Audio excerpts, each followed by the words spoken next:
Hi, everybody. Welcome to stream. A little late. I was doing some homework, a little crazy. But, yeah, we got the NFL game, the Giants game. We're doing a long stream today. We got the NFL Giants-Steelers game first. Then once it starts, for most of the Giants-Steelers game, we won't actually cover because once it starts, we're going to be doing the Game 5, Stars Vegas Golden Knights. Hey, what's up, Josh? Nice to see you here. Whoever wins that game. If Dallas wins that game, as Barkley is wrapped up and the Steelers will force a punt, the Stars win, they go to the Stanley Cup Final for the first time in 2 decades. If Vegas wins Game 6 on Wednesday night, which I will also cover. Yeah, so Pittsburgh, New York right now. And also after that game is done, even if it goes into overtime because it won't go that late, the stream will still continue. This stream will end at the end of the conclusion of Denver and Tennessee Monday night. We'll be able to do that game. That'll be really fun. Absolutely go Giants. My Giants are up by 3. Wing will punt this one deep all the way to around the 15, and he waves it. A fair catch. So Ben Roethlisberger is going to get the ball down 3 on the Pittsburgh 18-yard line. Yeah, I'm watching on ESPN as well. I don't get YouTube. You're clearly on this stream, and it's crediting that there's no viewers. So yeah, I just got here. I just got back to my room. I was doing homework all day and relaxing, and I got some food. Just got up my food. It's taking forever. And I got something to eat, and I got my stream up right now doing this. This will be fun.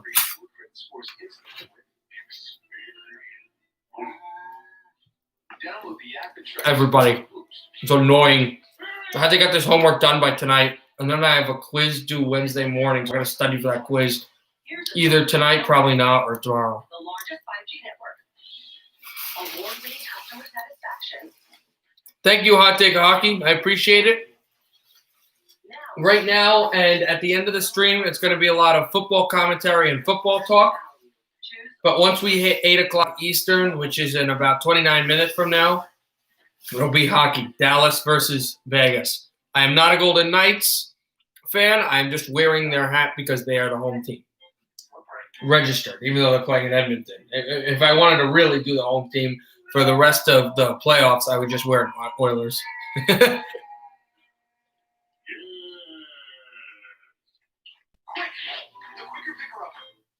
Bounty picks up S's quicker, and each sheet is 2 times more absorbent, so you can use less. Hey, look, I got it. Bounty, the quicker picker-up. I gotta say, your Ravens looked really good on Sunday. The quarterback and everything, and running the ball, and all that stuff. That's not gonna get it done. We can't win if we don't play. Register to vote.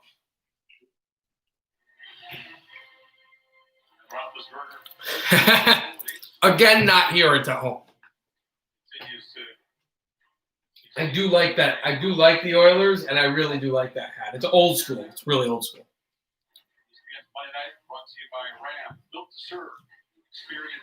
Showing Mario Manningham's catch in the Super Bowl against New England. Oh, what great moments.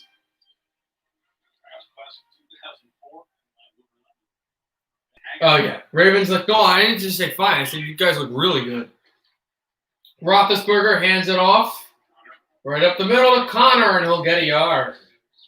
With 6:53 left in the first quarter, Pittsburgh just trying to push the ball, see what they can do. Ben Roethlisberger, it's his first game back since he was injured in the second week last season against Seattle. He hurt his arm. He was out for the year. Now he's back. Best Super Bowls 42, 46, 47. Yeah, I remember those. Those were some good. Those are some really nice Super Bowl. Absolutely. No question. My brother went to Super Bowl 46 in Indy. Has a screen in the one hand of Connor. He never was able to catch it. Didn't look the ball through, similarly to that play by DeAndre Swift last night in Detroit. where he looked to the ball and never was able to catch it through. You were at 47. Wow, New Orleans. Wow, awesome. I've never been to a Super Bowl. I wish, but a lot of money, man. Although I'd rather go to a Stanley Cup final game than a Super Bowl, frankly. Especially if it's one of my teams. Roethlisberger in the shotgun. You got McDonald, Johnson, Washington, Smith-Schuster, and Connor out there. Roethlisberger steps up, gets hit, throws it. He's got his man, Schuster. A first down off of a corner route, and he was guarded by Bellemare as Roethlisberger is flexing his leg. It's man coverage, and the Giants were rushing the passer, but Roethlisberger was able to get it out. Latimer made a play. They're hitting Roethlisberger left and right, but he's making his passes, staying in the pocket, and throwing the ball. Also, if you guys are wondering why no hockey, we will be talking about hockey once the game starts, do some commentary, and we'll do football at the end as well, the late-night game. Just right now, no hockey. Connor is hit by Carter. And it is second down again.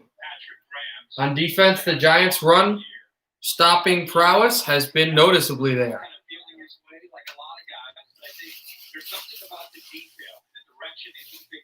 8.5 career sacks for Carter.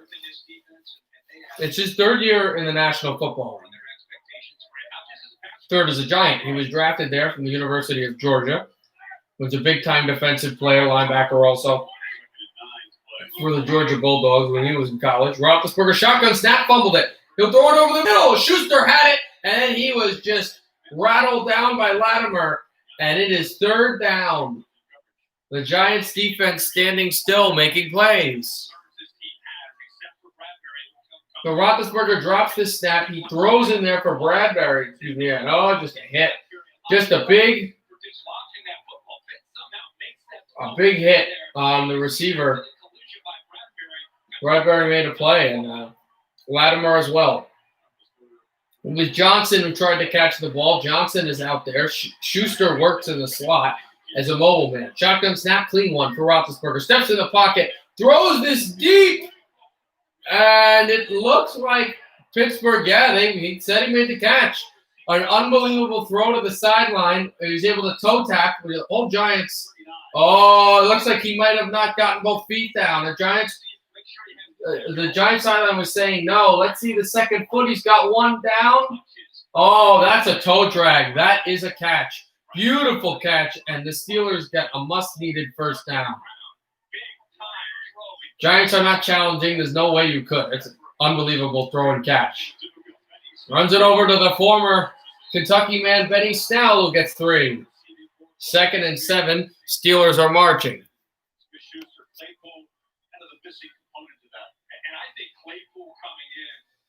Claypool made an unbelievable catch on the sideline. They look alone. Also, when I do football, I don't always know as much of the players I do NHL, so I'll say the guy when I should be saying his player name. I may pull out rosters to help me. I'll probably do that after the next commercial break. But that was Claypool who made an unbelievable catch. Roethlisberger will hand it off. On for Snell. Breaks a tackle. Snell breaks another one, and then he's down for a 3rd and short.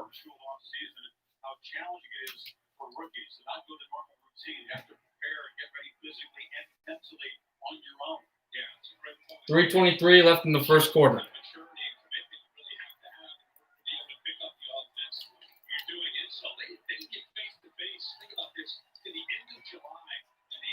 Three nothing New York.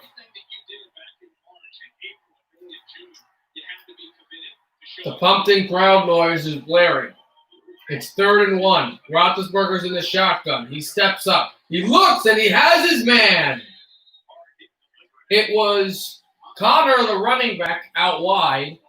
He was looking at him the whole way, and he caught it through with 2 defensive backs on him. And yes, they're marching the ball down the field, but the Giants are fighting. They're looking decent. This is not a full playoff team. It's not. But it is a team that can compete. And that is good if you are a New York Giants fan. By the way, title, you have Vegas Golden Knights. Golden. Oh, God. I was just trying to type really fast. I think it auto-corrected. Connor is hit in behind and a great defensive play by Williams, the former Jet, who comes through to stop Ben Roethlisberger's handoff. Villanueva, a much-respected man in the National Football League, is going to take offensive lineman duties. He's one of the top guys in the league for that, of a tackle. Roethlisberger's in the shotgun. He's got Cook out there, Connor out there, in the backfield. Shotgun snap to Roethlisberger. Roethlisberger blitz, hands it off to Cook, throws it off to Cook. Cook flipped, and then Cook just got hammered after a 1 yard gain. Jabril Peppers was there with the hit. Yeah, I know, it absolutely is. So it'll be third down and short in the red zone. Though they're in terrific field goal range. Pittsburgh is. So if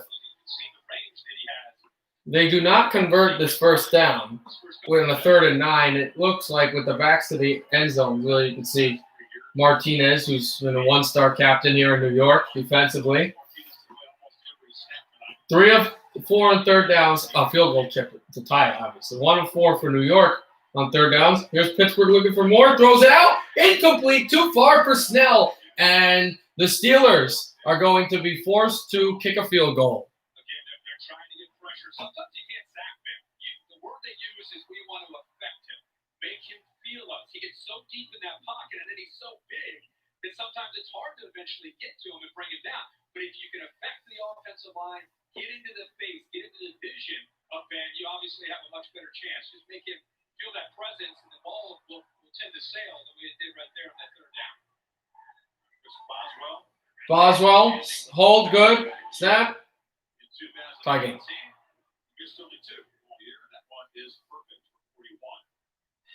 So Pittsburgh ties it at 3 with the field goal. Boswell. But New York is getting the ball back with 49 seconds left in the opening quarter.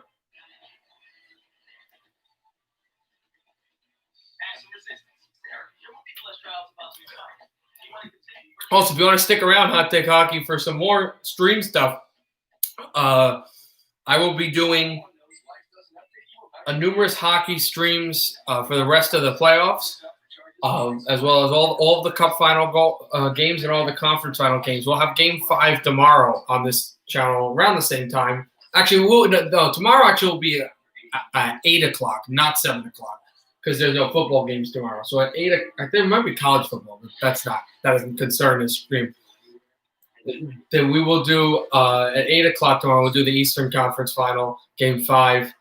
Lightning trying to go back to the Stanley Cup Final for the first time since 2015, and the Islanders trying to force Game 6. We'll have that one as well. Go Steelers, LOL. Oh, really?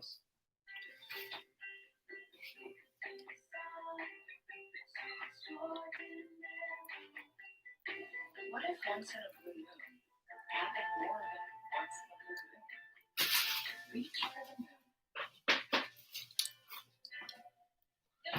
Hold on 1 second, guys.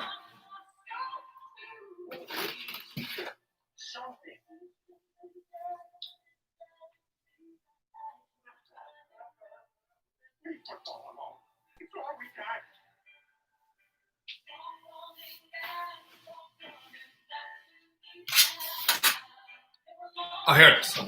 Sorry, guys. I was just reaching for my remote so I can immediately go back to the hockey game, the hockey channel, immediately, and I completely lost my remote. That's dorm room problems. All right, let me read these comments. They're number one least favorite teams. I cannot stand them. My least favorite team, number 1, is the Rangers, but I know you've multiply said, Josh. Also go Knights. Yes, Joseph, absolutely. Go Giants.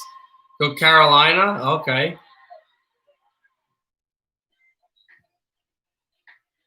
Aerial coverage comes to you by Goodyear. Giants. All right, ready? Ready? Giants ready to get the ball back. Probably be a touchback. We'll see if the Giants will try to return this ball. Boswell will boot this one through. And it's going to go to the end zone and caught and then touchback. He will kneel this thing down. 3,469 scrimmage yards, 2,310 rushing yards in the career of Saquon Barkley, the most out of any player in the last 2 seasons, any player in the league in the last 2 seasons.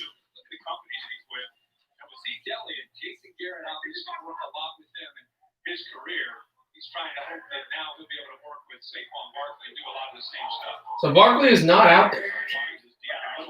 That sounds right now. Pittsburgh tried to rush this. Jones threw it across, and he's got his man for a first down. Slayton. Jones stepped up.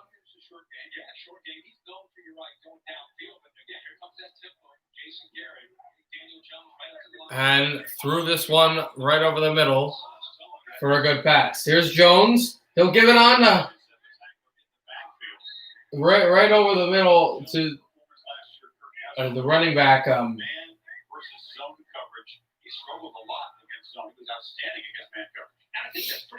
It was not Barkley. It was your backup. And it's going to be the end of the first quarter here.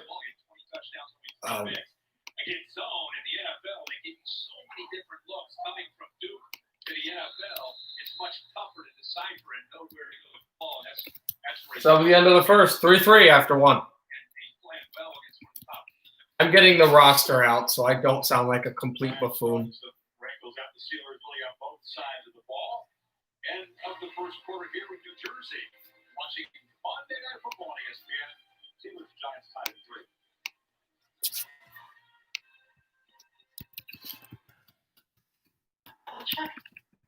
Really? You're right.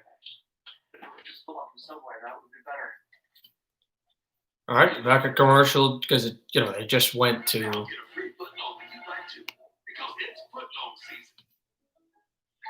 man, I really appreciate that Patrick price on my insurance, Jake from State Farm. Being a champ has perks. Here's the deal, Patrick. State Farm offers everyone's surprisingly great rates. Let me repay the favor with some field passes. Come on. No favors, just great rates. Okay, fine. I'll let you wear the ring, but only for a day. When you want the real deal, like a good neighbor, State Farm is there. Hey, I'm Nick. We created Gabby because most people overpay for car insurance. Gabby is a free tool that saves you money by finding the best deal. Gabby saves users over Oh, I got the. a year on average. Go to Gabby.com and stop overpaying for car insurance. So everything out, ready to go. So we're for tied at 3, end of 1. Yep, I thought I missed it. I thought I missed a game, a big time hockey game. I completely misread that. Yes, it is. Let's go Stars. Go Stars. Go. All right, guys.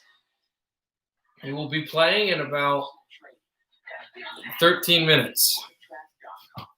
Introducing Copper Bid Ice, the world's first compression sleeve to include the cooling sensation of menthol and the energizing properties of CoQ10, infused into the compression fabric and released and absorbed by your movement. The more you move, the more Copper Bid Ice delivers. More support for all-day comfort and fast recovery and relief of sore muscles and achy joints. Guaranteed for your money back.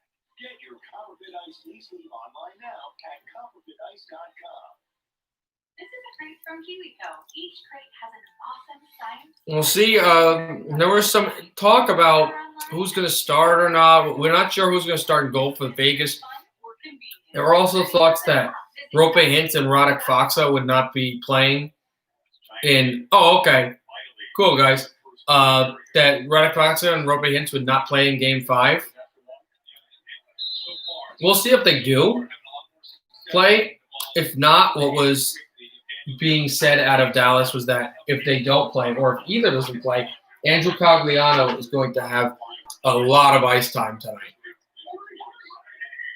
Jones in the shotgun, 2nd and 9. Daniel Jones, the Giants will throw this one over. He got his tight end. Trucks for a first down and more in front of the Pittsburgh bench.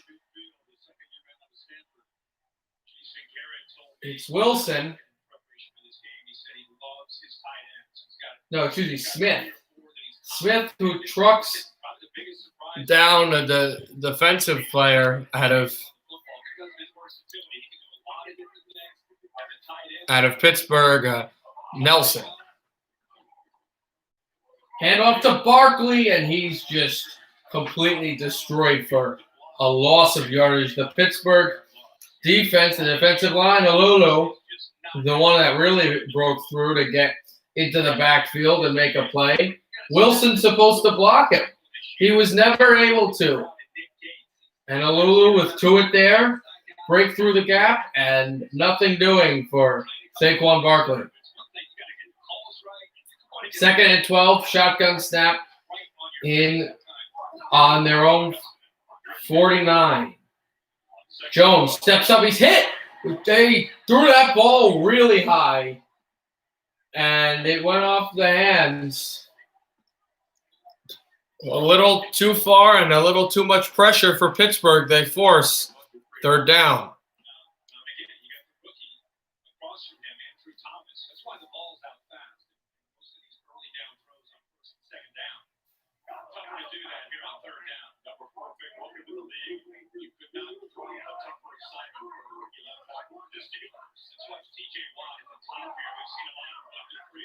Shotgun snap for Jones. Jones pressured again, throws out of the pocket, and immediately a flag's going to come out against Pittsburgh as Nelson was there on the coverage, and this offensive line's taking a beating. They're just rushing the passer here. But it looks like Pittsburgh was caught. Yeah, a pass interference call coming up against Joe Hayden, the former Brown, and the New York Giants got a big break there. And they're going to inch closer to the red zone. You don't really like the Giants. Oh, it's okay. I really do. Although I will tell you, I don't hate the 49ers. So I never really have minded them. Shotgun snap right to the end zone, throws it over, touchdown!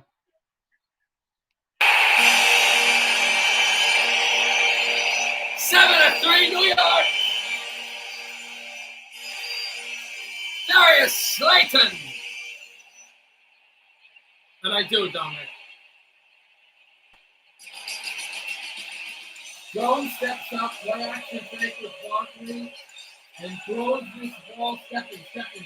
Nobody's there on the pocket. He has all day, and just a beautiful throw over the top for Darius Slayton to make a play. He does, and the Giants have their second lead of the ball game.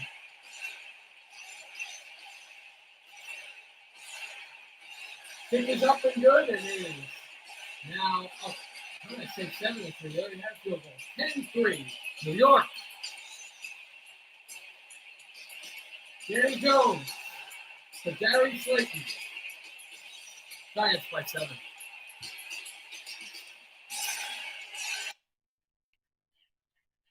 What a throw and catch from Jones to Slayton.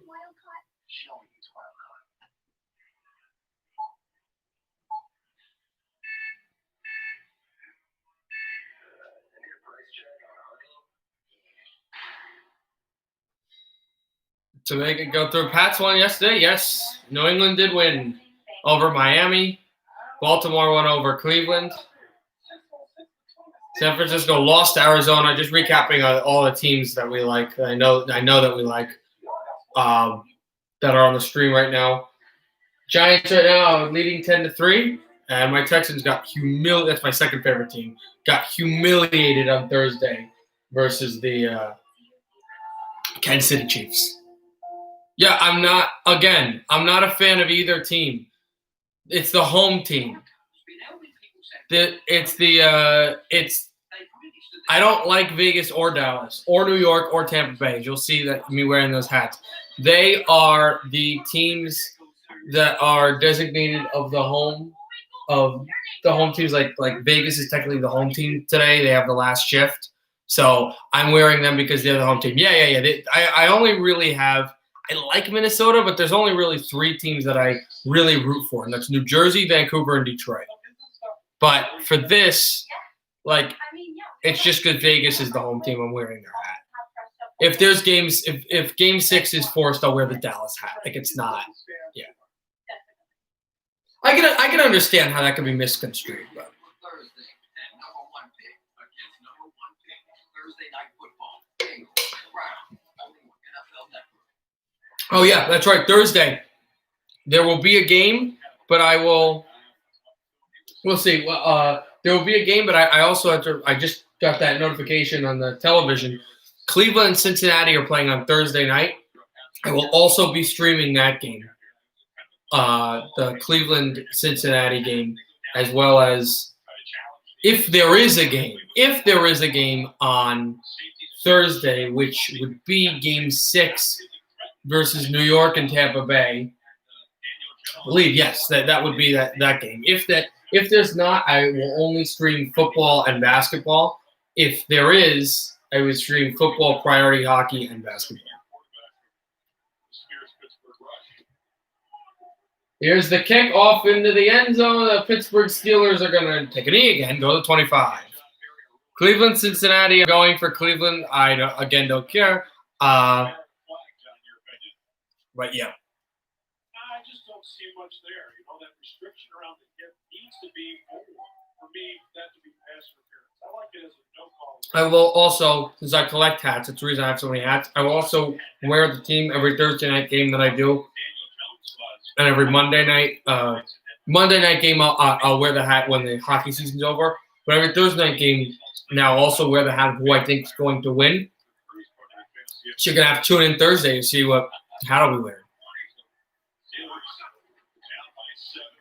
Roethlisberger on the slot goes over to Connor. He dropped it. A sharp pass to Connor, and it's a little bit of a hard pass, but you got to catch those balls. Connor dropped it, and it's a 2nd and 10.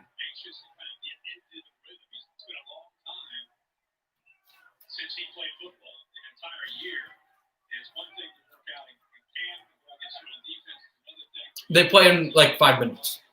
And they don't even play. They don't start at 8 o'clock, 8 o'clock. They'll start a little later. But once it's 8 o'clock, or probably when this possession is over, I'll go to that game.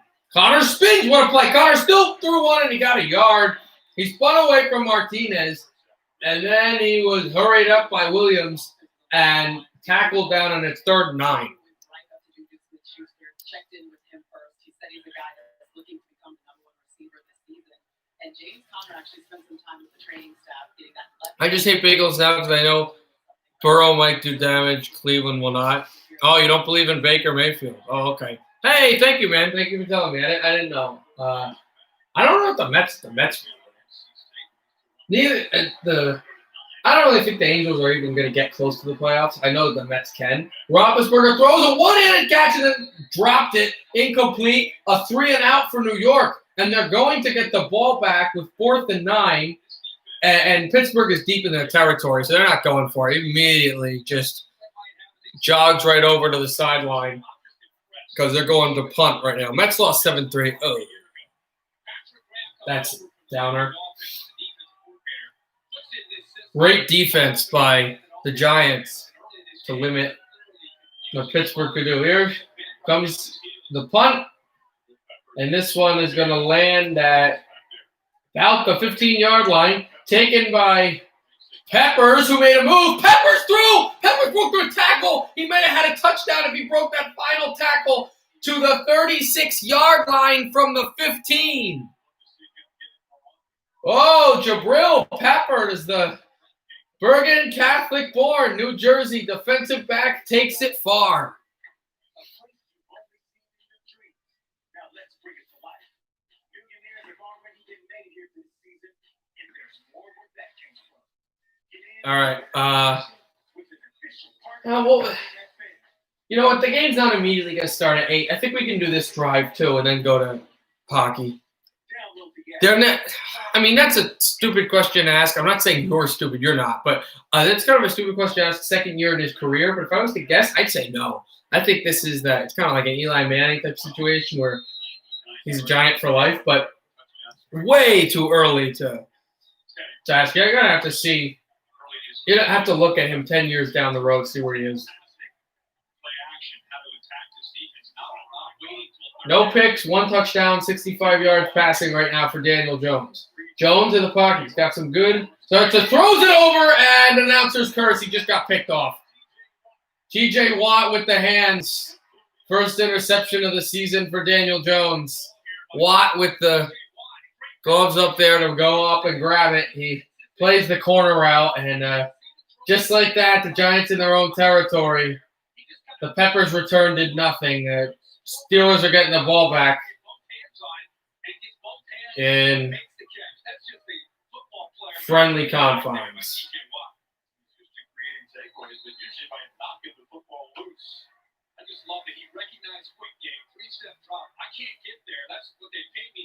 All right, now we're certainly. Hey, man, Tommy, what's up? We're just commentating the Giants-Steelers game right now, but we're going to be leaving it soon to the hockey game. Alexa, stop. And tackled down close to the first down marker is Snell. We'll probably have some more of the football game at intermissions, and we'll see, but we definitely will have I don't get it either. We'll have a lot of the Denver-Tennessee football game later tonight.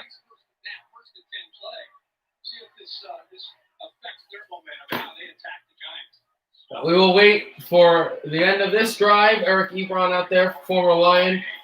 And then we'll go over to the hockey game. And Snell makes a move close to the goal. The first down marker. It looks like he'll be short, and it looks like they're getting 3rd and 1. It is 3rd and 1. We'll see what Pittsburgh does. 3 timeouts for the Steelers, 3 timeouts for the Giants. Benny Snell last year had 108 rushes for 426 yards. He scored 2 touchdowns. Pittsburgh needs a yard. Let's see if they go for the throw or if they go for the rush. If they're smart, they run the ball. Connor is not on the field, so if they run the ball, you know it's going to Snell. Roethlisberger under center. They've got 1 receiver out. It looks like they're going running back all the way. And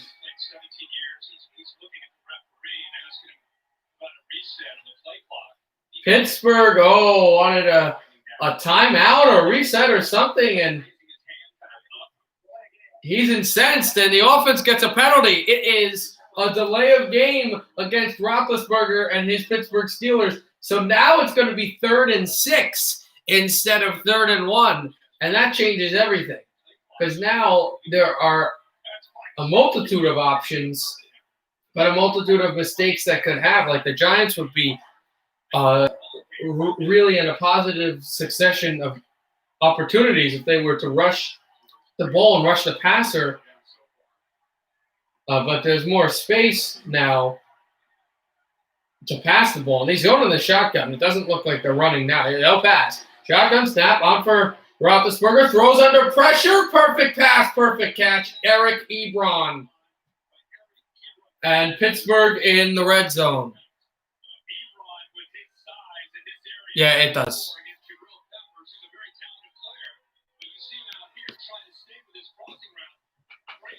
Roethlisberger looked like he was pressured a little bit on the weak side, but he had just enough time to throw that out by Ebron. And the guy who started the ill-willed New York drive with the kickoff return, Jabril Peppers, is the one who hurries down Ebron. In the red zone. At the 12-yard line, Roethlisberger made a fake, stepping up, holding, and he'll throw this to the back of the end zone to Schuster, and it is Johnson, and it is out of the back of the end zone. The minute this drive is over, we are going right to Edmonton for Game 5 of the Western Conference Final between the Vegas Golden Knights and the Dallas Stars.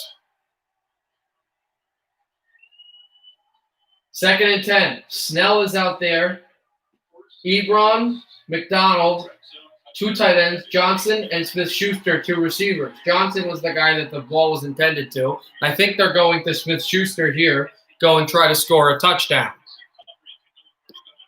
In the shotgun, here's Roethlisberger, pumps it, still, gets out of the pocket, throws it over to McDonald, who gets tackled for a 2-yard gain. It'll be 3rd down in the red zone. Giants up by 7. Steelers trying to tie it. You wonder here in the second quarter if they go for the field goal and rely on their defense if they don't get this first down, or if they go for fourth down. Probably would kick the field goal. The defense has been good.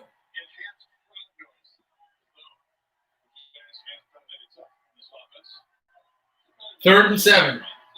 Roethlisberger, Snell is out there. Ebron, it's the same set. Ebron, though, getting right in. Ebron will work his way to tail out. Goes it off his back foot. Smith-Schuster wide open. Touchdown. And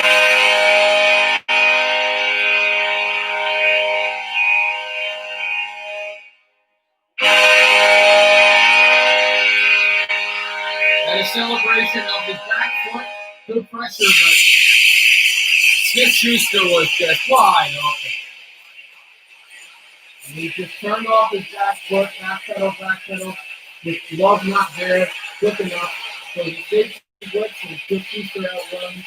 He's missed tackle like all year. And the kick, did he miss it? He missed it. He missed it. The extra point is no good. 10-9. With 9:01 left in the second. All right, we are going to the NHL. To Game 5.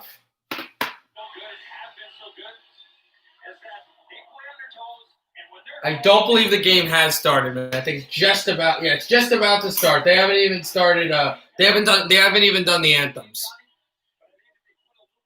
Yep, Oddwell missed the kick. 10-9 New York.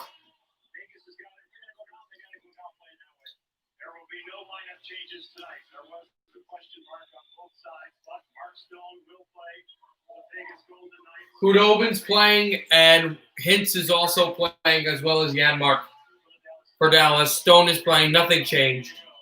Lehner is the goalie. There's just nothing. It's the same thing.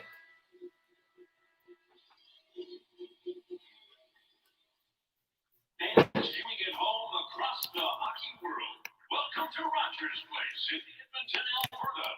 Game 5 of the Stanley Cup playoffs between the Dallas Stars and Vegas Golden Knights. And now, please welcome Vegas' Kyle Johnson for the performance of the American National Anthem. Oh, say, can you see by the dawn's early light what so proudly we hailed at the twilight's last gleaming, whose broad stripes and bright Yeah, so right now they're just singing the anthems in Edmonton between the Knights and the Stars. We'll stay here and we'll wait for the period to start.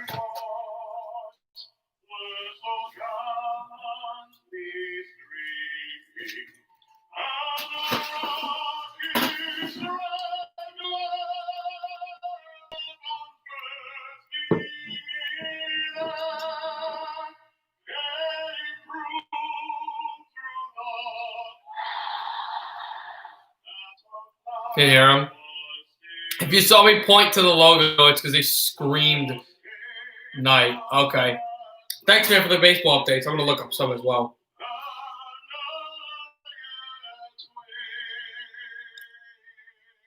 Also, if you want to update people on teams, Josh Ravens 8 is a Mariners fan. And right now, it's the top of the first. There's an Athletic on base. No outs between Oakland and Seattle. Between the Mets and the Angels, I don't think either are playing tonight.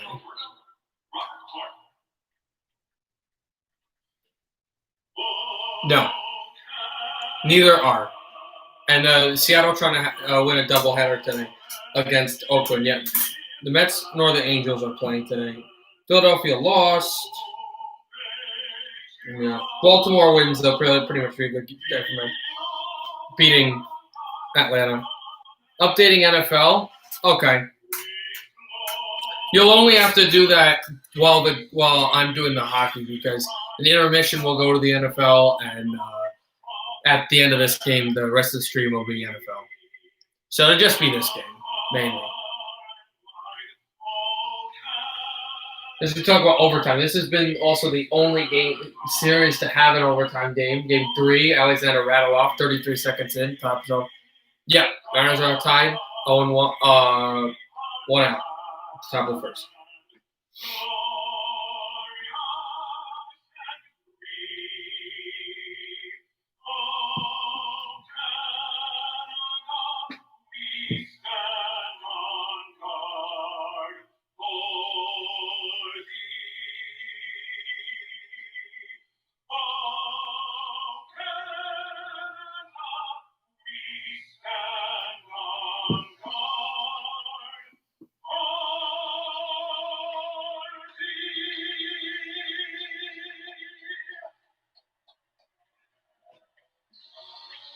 All right. Guys, getting ready. Same guys. Seth Laner and Hudobin. And Hudobin's been really good. Like, he has been the guy. One shutout, 1.64 goalie average, 1.68 goalie average on Laner. A save percentage of 9.25. He's also had a shutout in this series. Game 1 was the shutout for Hudobin. Game 2 was the shutout for Laner. It's the same thing that we had in Game 4. It's the same line combinations. The bullies, as I call their line for the Knights, the Reeves line. The bullies is out there against the Mean Green Machine. Wah against Sagan. One across. Back by Vegas. This is only because there is no Shack. He was injured in Game 2. Spiked down behind. Taken Alexiak. Alexiak rammed along as well. Taken through to the sideboards off of Schmidt. A blast. Shoot. Save. No rebound. He was able to glove that puck. And Schmidt is shaking his head going, how did that not go through the net?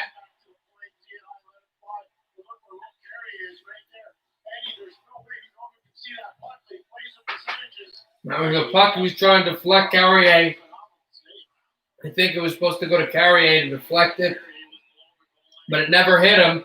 It went right to the glove of Anton Hudobin early in this first period.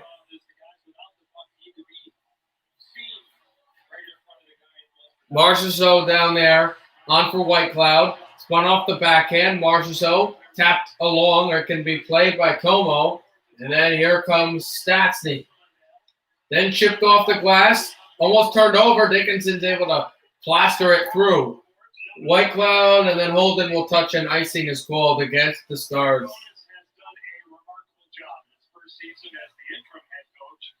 Long-time coach of the National Hockey League, 30-plus years. On the other side is Peter DeBoer, who was 11 up and 5 down in elimination games, and he came back from 3-1 down in the Stanley Cup playoffs last season as he was the head coach of the San Jose Sharks. Game 7. They're going to switch the face-off men here. Pacioretty along with Stone. Vegas trying to keep it in, and they do. Theodore holds. Pass it off. A wrister blocked. And this one chased and taken out by Carlson. Carlson, Stone. Stone wrists this one on the boards. Carlson goes down. Pacioretty with a hit. Carlson still trying to lob this one through. Fox, a puck that deflects to center. And now Gurianov. Gurianov holds, shoots, blocked. Rebound, and one hit. Laner, and he's able to make a save. Stone a hit on Janmark. Now Theodore, taken away by Martinez. Martinez threw that one to Pacioretty. Pacioretty pokes this puck through all the way down to Alexiak, and it will be icing against the Vegas Golden Knights. Janmark gets to step on Stone, and fortunately for Janmark, the puck was on edge. It was rolling, didn't get a lot out of it, of course. Gurianov Make a stop and out there on that face-off, trying to win this puck back, then finds its way to Theodore. Theodore muscled off the puck, backhander to the glass. Rolling puck off the glove of Carlson, and then Heiskanen boots it from center. Shot in back to Laner, then Theodore. Theodore chased and hit. Marchessault also chased. Will push this puck to center. Dallas has been a little more opportunistic, but just has not got chances to put this puck through. They have tied this shot on goal. They've gotten better, and they are a win away from the Stanley Cup Final, the Clarence Campbell Bowl in the building. It will go to the Stars if they win Game 5. It will stay in this building if there's a Game 6 on Wednesday. Chipped along the side, went off the glove of Holden, then on to White Cloud, off back from Eakins. Eakins pushed this puck through as well. Then on to Shakara. Booted it back and slammed all the way through to Schmidt. Schmidt back to White Cloud. Schmidt takes a hit. White Cloud, then a bank stanchion play. Vegas trying to get an offensive opportunity here. Jostled on back for Radulov. Sagan. And now Klingberg. Risked that one through and turned over. Vegas trying to go for the chance. Klingberg fighting off of Smith. Smith in back, and then Radulov pokes it along the boards. And back to center. Here is Klingberg batted off of a glove, and it came to center again. Intercepted by Stastny. Knights will break. Here's a chance on for Stastny. Deflection wide. Back to the point. Here's Schmidt. Rister. That one off of Smith as well. Here's Marchessault. Marchessault. Toes by one. Marchessault looks. Stastny pass in front and deflected off of a glove. Trying to keep it in is Marchessault. Marchessault takes a hit from Lindell, and then Stastny twirls. Stastny, Marchessault down. Looks for the pass. Goes to the point. And now Radulov takes it for the captain, Jamie Benn. Here's Benn. Curls this puck through, and now the Stars want to go change. And they will. But Vegas will jump across to go and get the puck back. But it curled into their zone again. McNabb, Waugh hit off of the boards, and then Waugh tries to go to Smith. Smith does backhand it through to center. Carrier, now Waugh. Waugh through his legs. Waugh looks to Carrier. Intercepted Alexiak. Alexiak backhands this one through the boards, and now looking for Dickinson. Dickinson looks on for Theodore, trying to lock on. Theodore then turn it over. Here's Alexiak. Alexiak turns, holds, waits for a pass. Still on the right wall. Off of Como. Then to the point, Heiskanen batted off his stick back to Alexiak, who chipped that one to Como. Rebound! Save later! And then the puck will find its way through to Reeves, who'll clear off the glove, and Pacioretty will be the first to get there. No icing. And there's icing. How? Pacioretty beat Janmark to the puck cleanly. And his stick did hit the puck just as Janmark did. They said it wasn't clean enough, but here's the play. Heiskanen lost the puck here, and then Alexiak turned off of the sideboards, made a pass. Cogliano shot. There's been a lot of chances. Just, again, not too many shots on goal. A little bit of a shot to the stone, and then there you see Janmark buckle, and the referee just says, okay, you know what, you're even. We'll play on. We're not going to stop But Stone and Janmark battling there on the side as well.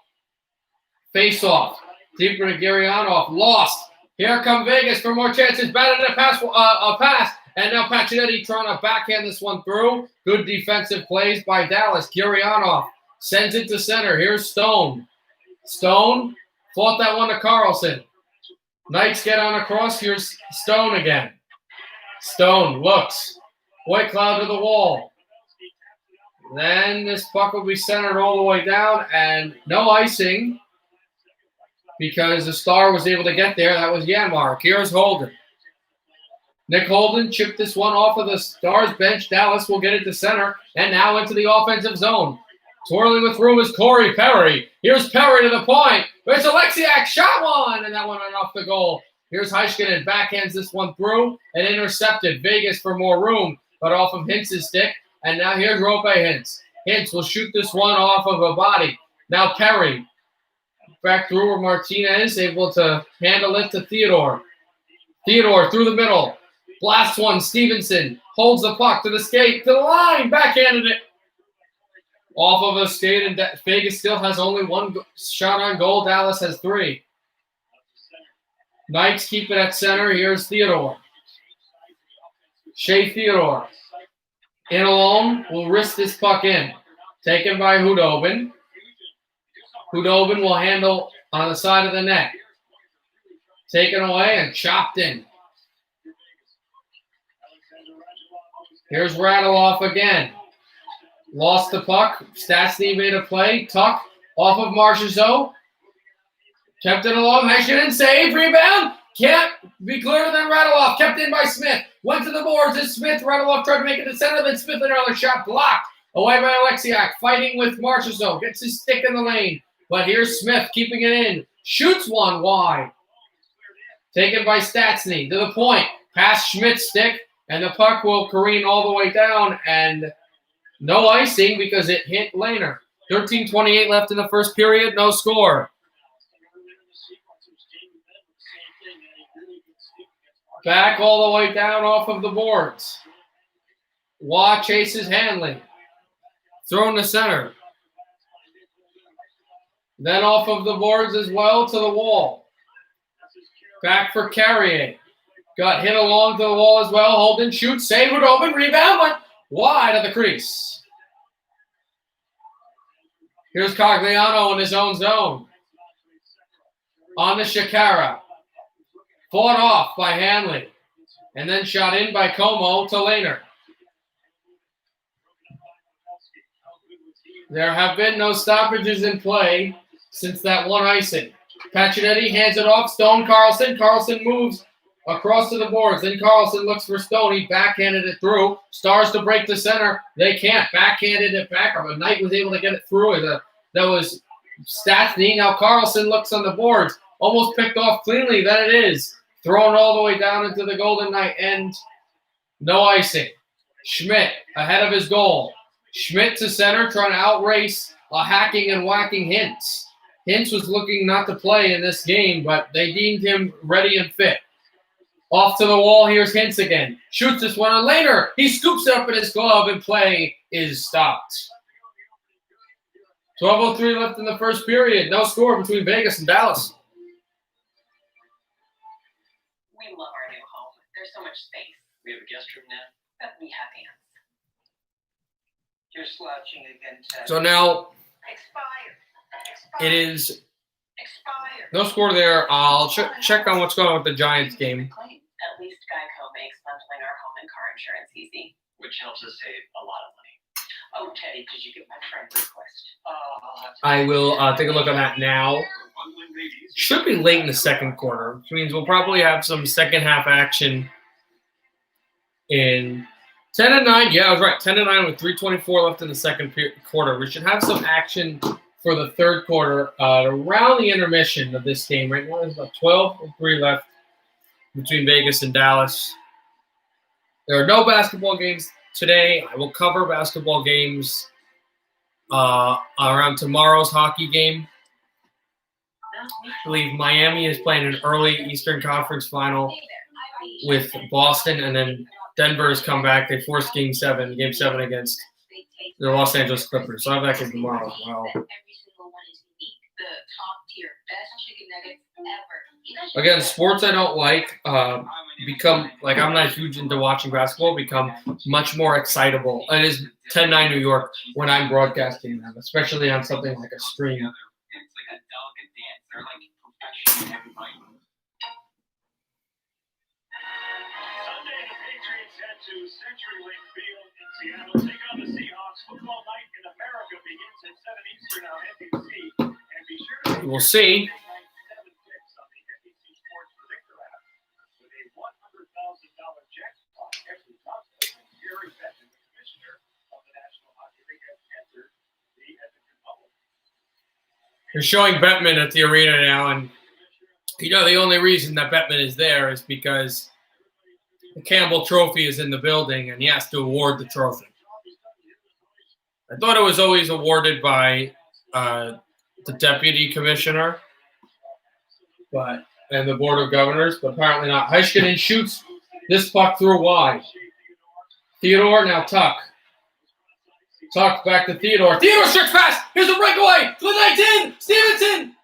And poked in. 1-0. Vegas.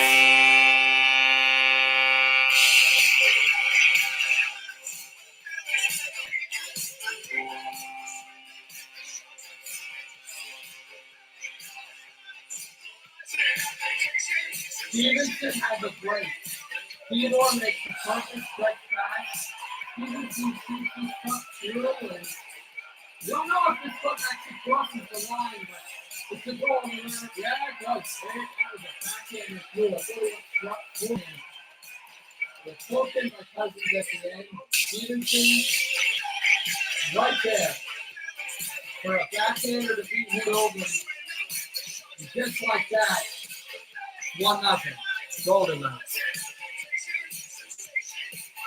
I am not going for the home team. I'm being neutral. You'll see. I'll be very excitable when Stars score as well. Icing. I'm not rooting for anyone, as I've said in multiple streams. I'm not rooting for anyone. I will just wear the hat of the home team. But here's the play where he goes in, and as that puck's coming out, just to make sure that it went in, Cousins puts it in. But yeah, that's a backhand right through the side of the goal. Ben shoots this puck across. He's got to try to tie it. Nice. Would love to make this a win. Force game 6 on Wednesday.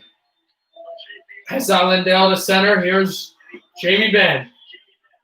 Ben through the corner. Ben bodied down. Last series, they were up 3-1, and they conceded. And they were up 3-1, and they conceded games 5 and game 6 and had a fourth game 7. But they were able to win that game 7. The Dallas Stars in this playoff year have not won a series shorter than 6. So game 5 will be good. Como was just slammed out by Reeves, was just taking his skate off. You might see a fight soon. And Como's being told to go to the bench, and I believe Reeves was told that as well, so not accelerate anything. Reeves actually still on. But Como, they don't want any fighting with him, and try to poke this puck through to center on Reeves, and there's a battle in front.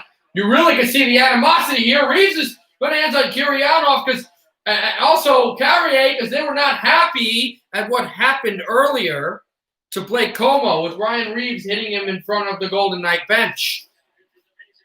But here's the play where Reeves comes in. He just slams Como, puts his foot down, and Como's grabbing his skate. He's finally able to get untangled. Como's helmet is off. Como wants to go. Ref's like, no, you go. We go to the bench. You go to the bench. And then this stoppage just occurs because these teams don't like each other. Frankly, these teams do not like each other, and they're fighting to show that. It's a great point. If you go back to that Cooper series, every single time that was on the ice, it was mayhem. When Vegas threw the puck, Vancouver took it every time, and that's part of the DNA for the Vegas Golden Knights. And it was usually Antoine himself. Reeves is down there, losing this puck off a skate. Currently, the national TV is talking about Ryan Reeves and his animosity, especially in the last round with Antoine Roussel, where he was trying to do a backhands this puck in front off for Pacioretty on the boards. Pacioretty still through, lost it. Dallas Stars will rush. Here comes Gurianov. Gurianov holds, look for Janmark, 2 forward that's deflected onto the boards. Janmark got whacked down, and here comes Theodore for Alec Martinez. Martinez chopped to stone. Carlson also lost this puck off the board, so he'll go back to Theodore again. Theodore in behind laner. Dallas 4, Vegas 3 in shots on goal. Vegas 1, Dallas nothing in goals. Here's Hintz. Stevenson tries to make a play. Stars will jet center, then shoot this puck through on to the boards, and then Holden gets that one across, and it chipped on the center, glove down by Hintz. Kiviranta lost his handle. Here's Stevenson by Tuck. Stevenson off of Shikata, and Stevenson still bullies there for the puck. Here's the play out for Holden, and he cannot make the rush that needed to be forced. Here comes White Cloud. White Cloud holds it. 8:48 left in the first period. 1-0 Vegas. A goal by Chandler Stevenson as this puck hits the wall side. Hanley will chop this puck through, and it'll get on the center. Taken out by Hanley, and Smith can't get there. It'll be touched by Shakira and icing.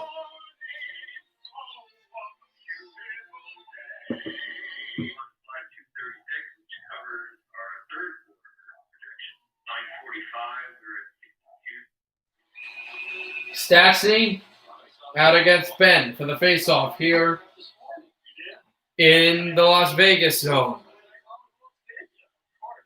1:08 left in the second quarter also. Pittsburgh has their ball on their own 45, first and 10. Chopped on the wall, taken out by Ben. Ben circles. Jamie looks in front, but rattled off and deflected wide before it could get on goal. Taken out by Smith. He wrists in. Marchessault tries to hit on Klingberg. Smith also hits Klingberg. Back in front off of where Riley Smith was. Smith tied up there, goes to the wall. Tuck pursues. Puck will go all the way down, and Schmidt will go all the way down, and icing against the Golden Knights. Against the Dallas Stars. What happened? Oh, Ben was trying to go over to Sagan as Sagan went right to the spot he would have gone, and it probably would have been 1-1. But perfect stick play by Theodore, by Schmidt, and now Theodore. They try to wrap it in. Stone, whack at it, and he couldn't get there. The final guy for the rebound was Pacioretty, and he got shelved behind the net. Martinez, slap shot, glove save, Robin. 7:45 left in the first period. Vegas is buzzing. Still trailing by a shot on goal, still leading by a goal. I browsed 8 sites for divorce attorneys today. I love working with you. Me too. Red heart emoji, blue heart emoji. I hate Lebo. Puke emoji, puke emoji. My heart rate is currently 150. And that doesn't 150. On March 15th, I purchased prenatal vitamins and 4 pregnancy tests. The number on my credit card is 0237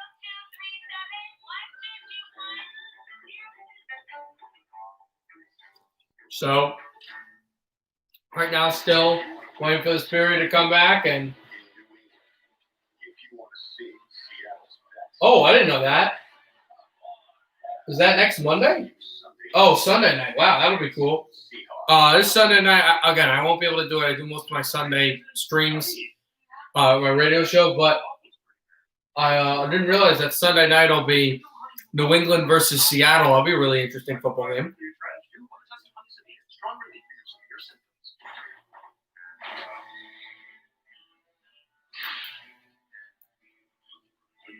Doesn't love you back.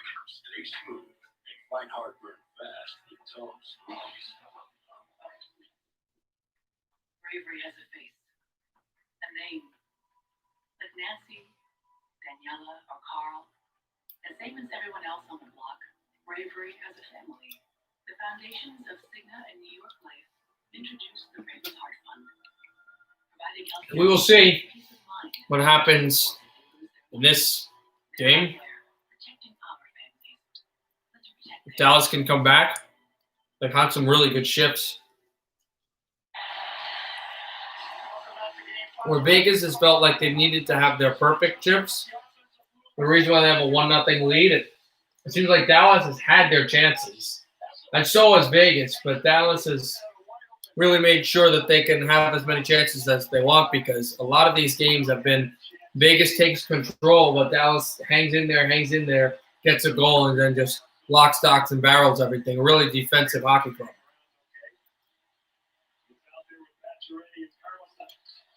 You got to score goals, though. Sorry, that's a little gross, but you got to score goals, though, especially if you get in the Stanley Cup final against a team like the Lightning. Here's Dickinson, hands it off. Como, save later. Puck goes to the back. Pacioretty, who's trying to clear, and he completely lost his handle as he got hit there. Alexiak chopped on Cogliano. Puck is out of play. High stick, maybe. Yeah, I think it was a high sticking ball. They have their chances. They will have their chances. The Stars have had it as well. It's not like they've not been there. They have had their opportunities.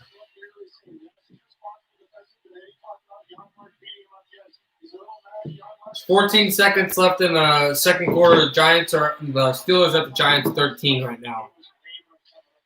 Hi, New England Patriots fan. Great win yesterday for you guys. Hit on Reeves. Oh, Reeves just slammed Lindell, and Pavelski doesn't like it with Watt. And now Yanmark and White Cloud are trying to throw punches. Carrier, excuse me, and the referees won't let that happen.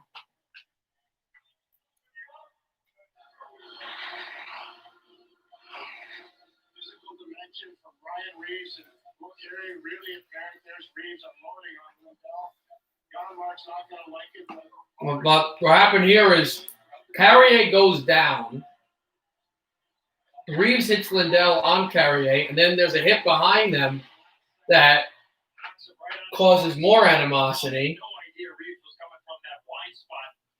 And obviously, Stars don't like that. And the Knights just saying, hey, this is what we got to do.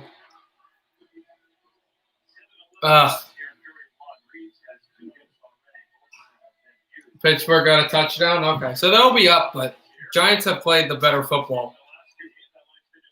I'm not sure who you would say, oh, now we're going to go 4-on-4 with Carrier and Yanmark. So it's a 4-on-4. I don't know who specifically has been the better team in this game, excuse me. Heiskanen boots this to center. Flinging it on Sagan. Shoots, save later. Going to poke that one back, and then Heiskanen tried to feed Sagan. Never able to. Schmidt goes to White Cloud. White Cloud out of there. Well, pass a puck. Oh, breakaway. Here's Smith. Save. Hudobin. Stastny on back trying to find Smith. Smith was wide open to make it 2-0, and Hudobin had a great chance. Heiskanen backs it on Lindell, and he'll drop this one across where Lindell could cover. Now we get Kiviranta with the hit. Here comes Tuck. Tuck lasers it to center. Tuck tries through two, then passed it back for Stevenson. He's got the only goal of the game. Kiviranta tried to chop this one to center for Hintz. Too far, bottom down off of his stick. 53 seconds left in the 4-on-4. There were no penalties committed except for those, so they can jump back out onto the ice and no harm, no foul. Almost like there was no power play. Here comes Alexiak on the left wall. Alexiak back for Dickinson. Alexiak tried to pass that one in front and off the glove of Lehner. And now Tuck. Tuck got hit. Tried a back pass. Had him. Carlson shoots, save. Hudobin. Puck is loose. Trying to whack at it. And it's back in front. Pacioretty too far. He had a chance to shoot through traffic with the goalie down, but there was nobody. But here comes Pacioretty again. Pacioretty loose. As that puck went off of his stick, that's what happened previously. Here's White Cloud. Centers it for Pacioretty. Spins best defenseman. Here's Pacioretty shooting in. Save Hudobin. Back to the corner. Knights are buzzing. Warming to the task. And here's Pacioretty. Swirls in front for pass and a deflection. And the Knights will keep it in. Not for Pacioretty on the right wall. Pacioretty works off of Heiskanen. Pass that puck in front. Kept it. Held. Smith shoots. Save. Now for Stone, it was deflected. 4:50 left in the first period. Stars will finally get a chance. Knights are changing. Booted throw into the Stars' end, into the Knights' end. Stars, they'll have to go back and defend. Here come the Knights for more. Stone from Marchessault. Stone holds back to the net. Save Hudobin. Heiskanen will have the puck and glass it all the way down the center ice. Knights are working for more. Here comes Marchessault. Marchessault holds it. Pass in front. Too far for Stone. Sagan. Head back for Ben. On a cross too far for Hanley. Hanley will push that puck through. Sagan will boot it on, and the Mean Green Machine are changing some more of the complementary pieces out there for the Stars. Holden shoots this. Now Marchessault from the point. Got it back. Try to backhand this for Tuck. Tuck had a stick there, and now the Stars will break. 3-on-2. On a long 3-on-2 because the Knights aren't there for it yet. Glove down for Pavelski pass out for Yanmark. Pavelski chases for the puck, and now the Knights are back. Here's Shakira. Gets it on for Pavelski. Slap shot. Glove save. Lehner with Janmark in front. 3:44 left in the first period. And Tuck takes a tripping call. Going to the power play. All right, so they'll go to halftime. We'll see where we are at the end of this period. There's about 3 minutes or so, and they're at halftime. We might be able to get some football in before the hockey period starts. Again, the second period. But right now, Star's gonna get the power play here. You're right. I should get a delicious football from somewhere. That would be better. And Vegas had all those chances, but Hudobin was just huge. And now Dallas gets the first of their chances. And then this Stars team is opportunistic. This is going to be their 10th power play of this series. The first 8 power plays, they did not score a power play goal. A penalty kill was amazing for Vegas, but a really quick power play goal on their 9th attempt is the reason we're in this situation. It was the go-ahead goal in Game 4, the 2-1 Jamie Benn. And you know the Mean Green Machine is going to be out there. I mean, you know that. You know they're going to have Benn, Sagan, Radulov, Klingberg, and Pavelski usually. I personally might use Heiskanen instead of, I know Heiskanen is the second unit, but we'll see. Pavelski was on the ice, so he'll be the one out of this first power play unit that will have the longest amount of shift time when he goes to the bench. Now this is a play, Whiteclaw just saved Hudobin. Hudobin might not get all the credit here because it's like, oh, look at how Vegas is playing, but he's making save after save after save. He's playing really well. And Lehner is doing what he has to do. Lehner's been very good as well. Yep, they have the unit night ball. Klingberg out for Radulov. We've got Klingberg, Radulov, Sagan, Benn, and Pavelski. Knights clear.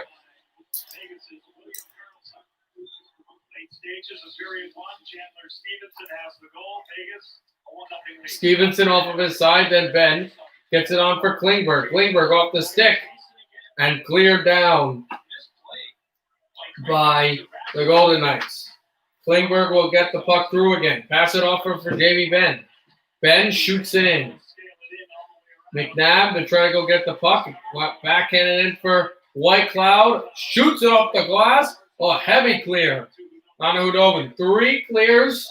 Like only 1 pass in the offensive zone. Not a chance on goal. Not a shot. Nothing. Klingberg. Through center. Passed it to Hintz.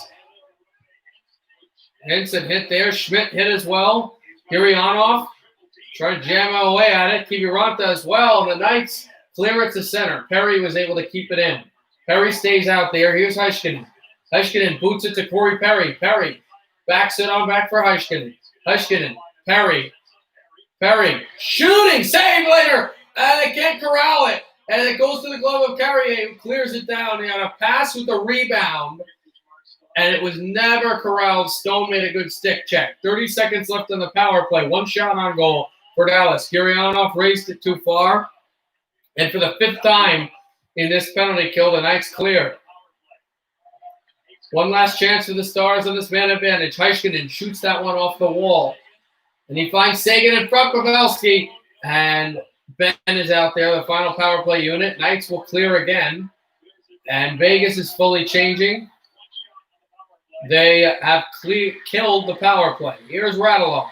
Radulov through center. Radulov with some stick work. Pass to Ben. Sagan too far. Radulov also stick checked away. Marchessault's held up. Ben as well. Then Marchessault flies it to center. Lindell out there. Cogliano. Sagan gloves it down. Sagan, Cogliano. Cogliano looked for Sagan and it was blocked.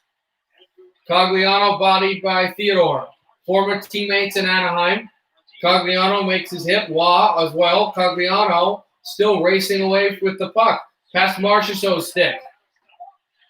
Then shot in off the boards. 1:08 left in the first period.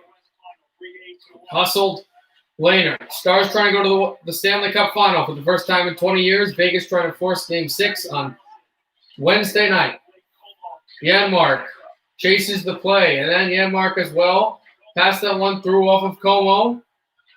Chipped by Lindell.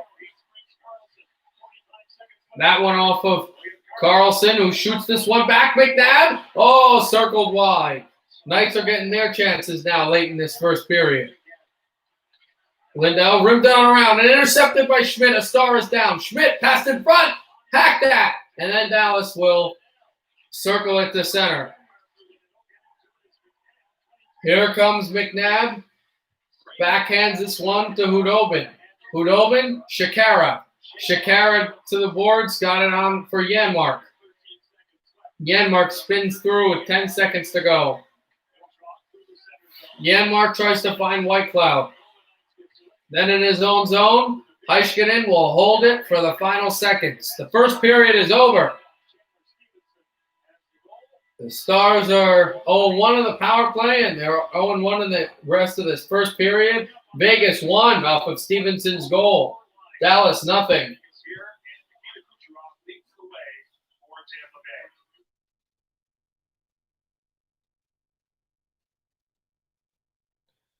And I am going right back to the NFL game. See if it's back. Probably won't be, but it should be soon. So it's the end of the first period, guys, okay? Stevenson shoots a backhand puck right under Anton Hudobin to make it 1-0. 2-0. Yes, 1-0 Golden Knights. And then the second period will be coming up in 20 minutes, I guess.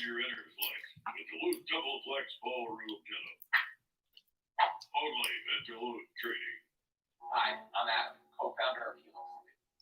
We saw that buying a mattress is way too confusing and way too expensive. We started Helix to change that.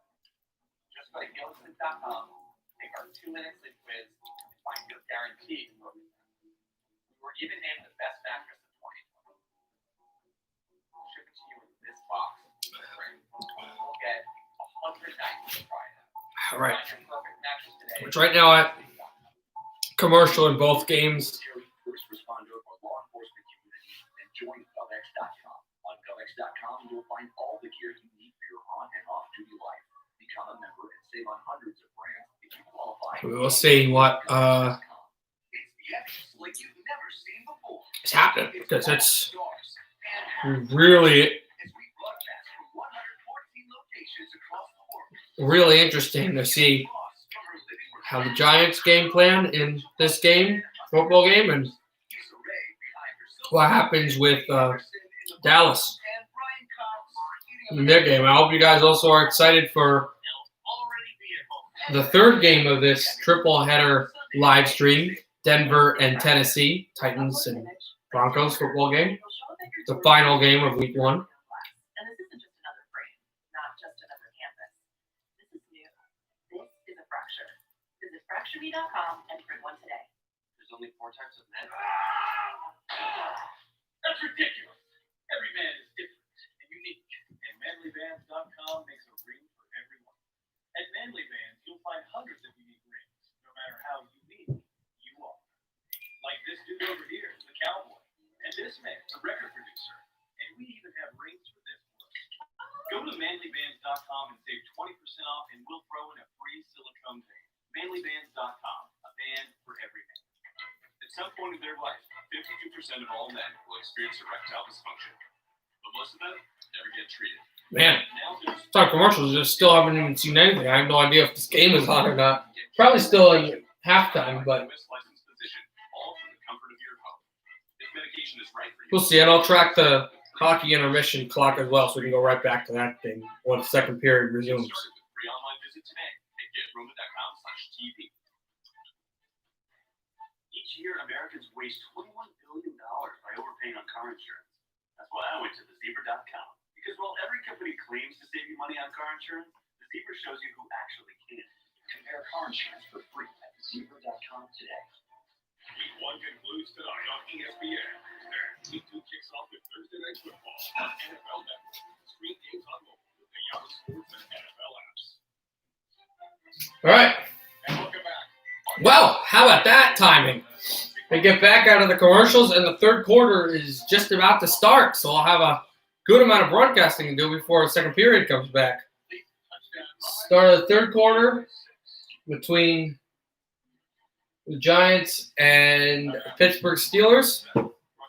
Probably have some time to do at the end of the second intermission to do a commentary of like the fourth quarter conclusion of this game. It's been a year since he played football, and he got some pressure. The Giants were very well prepared. They got after that offensive line, got after Ben, and then they started to go better for Ben. He started big plays that you're used to seeing him off his back foot, touchdowns, and Smith-Schuster scrambles on that 2-minute drive with his team. Got that, obviously. Touchdown right here. So James Washington, who gets in for the touchdown, and gave the Steelers the lead into halftime. Judge, his first game, trying to find ways to ball against the Steelers defense. Massive offensive line that shuffled Barkley, not able to make any impact as we wonder in the first half here. What do we expect in the next 30? Well, if you go back to the beginning of the game, the thing that Jason Garrett as a play caller did was We will see what happens, obviously. Maybe Giants try to run the ball more, obviously. That's something I could see.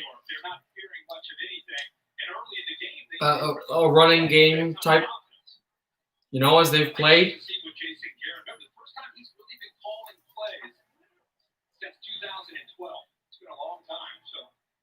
Anxious to see the adjustments that he makes, realizing his offensive line it's a bit of a mismatch right now with that front. Sustained drives are a lot to ask for against the Pittsburgh defense. The one touchdown, the deep strike to Slayton. Let's try to create one of those in the half. I think it needs to actually. Yeah, and they don't get another deep shot. But you got to hit explosives against this defense. And early down play action are your best chances when you try to create some one-on-ones on the outside. Giants defense will go right back. Giants will kick off here. Down and took the lead before halftime. Booted to the right side, just one to the 10. And the 5 will take it right out of the end zone. And he's got some running space. McLeod tripped up, and he had space. He's a little upset. He thought he was going to score a touchdown if he wasn't tripped up. But McLeod got it from the 5. And he ran for about 25. They got the Steelers some decent field position.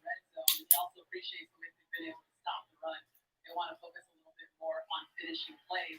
As for the Pittsburgh Steelers, Mike Tomlin said his offense was a little rocky to start, but they gained traction, obviously, as the game went on. Loved the 2-minute drill, and said that it just takes the offense a little bit longer to get more comfortable with its defense, and we saw that in the first half. When you think about the way that first half ended,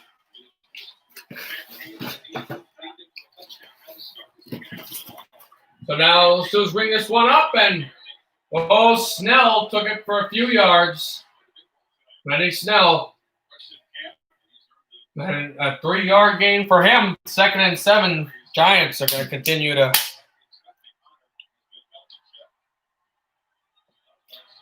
see what they can do here. Hope you guys watching this, enjoyed it.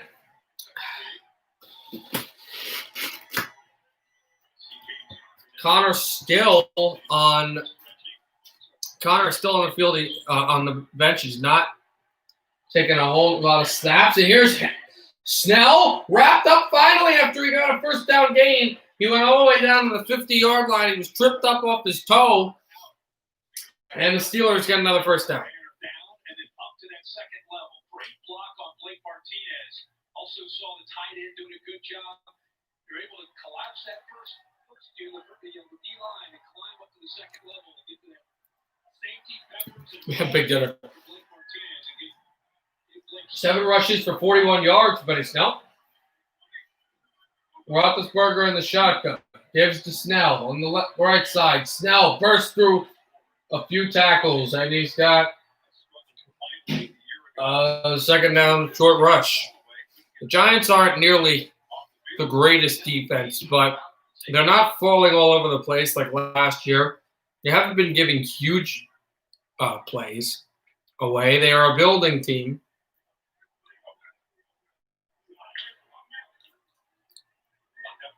against a team that a lot of people think will contend for a Super Bowl in Pittsburgh. They bring a fullback set with a tight end and a wide receiver. Snell as well out there, and Snell's the one that's going to get the ball. Snell will jump, cut, and Martinez brings him down for a loss. The first negative play by Pittsburgh in this second half.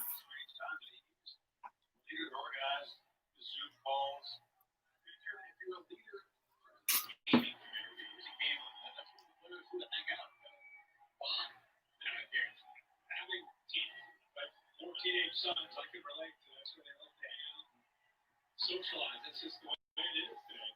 Martinez smart to do that. Martinez back out deep looking. Try to go there. He works as a spy. Roethlisberger shotgun throws up there. A battle for the ball. Incomplete. No flags. And a 3-and-out finally. They forced fourth down. The Giants were getting pushed to their limits, but Bradbury on third down, made a big play on the giant James Washington. Oh, and what a play he makes. Washington comes up, grabs the ball pretty securely, and just puts the arm right into the midst to deflect it and make it a punting situation for Pittsburgh. Colquitt will drop kick this punt all the way down to the 9-yard line. And a fair catch issued here. Giants deep in their territory, but they've got the ball.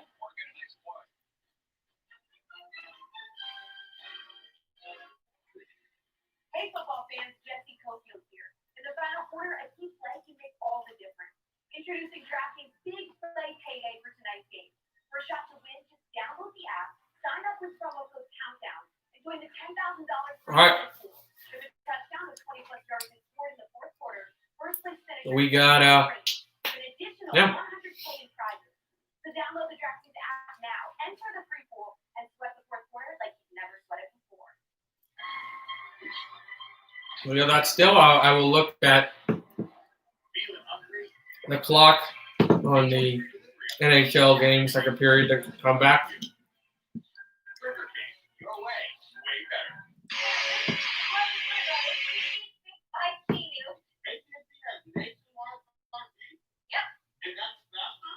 There's about 6:29 left in this first period.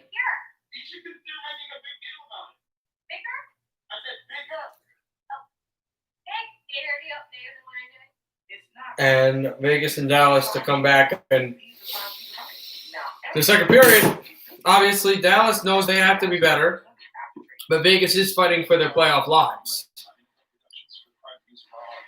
But you have to understand this urgency of these players that have wanted to win for so long in Dallas. The urgency for their The urgency for their hockey club. They've never been to the Stanley Cup final, their franchise, in 20 seasons. Obviously, there's urgency there.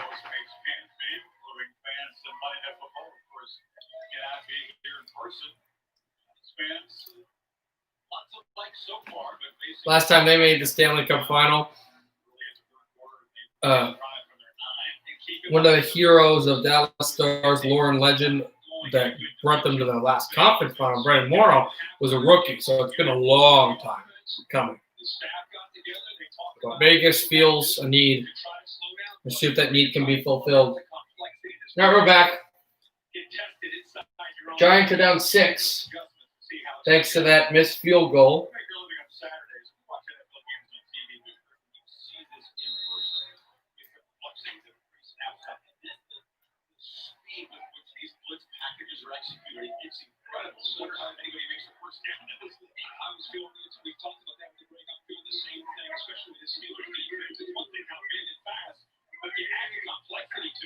Watt pushes up the middle, and Barkley is going nowhere.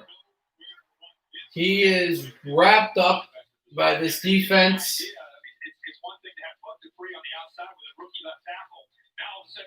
And another problem is Dupree was there to try to make a play, and the blocking has to get better. But yeah, He can't run all by himself. There has to be better blocking. Hopefully the Giants will be able to work on that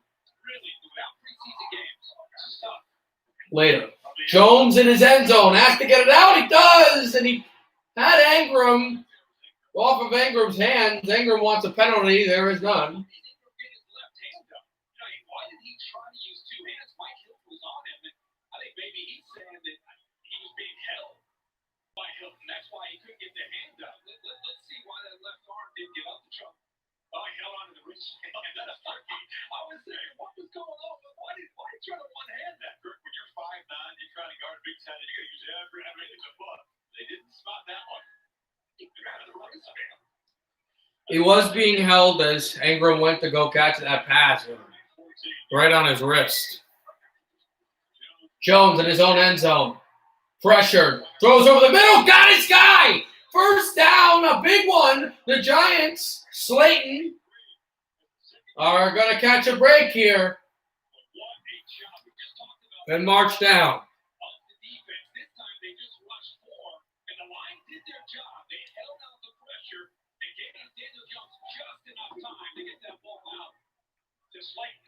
Jones in the shotgun. Steelers rush. Throw to the screen. He almost got tripped up, but he got a few more yards as it was Shepard trying to gain some footing, and he was able to.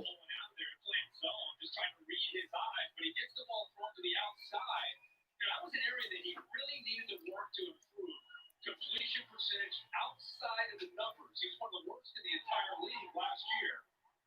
It's a new day now with Jason Garrett and his offense. And Daniel Jones is clearly very comfortable with when given time to execute right. Here's Jones behind center. Tapping, and now he'll get the ball. Hand it off to Barkley. Barkley makes a move through traffic. Barkley close to the first down, and it'll be 3rd and short. He went to that big tight end set that you referred to with the 3 tight ends. And you got to admire that Jason Garrett's not just abandoning the running game. You got to keep trying to stick with it and keep letting this defense know that there's the threat of that.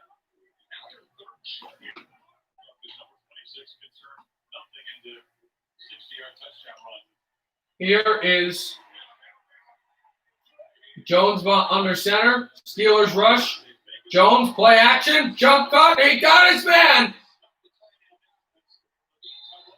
And it was Tavitolo who gets the pass. He decided to play action fake. They bit it, but they were rushing towards the running back anyway, which meant he had to throw off a jump foot, and he caught Tavitolo, and Tavitolo ran for a few more yards. What a play there. We got about 90 seconds left in intermission. We got to get back to game 5. Jones, hurry. Still, throw off his foot. Got his guy for a first down or close. Daniel Jones got absolutely whammed to the ground, and somehow he was able to pass this ball out to a defensive back. I don't know, to a receiver. I don't know how he found the space. To Slayton again. Slayton is such a key guy right now in this offense. Jones at midfield, sweep, pitch to Barkley, looks for room. Barkley just gets past the line of scrimmage and got some yardage there. And they did give Slayton the first down, actually. So it will be 2nd and long. He got a yard on a pitch sweep that looked like it was going nowhere.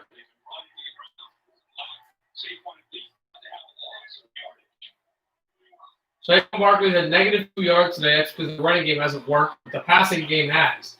Barkley out there. Jones in the shotgun. Fakes. Throw it over the middle. It was a dangerous pass, but Barkley caught it. 3rd down. Really dangerous pass. And he threw a similar one earlier that was intercepted.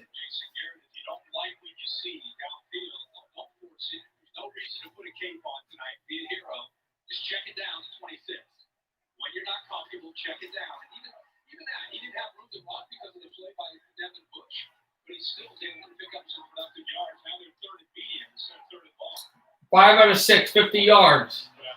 in this drive for Jones. In a shotgun. Jones hurried again. Jones, he's going to run for the first down. I think he might have gotten it. He did step out of bounds.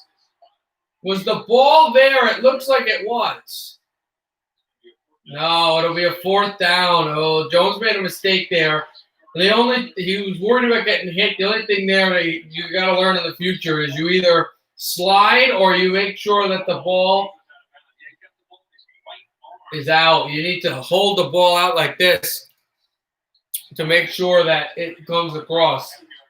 It's 4th and 1. They're going for it.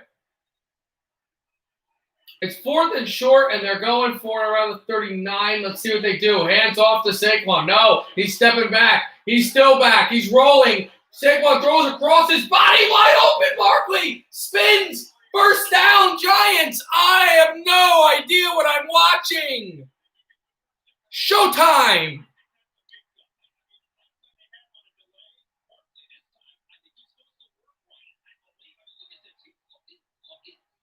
Jones is hurrying, throws completely across his body. Barkley's wide open, and he gets more than the first down. Giants are still marching somehow. I'll go to the hockey game after the end of this drive. I'm sorry, guys. This is unbelievable.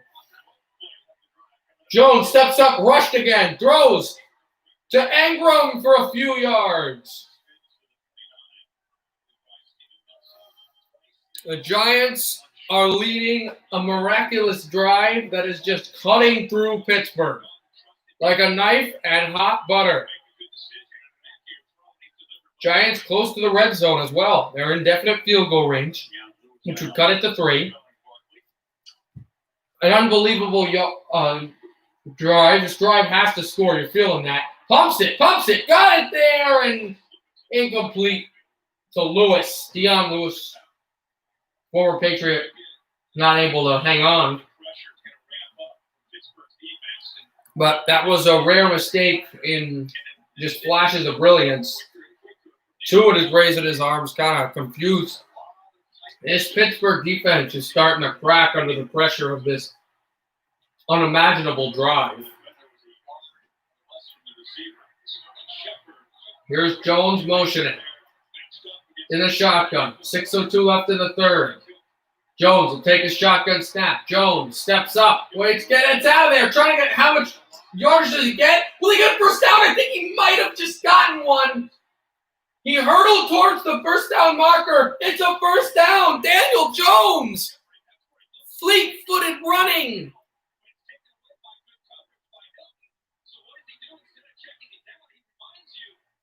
Unbelievable.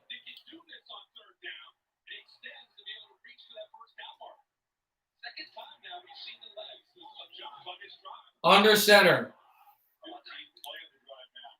Heard Daniel Jones. Jones gets out of there. Jones goes across his body. Got his man, Smith, again. For a second time this game. 2nd and short. Once this drive's over, I'll go to hockey.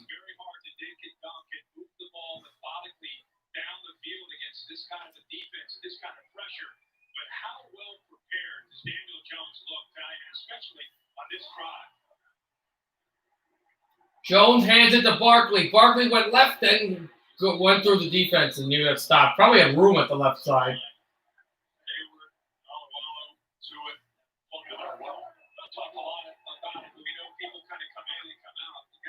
This is a work in progress with this offensive line. Andrew Thomas, a rookie out of Georgia. Both guards are veterans. They've been around. They moved the tackle this year, Nick Gates, to center, so he's playing a new position. And then you got Cameron Fleming, who came over from Dallas, playing a right tackle. Without preseason games, Jones in shotgun, under center now, 3rd down. Back in shotgun. Daniel Jones. Back in the shotgun, stepping up, blitz, got his man, Shepard, threw one to the sideline. He's got a first down again.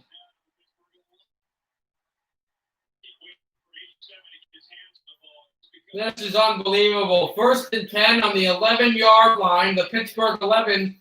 The New York Giants just marching this ball down and grinding Pittsburgh.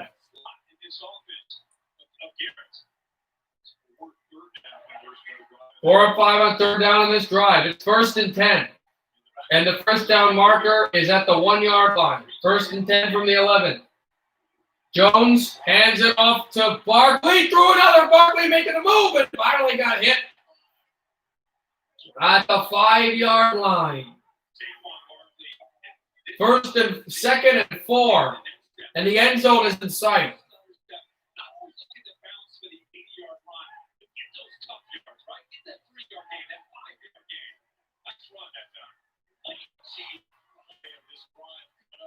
Jones under center. Rolls out. Nobody there is going to throw this one a flutter, and it's picked off in the end zone. He has to learn to throw these balls out.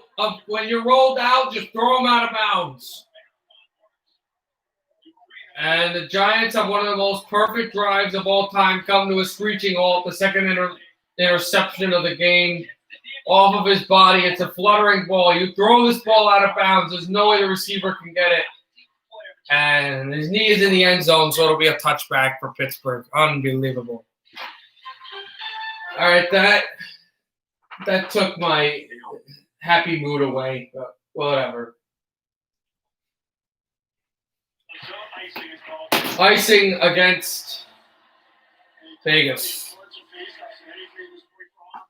That's another thing where it's, again, coaching for the Giants, but back here in the hockey game.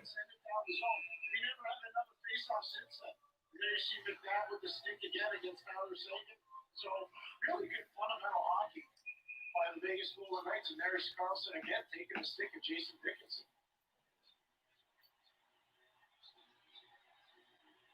See the shot total so far. Carlson out there against Dickinson. Carlson on the faceoff. Down to Theodore. Theodore drops it into the star zone. Leishkonen hurried by Smith. Kept in off the point. Tries to bury it to center. They do. Here's Dickinson. Looks for Alexiak. Alexiak passed in front. Intercepted by Carlson. Then Marchessault. Vegas to center. Here's Stone. Stone waits. Holds still. On the line again. Poked back by Schmidt. Marchessault looks for Carlson. Marchessault down. On for Pacioretty. Pacioretty in behind. Trying to spike this puck through on a one-timer. Shot by Schmidt, which was wide as well. Heiskanen will shoot this puck through. Taken back by Stone. Stone fell down. And yeah, he was tripped by Como. Como to the box. Vegas to the power play.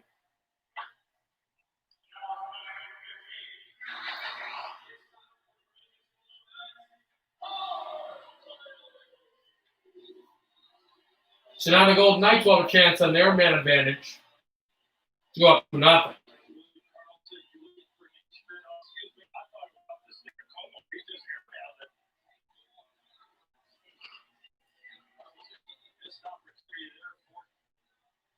Vegas gets the man advantage here with 5 minutes gone into the second period.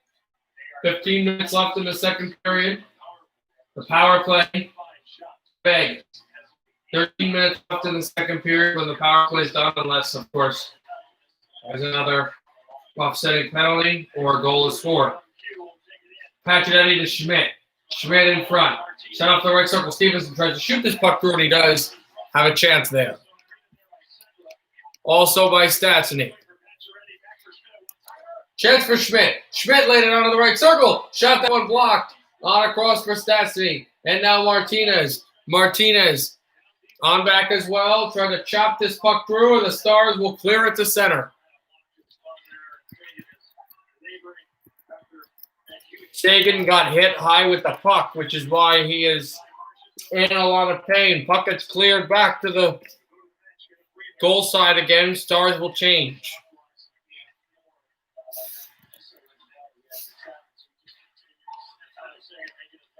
Dallas moves it in. Here comes Heiskanen back. Now Sagan is on the ice again. Here come the Knights for more on the side for Carlson. Carlson with Theodore there as well. Back for Theodore Carlson. Carlson left circle. On for Theodore. On to Carlson. Carlson looks for Theodore again. Theodore back. Carlson. Out across. Stone. Shooting wide, and then taken back by Theodore, keeping in the line. 30 seconds left in the power play. Theodore shoots for a tip, won't get one. Stone backs it to Theodore. Stone goes down. Puck goes to center, and Stars change. Knights through. Oh, it's a good play by Theodore to get it on a cross for Stone. Shooting off of a body. Carlson tried to poke this puck in across. 10 seconds left in the power play. Back on for Carlson. On to Theodore. Theodore holds it. Waits. Shoots a wrister. Chance there. And it's blocked to center, and the penalty is over. Como's able to get back on the ice, and he goes through to the bench. 78-mile-per-hour shot that Theodore had blasted on Hudobin. Knights will poke this puck across the center as well. And then leashed along by Marchessault, who got tripped. Now Stevenson tried to pass this puck in front. And the Golden Knights again draw a trip. 12:39 left as Schmidt got tripped at center by Janmark. So the Knights did not score in that power play. They're going to have another.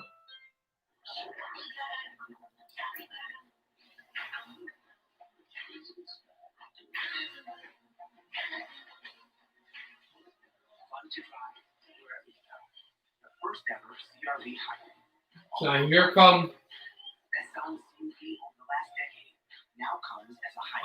the Knights wanting more, but really Stars have been just enough there.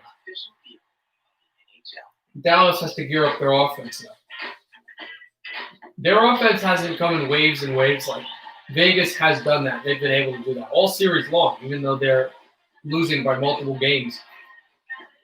But Dallas knows how to score timely goals. And they've got to do that if they want to have a chance to win this series tonight. It's like a home cooked meal you don't have to cook. Drive-thru is open or get contactless delivery.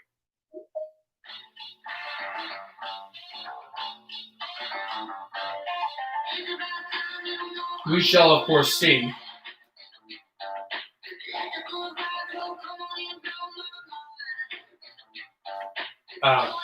What happens.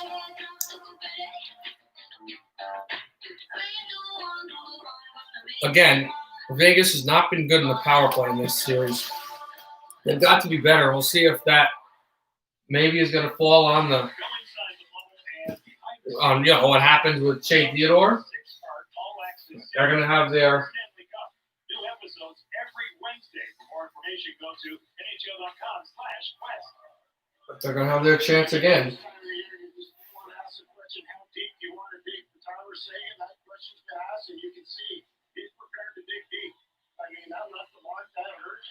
I was showing this play where Sagan just went in and blocked a shot.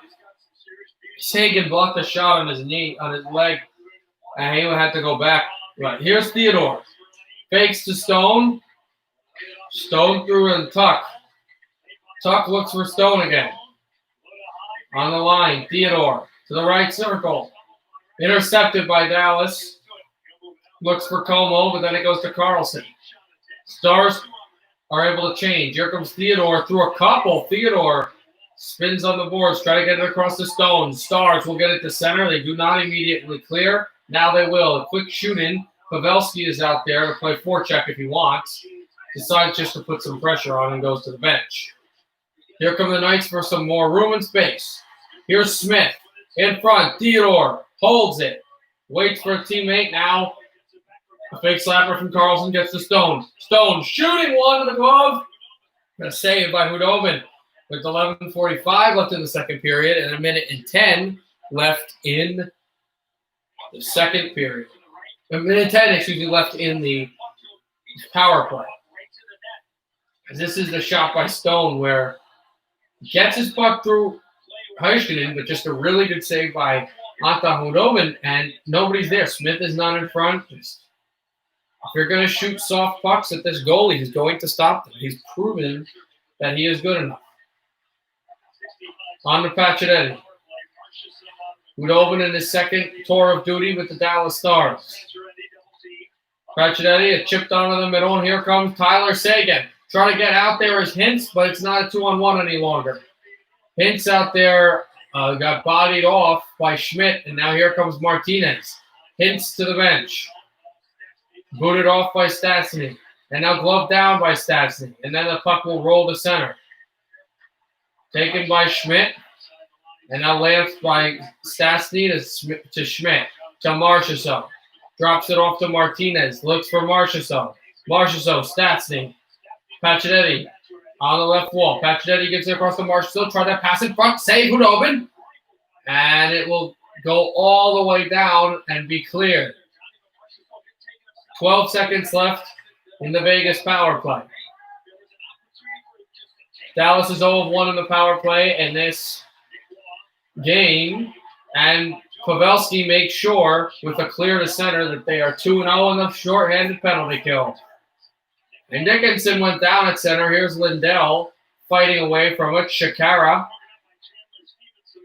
And now Pavelski, Cogliano, and Janmark offensively wide. Tip that one. Pavelski still trying to deflect it to center, and he can't. Spiked off of Cogliano.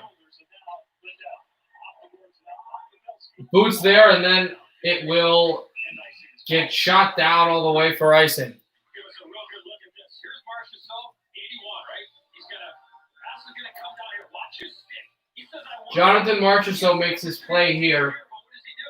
Instead, he tries to throw it right wide. to get Give it to me. in front and to get in close to the goal. Here, he moves this pass, and He's gonna stay there. They're saying, you're not gonna take the puck to the net.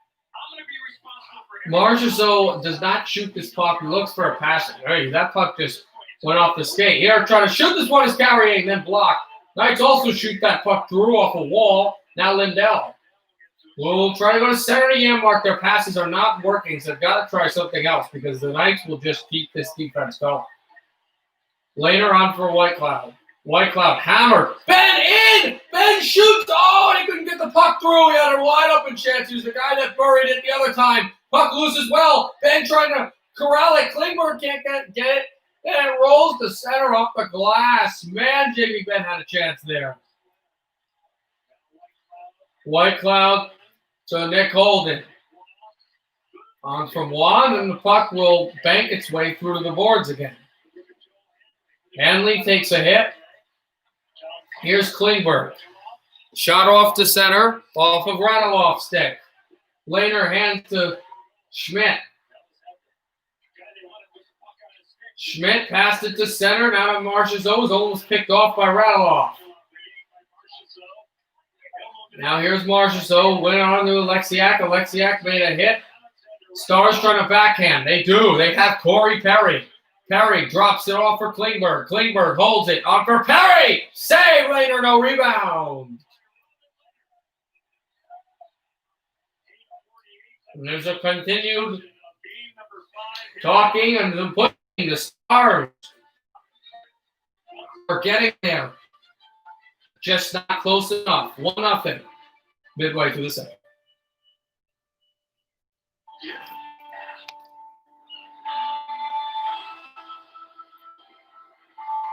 And we'll see if the Stars can come back still. They've been pushing it. That Jamie Benn chance just really there, really active. You know, it's been that way.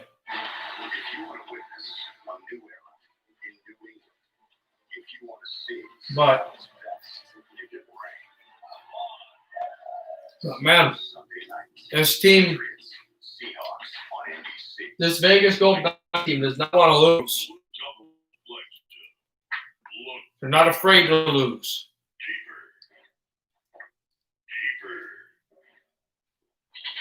So they will do whatever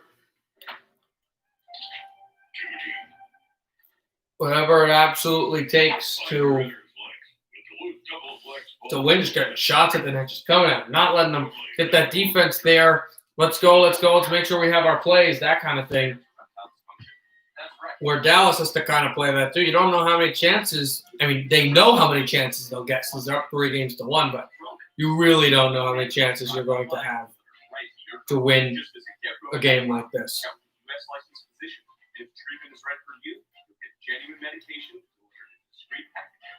Roman, let's take care of it. Get started with your free online visit at getroman.com/TV.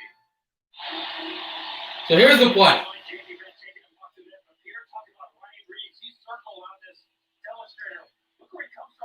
So Ben worked in trying to shoot this puck because there was a clear ice pass, but Vegas was getting some defensive help from the boards. Reeves, it's, they're doing everything possible to not letting a goal shut down this game. Let's go on to game 6.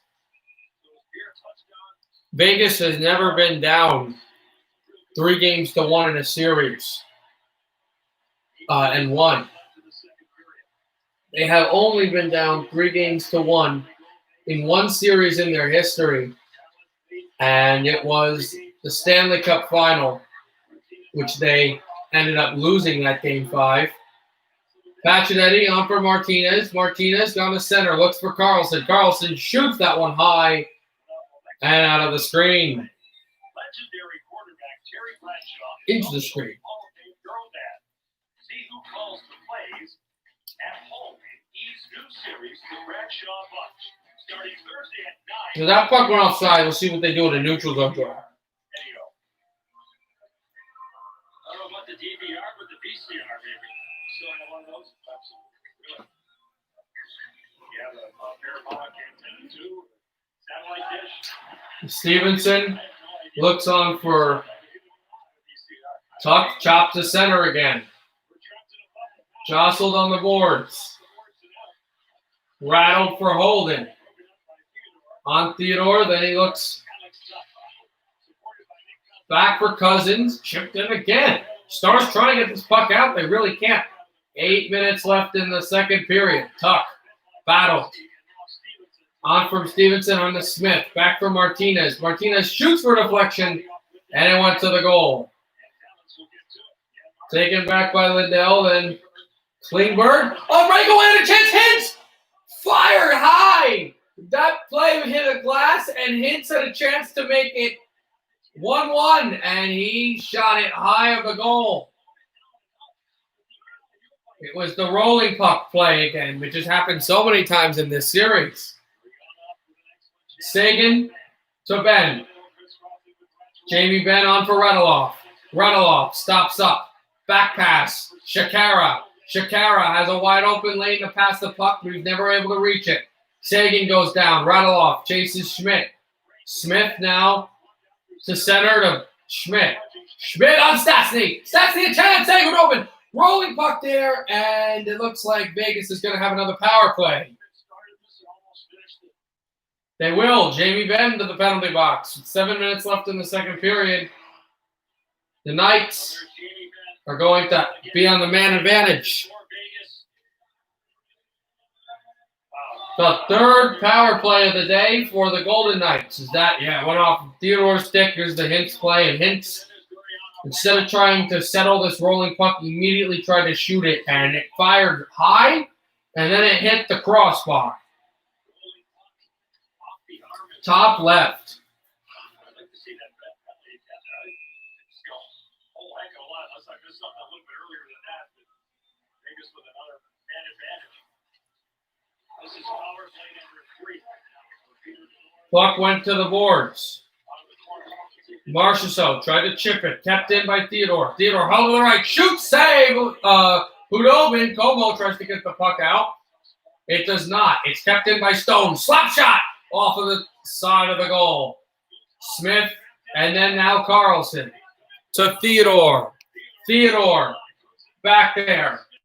On from Smith. Shea Theodore. Theodore, a shot that went wide as Shakara tries to take it, and Dallas will clear. The Stars had a 1-0 win in Game 1. That would be okay for Vegas here in Game 5. Theodore to the stick, drop pass. Then came along for Dickinson, who holds, shoots off the stick as well. Dickinson to try to chase it. Cogliano with the puck. Cogliano tried the back pass. In at center, Stars shoot in. 55 seconds left in the man advantage. Martinez to center. 5:50 to go in the period. Pacioretty shoots this puck wide. Knights try to keep it in off a backhand pass of Carrier. And then the puck rolls all the way into the Vegas zone. Janmark makes the play, but not able to touch the puck to have an opportunity on goal. Stastny hit there. Como as well. Marchessault to Schmidt. To Marchessault. Holds. Looks for Schmidt. Too far off the line. Can he keep it in? He does, but he had to shoot it in. So the Stars will backhand this puck into the Golden Knight zone. Kept out by Lehner. 5 seconds left in the power play. And for the third time in Game 5, Dallas kills it. Out of the box is Ben. McNabb tied up by Heiskanen. Knights keep it through. Here's Waugh. Ben is out there as well to try to poke this puck through. Stars will push it to center. It's a good play by Gurianov using his speed and strength. Then Cousins fought that one off of Hudobin. But Hudobin's able to pull this puck through. Here's Theodore shooting wide. And then Stevenson trying to feed it to Martinez. Stevenson passes this to McNabb. A laser shot. That one went off the glass and fought on the center. Jamie Benn tries to chase Whitecloud. Whitecloud goes across as Ben will change. Off of the stick, Cousins fighting away. Dickinson, Stevenson on the turnover, trying to go to Reeves for his first point of the playoff series. Reeves off the glass, goes to McNabb, shooting save, Hudobin, puck is loose. It's still there, and Hudobin's on it, and then they call the whistle dead.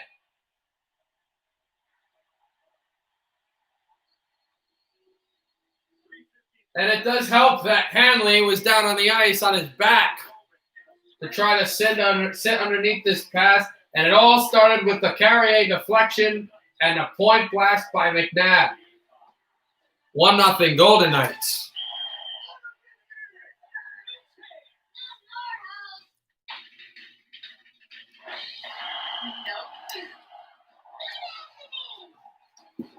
We shall see almost the end of the second period. After that, we'll go to the NFL game, which should be a really interesting battle in the fourth quarter. Last time we checked, the Giants had a miraculous drive that ended on the 1 yard line because of an interception because Daniel Jones had terrible game reading. He's a good quarterback. He doesn't suck. He just is very young, and he doesn't understand simple things like if you're pressured and you see a guy but you're not sure if he's completely open, just throw it out of bounds. If that guy screams at you afterwards, I was open, just say, all right, well, I've seen you drop the passes or whatever, be covered, so I'll make the decision. You throw it out of bounds, you'd have another chance to live another play. But we'll see what happened. I don't know what happened. If anyone's still on the stream, I hope you guys can stick around, really. Like, I haven't heard any comments or anything since halftime, so I'd love to talk to you guys and have conversations. But anyway, do not let me know what's happening in that game yet, because we will see it for ourselves at the end of the second period, which is ending soon. And now they're into their player of the whatever period. And there are Theodore again, 7 goals, 12 assists, 19 points in Vegas, 78 shots, most of all players. Not goals scored. The most goals scored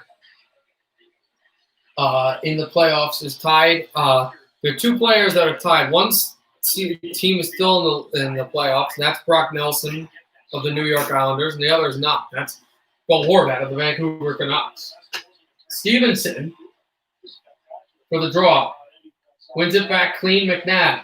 Schmidt shoots. And on Hudobin. Stastny still jamming away at it. 3:45 left in the second period. Vegas 1, Dallas nothing, and that puck ricochets out of play. Vegas is having their first clinic on shots on goal. They lead Dallas by 10 on shots on goal. 24-14, as that's a wall. They've used these walls in Edmonton. Really can circulate pucks, and they've worked in this series especially, and a little bit they have been used in the Eastern Conference Final between New York and Tampa Bay. Schmidt goes down to just reach the puck, and now icing will be against Dallas.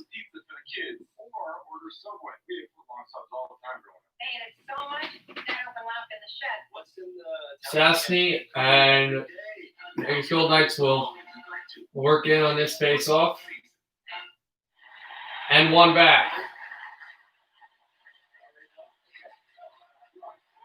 Thrown in by Marchessault. Taken away off from Radulov. Now Hintz.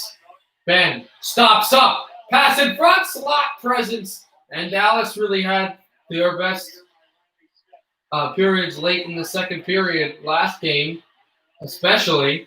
On across for Marchessault. Try to backhand this one in front, and now Seguin will get going with it off of where Radulov was. Carried at center by Ben. He back passes to Seguin. Seguin, look, try to toe drag because there was nobody there, so he couldn't have passed it. But you can't do that with your sticks. It's way too easy for deflections, and that's what the Golden Knights got there. A deflection. 2:46 left. A Knight went down, so there's a chance for the Stars. Gurianov, Carlson banks this one off the glass. Smith shoots it out to the wing. Here's Pacioretty working on Shakara. Pacioretty hit by Shakara. Hanley and Janmark are out there. Pass in front. Pavelski able to poke it away, but kept in by Theodore, who backhands it. Now the Stars trying to get cleanly to center. Not able to quite cleanly. And here's a chance. Stone backhander save, Hudobin. With 2:17 left in the second period.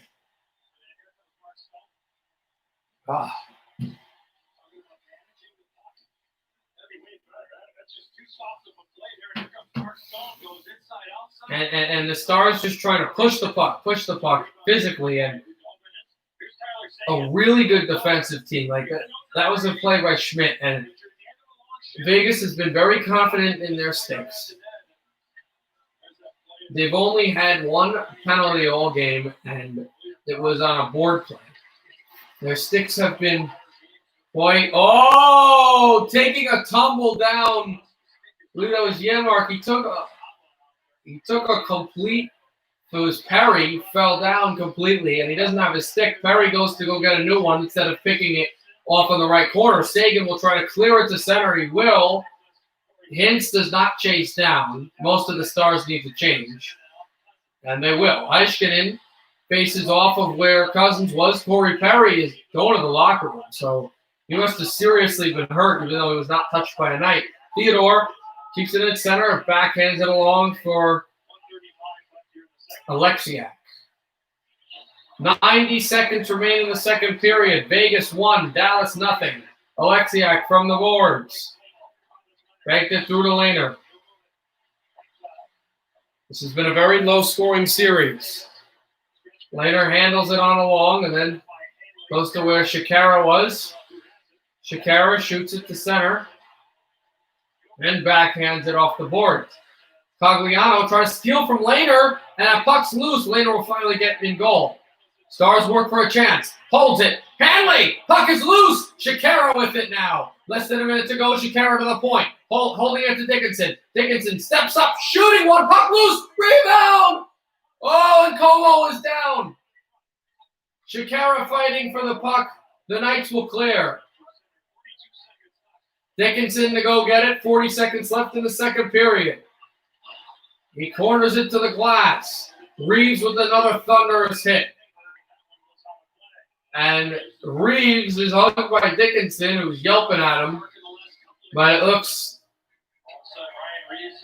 humorous. Appeared again in this series. It's a lot easier to chirp and bark when you got the lead. And he certainly knows his role. Taking a piece of Dickinson, and then you get John Klingberg. That was a good, clean, hard hit there. And here's the play by Dickinson, of course. So Dickinson just shoots for a screen. And very unlike what Vegas did is they have bodies in front. Cogliano is right. And it was Lehner went down, but after he made the save, a whirling dervish. But Perry, yeah, he fell down, but his leg went awkwardly. So he immediately wanted to get it checked out. Golden Knights try to keep it in their own zone. 20 seconds left in the second period. Will Klingberg go for a rush? The Stars know how to score late, timely goals. Back to the line, going off a deflection. Sagan tries to keep it in, rattle off, buried there. Klingberg, they have to shoot soon. With 5 seconds left, Klingberg shoots for a stick and it deflected wide. And another chance. Can he shoot it quickly? Backhander wide and deflected through. As there's still some talk, Stastny, Ben are not happy with each other. Rattle off as well. Trying to get at McNabb. This period will come to an explosive halt. The third period is coming up. Vegas 1, Dallas nothing. And the Islanders can't hold on to momentum. Chandler Stevenson has the game total goal. Game number 5, Western Conference. All right, let's go to football.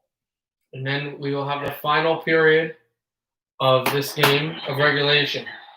So 5:47 left in the fourth quarter. The Pittsburgh got a field goal, so they're up by 9. Monday night just before Christmas at your Bengals. Joey Burrow, I thought, played well his first game. Didn't he look good? He gave his team a chance. Really good defense, the Chargers. Gave his team a chance there late to try to win it. You're not competitive he is, though. He's not going to have moral victory. No.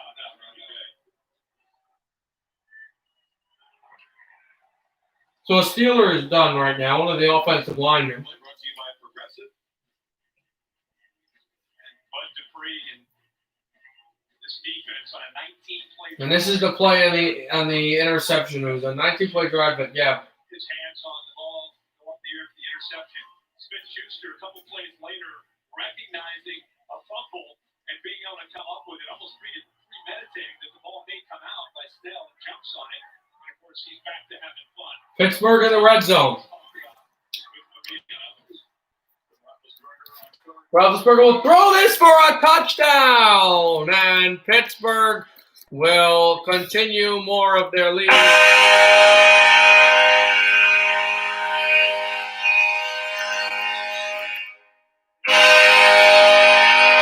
throw went over the top, and this might just be too much for the baby Giants.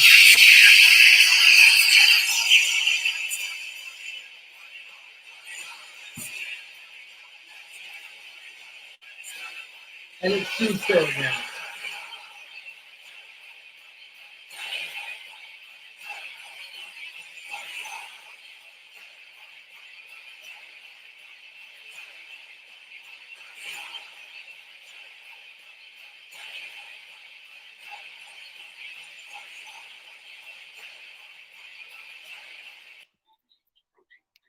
So Pittsburgh makes it 25 to 10 right now. So it's 19-10, it's 13-10, but the Giants just making mistakes and Pittsburgh capitalizing. That's what this game is. I believe before you change your mind. A deal hard to believe. Get the Whopper and the 2 for $5 mix and match. Your way. Way better. Hello, I'm William Shatner. And you may not know this about me, but years ago, I was diagnosed with a sleep disorder. And like millions of other prescribed sleep equipment, that you know sleep equipment manufacturers recommend daily cleaning. That's why I use So Clean 2. It's the perfect complement to my daily routine and is hassle-free. So Clean 2 is fast and easy. It keeps my sleep equipment fresh every day. We'll see if the Giants can come back at some point in this game, though it does look a little too late. You know, the interception. Pittsburgh drives in and gets a field goal after recovering a fumble, an offensive fumble that would have changed momentum.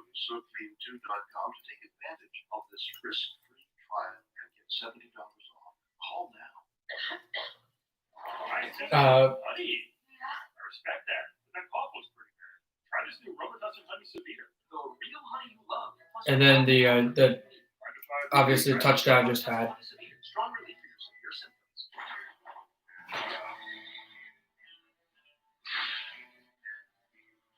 When the food you love doesn't love you back, stay smooth and fight heartburn fast with Tums Squeeze.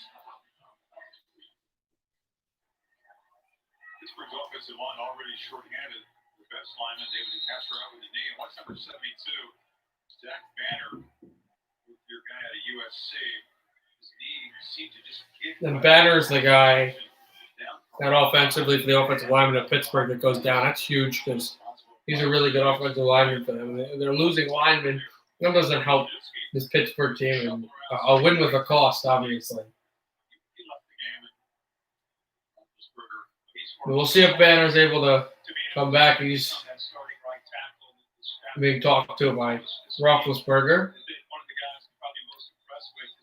Their team up 26-10 now. The extra point was good after he missed an extra point earlier in the first quarter. Even in the midst of the COVID quarantine, Banner, who's a big man, see how much work he put into this to finally take over and be the guy at right tackle. And he must know that injury could be pretty severe.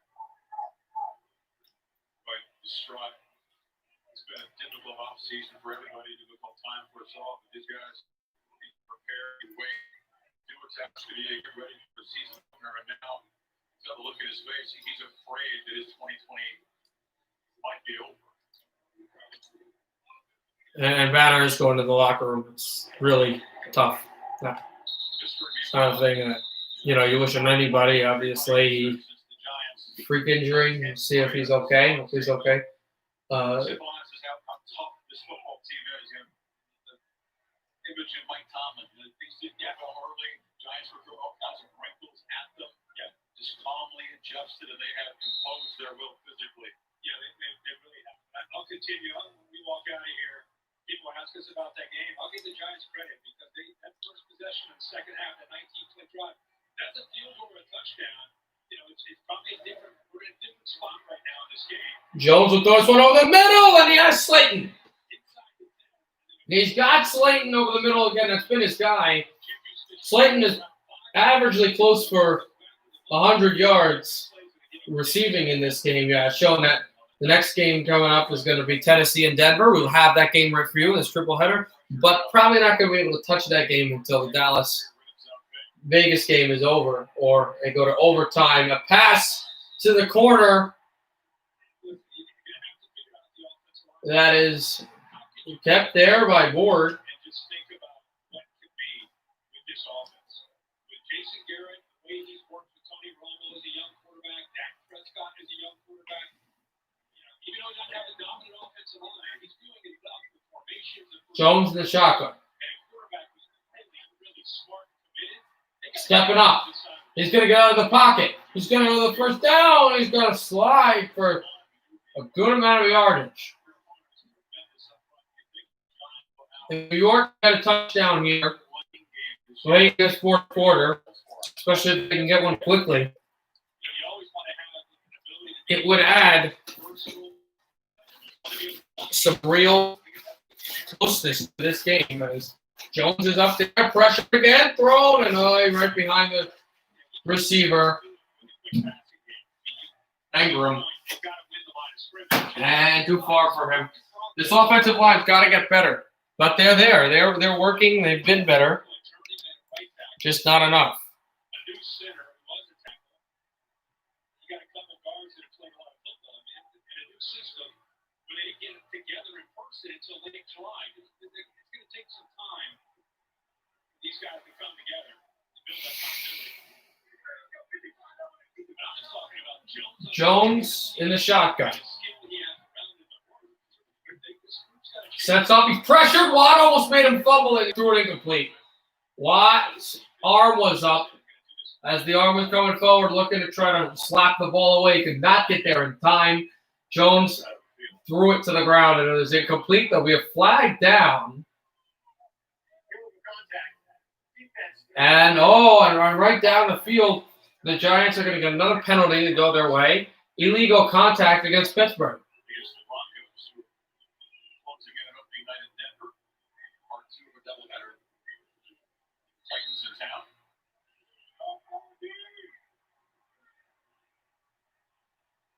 Jones motioning. He's in the shotgun. The road to Chicago next week. The key to their season will be 3 divisional games in 12 days in October. Jones motions as well. Still, and then he'll take it. Jones from the Watt hurries. Found his guy, Shepard, who struck the guy, went backwards, and then fell down. It'll be second down looks like. due to the penalty. Imagine being Daniel Jones with the get off of TJ Watt in his face, and then what potentially could happen with Bud Dupree against a rookie left tackle. He's had to deal with that when he's sitting in that punching pump all night. Got to get the ball out quickly. Jones steps up, throws it, and Barkley could not break, but he had to worry about the pressure that was in his face. He's dealing with it. We haven't talked a whole lot about Tua tonight, but he's more than capable as well up there. Just rushing forward, nothing that overly complicated. Usually wait till third down and dial that up. The guy that's had a great game is Devin Bush, second year out of Michigan. They're kind of hoping he can take that next step. He's looking great tonight. Watt right off the pressure, tries to get to Jones, and Jones a check down right in front of the first down marker, and he's got Barkley and a first down for New York. I will check the clock now in the National Hockey League. Trying to change your culture. You want to fight to the end, right? You don't want to show any sign of quit. That's what the Giants are doing right now. Joe Jones. Here's Jones, steps in, throws to Barkley, close to the first down marker. The 11-yard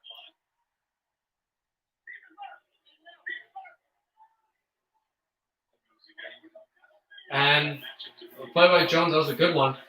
He's passing the ball well. He just needs to know not to throw a turnover. You're getting close to the conclusion of this game. Pittsburgh 26, New York 10. He sees the blitz coming for the slot there from Mike. 2:40 left in the fourth quarter. Jones steps up, waits, throws high again, out of play. He was looking for Ratley. And 3rd and 3 is what the down is now.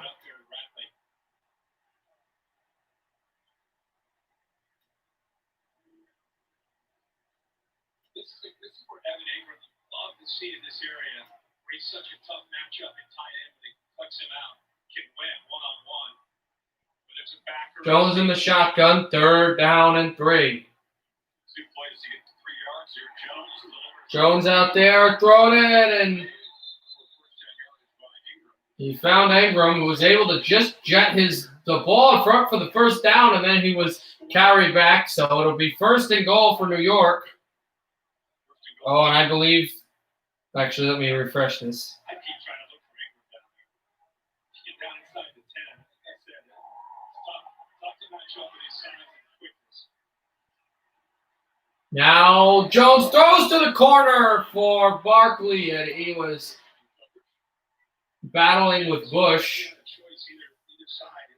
the Michigan man, and Bush had enough coverage there. 4:58 left in the intermission. We'll be getting ready for period number 3 of Game 5. Vegas up 1-0 with a goal by Chandler Stevenson, trying to force Game 6, and Dallas, of course, trying to go to the Stanley Cup final. Because he's been playing for so long in his system, 8 years. But I think Devin Bush, it's an area you're going to see him recognize formations and tendencies to make sure everyone's on the same page. Jones in the shotgun.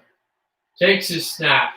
Steps up. Has to run away from pressure. Jones will throw it out of bounds. And since they don't have enough outside pressure, they decided to bring in a rookie from Charlotte, Alex Highsmith, 56. They don't get the beat. At least that is shot tonight. The poor guy can rush the pass. It's a 2-minute warning with a minute 56 left, 3rd and goal.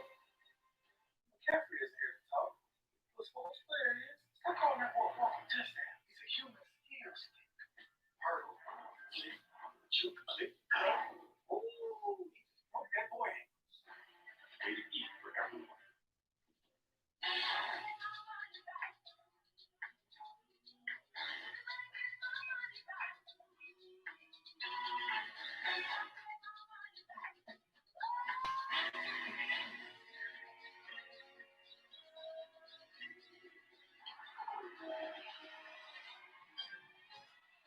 we'll wait for this quarter to come back, and then we'll get ready for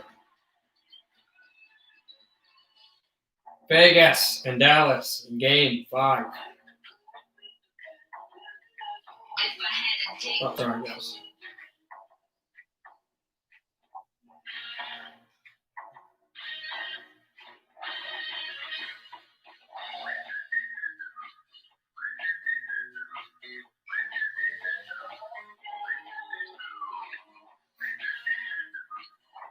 So here, of course, definitely a moment for New York to just get some momentum. I mean, if you can't win this game, if it's just too little too late, because if they score a touchdown here, you got to go for the onside kick.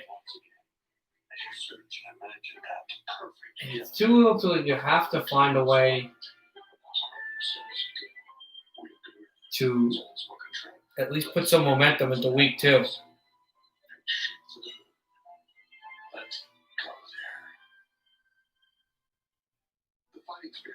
New York is actually going to play week 2 up. They will play Chicago tomorrow. Back half of the Monday Night Football doubleheader today. The Clowney picked up by the Titans just 8 days ago. Boots for the Tennessee defense.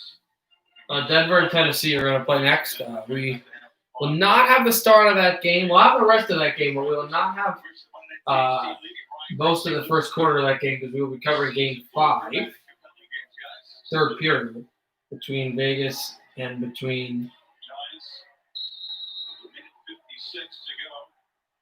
the Dallas Stars.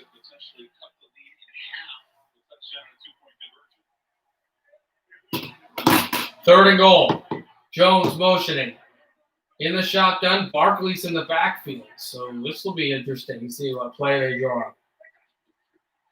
Jones out there under pressure. Throws it. Touchdown, New York!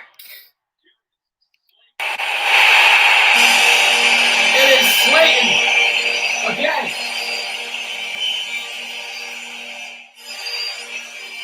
And with a minute 52, the Giants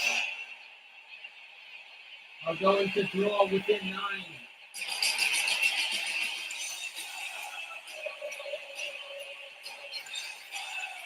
He beats Nelson on the corner, and they're actually going to try to draw within 8 in a one-possession game. A 2-point conversion attempt for New York. They get it, a chance. They don't get it, probably not. Rolling off his foot, thrown, batted down by Hayden for Shepard at the corner. Out of play, and they five each other, so it's now 26-16. It's still a 2-possession game. Not throwing high enough for Shepard, so the Giants in dire straits in the 4th.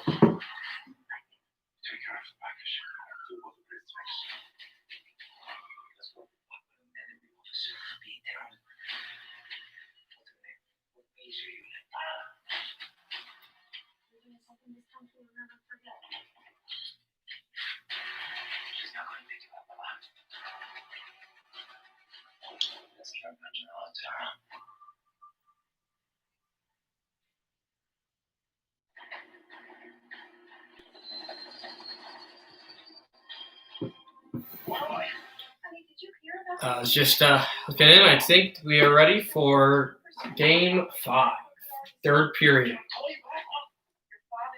A little update on the Giants game, which at some point will probably be finished. Here on Marshall, try to take from Rattleoff. Starts in front, save later. Whoa, that was Ben. And now the Knights will bring it out across 2-on-1 before they can get there. Smith shoots, guys! Riley Smith.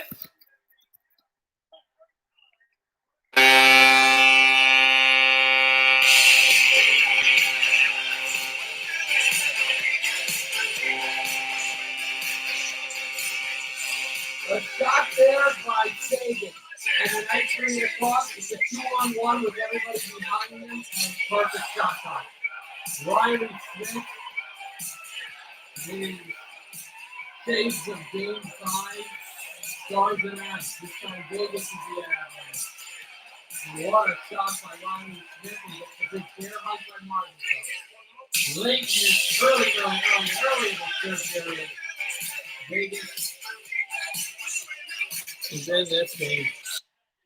2-0. The score. Now, Dallas needs to get 2 goals, not 1. Alexiak chases Pacioretty. Pacioretty holding up, trying to kick back the puck. Doesn't have the opportunity yet. Then pulled through him. And there's a stoppage, and now Pavelski, guy doesn't fight a lot, is jarring with Stone. You can understand frustration at certain times. And you see down how the grinding that's going to happen. You see, check there by Stone initially. That's when it started. And everything comes up. And we were talking about the pitch. Watch 23. That's just a Lindell. Usually, if you're going to pitch down, you have the support of your forwards. If the puck comes straight out, you can't pitch out and get aggressive. He doesn't have that forward support. You can see how hard Dallas works to get back. But there's nothing they can do because of that beautiful shot by Riley Smith.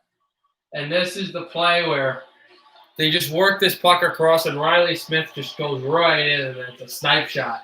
So the referees are going to do it again. If you're going to hug each other and start trying to fight but not officially throw hands, and we're going to put you in for a 4-on-4. So no Stone for 2 minutes, no Pavelski for 2 minutes.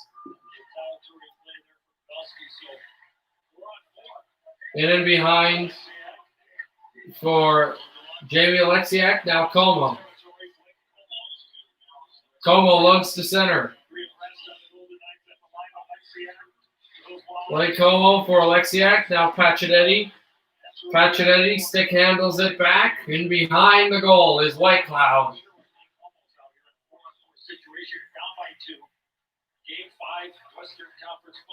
On from off of the boards now.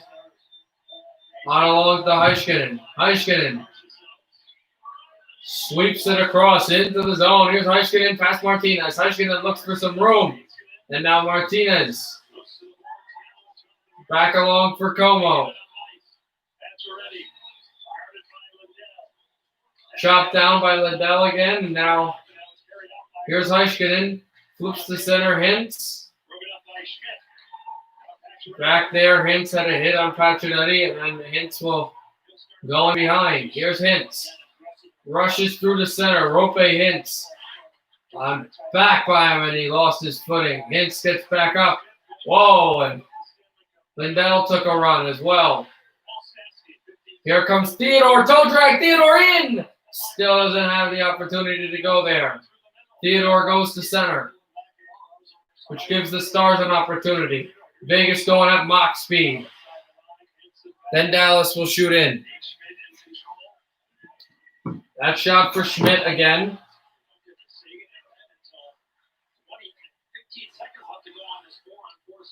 Schmidt back on a long where it could be taken by Theodore. Here comes Stevenson. Stevenson pushes pace. Tuck tried to pass that one for White Cloud, but it went off a skate.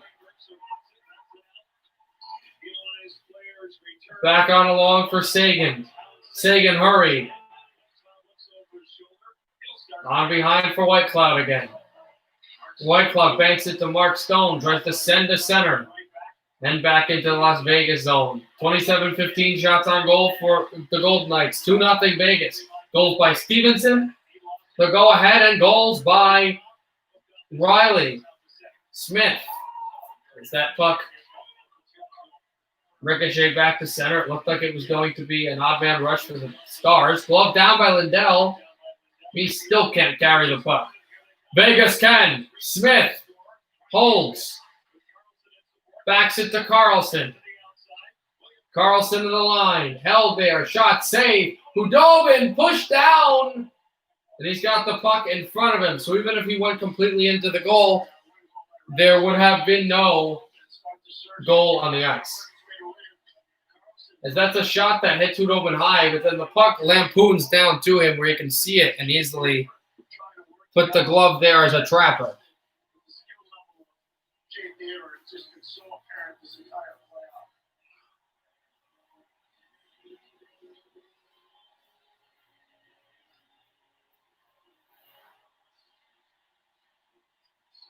Sagan out there in the face-off circle. Hold to the corner. Taken down by Heiskanen, then Perry, then kept in off a shot by Holden. Off of the boards.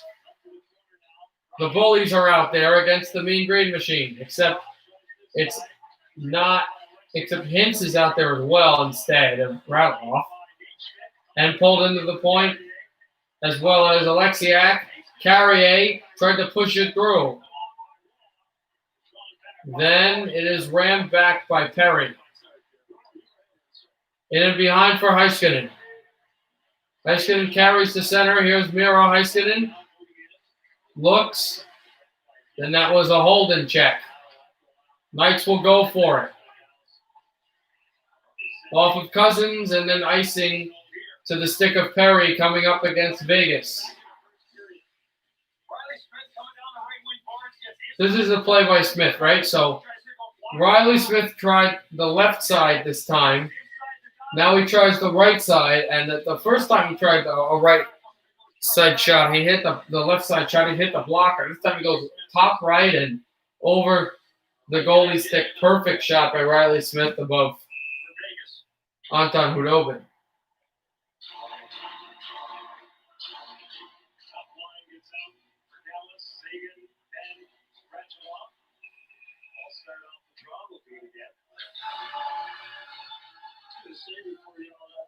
Quick line for Vegas with Carrier and all that. Vegas most good of the Vegas Raiders. Be happy with their ground and pound. What a win by them, Johnny. Carolina. Here's Sagan in against off of the faceoff. Back spun into the zone. White Cloud.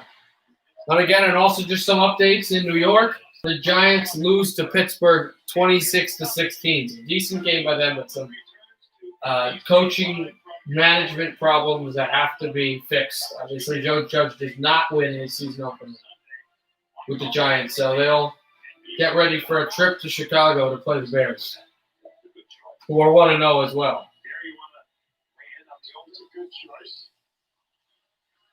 Here's Pavelski out against Stastny. Pavelski wins the draw. On for Klingberg. Klingberg, Esa Lindell. Lindell along the boards as well. Later deep in his own cage and then able to go for Theodore. Pavelski stayed up. Klingberg as well. Fought off the puck. Klingberg just backhands that through to Pavelski. On to Klingberg, now Lindell, Janmark shoots this through off the glove. Trying to keep this puck alive, and then Pavelski as well off of his stick. Smith back on the right side, gets it from Marchessault. Smith holds, and he's offside. Really from the first shift of the game, Vegas has had the mindset, you know what, we're going to play on our toes. We're going to play downhill. We're going to get our defense. Right, so now when this game is over, or this regulation, if Dallas comes back to tie it, this will we will go to game number five. Not game number 5, the Denver Tennessee game.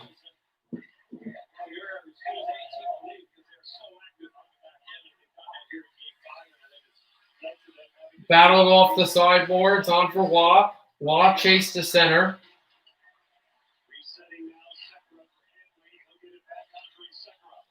Off the stick of Shakara.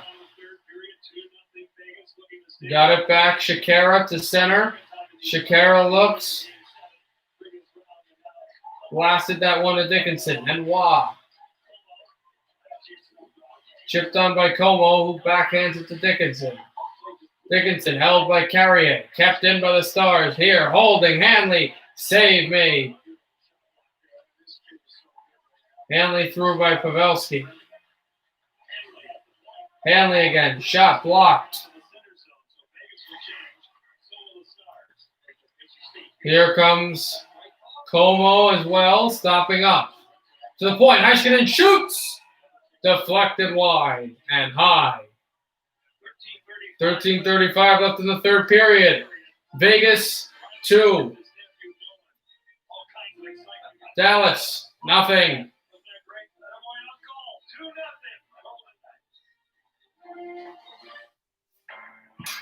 So we'll talk about that, obviously. It's got to see if Vegas can keep that momentum going. Some have it, and some don't. It's the fighting spirit, accustomed to fear and weakness. It stands ready to fight whatever shape the battle takes. Because as long as there are battles, there will always be Marines. You kind of look at that and go, can Dallas come back in the series? Do they lose the momentum, even though they'll be up 3-2, if Vegas does find a way to finish this game up? Do they lose complete momentum, or can they just go back and say, hey, we can come back, we can win another day, and we won't let them get to 7? Or does Vegas just come back from 3 games to 1 down in the conference final, which hasn't been done since the Devils did it against Philadelphia in the Eastern Conference final back 20 years ago, and those Devils would end up going to the Stanley Cup final and playing the Dallas Stars. So how interesting would that be if Vegas was to come back against Dallas and win Game 7? But Mass Mutual, proud to be an official Really- partner of the NHL. really changed a lot.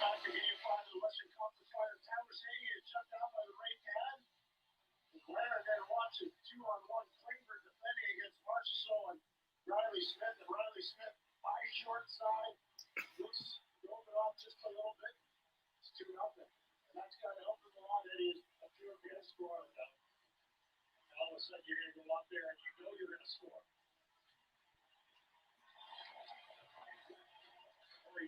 Fuck to the wall. Heiskanen keeps. Holds it. Then a pass back to the corner soon. You know, Dallas would love to draw a penalty here as well because they were not able to do that until earlier in the first period. And their power play was kind of on point, especially in the last game. Stars shoot in for Hintz. Theodore tries to take it away. Perry goes down. Theodore will shoot to the glass, and the Knights will corner it in. 13 minutes left in the third period. 2-0 Knights. Dallas trying desperately to get this puck out of there. Hintz back out for Radulov. Radulov goes through for Ben. Jamie working in on Schmidt, and Radulov is there as well. Poke to Carlson before Sagan could get there. On to Lindell. Pass to the point out of the circles. Dallas has not looked sharp in this game at all. Vegas has. Lindell too far. Smith over the middle. Lindell will get there. S.R. Lindell hands it off to Klingberg. Klingberg shot off a couple of sticks. Lampoons to the boards. Whitecloud on back for Klingberg. Back to the skate of Ben and then Lindell. Klingberg. Klingberg scoots it to Lindell, who goes off of Ben, and then Radulov to go get it. Ben is there as well. He's onside. Radulov chases Marchessault. Marchessault roofs the puck to center. Taken by Klingberg. Lindell is off. The Mean Green Machine is off. Here's Hanley. Slaps it in. On to Marchessault. He flicks it to center. Then Shakara.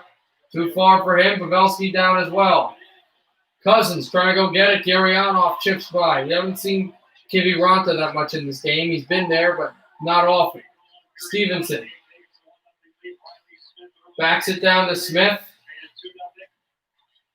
And then the Knights trying for some more momentum off the glove of Kiviranta. Speak of the devil. Kiviranta shoots along the boards. Here's Pavelski. Thrown to center. Here's Cogliano. Stops up. Back looks for Heiskanen. Gloves it down. Passed in front. Too far in front for Cogliano. Away from McNabb. Back by Alexiak. A shot that hammered wide. Schmidt tries to go grab it. And the Knights will carry through for Alexiak. Dropped and covered. Back on the wall. It'll be taken by Dickinson is able to feed it through. And backed it off from Cogliano. That's Alexiak. Puck off the stanchion. Kept in by Heiskanen. The referee's immediately screaming that that play is onside. Heiskanen for Como. Como wrapped up, trying to find someone. Finally does. He runs in front for Dickinson. Deflection. Glove save later. With 10:19 left in the third period. And Como is having more anger problems.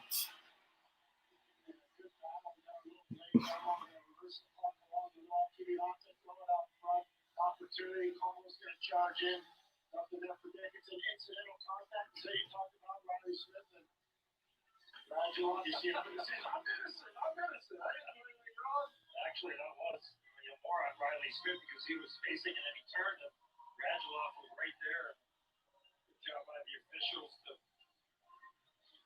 So Smith is out there offensively.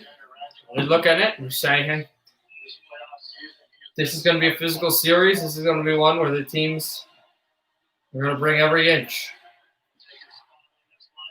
Here is Lindell in the left circle. Lindell shoots for a stick, can't find one. Lindell in Gretzky's office. Waits. And the net is off its moorings. Will they stop playing? No. Pass in front. Score! Jamie Benn!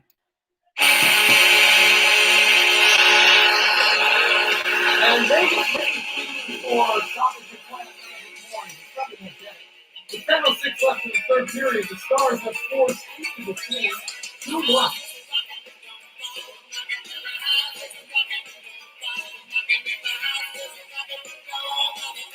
And he just went top. There were Stars everywhere. It's a little late, and they're only down by a whole block. You know, that this awakened the sleeping beast. That is out. Now the Brown, Dave, and now Jamie Benn. You want momentum? Paul Jamie. And yeah, he's here to the board. He's not a ring. But if you need to all of these playoffs, Jamie Benn is there.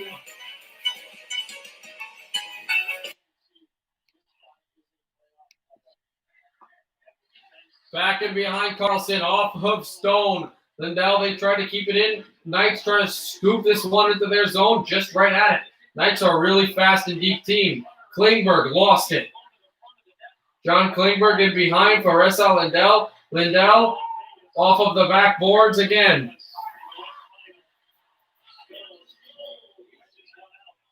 Alexiak chased by Pacioretty. And now here's Alexiak. Thrown for Klingberg. Klingberg, Stone to turnover. Mark Stone, and then wrapped up by Kimi Ranta, who lost it for Stone. And now here comes Cousins with a big hit on Klingberg. Cousins tied up on the wall. Stone as well. In behind where Hudobin was. Dallas tries to chip play. That won't work. Here's Klingberg. Away, Klingberg forces the center. Kept in by McNabb. Shooting save, Hudobin. Vegas is all on it today. Tuck. Theodore, slap shot. Save, Hudobin. Puck will ricochet to the boards. Kept by Theodore. Shooting one. Glove down and then kept on for Alexiak. Jamie Alexiak turns into the zone. Alexiak for a teammate. And now Theodore can't check him because he doesn't have a stick. Now he gets it back. On for Corey Perry. Here's Perry. From the forehand, trying to pass this one under the point. Holding, Heiskanen shooting. Puck's loose. Where is it underneath later? And that puck was actually loose before they called it off, and it went through him. The Stars tried to hack it underneath him, but Jamie Benn has cut into this game 2-1 with a falling Radulov. Puck will be in Vegas's zone when we come back.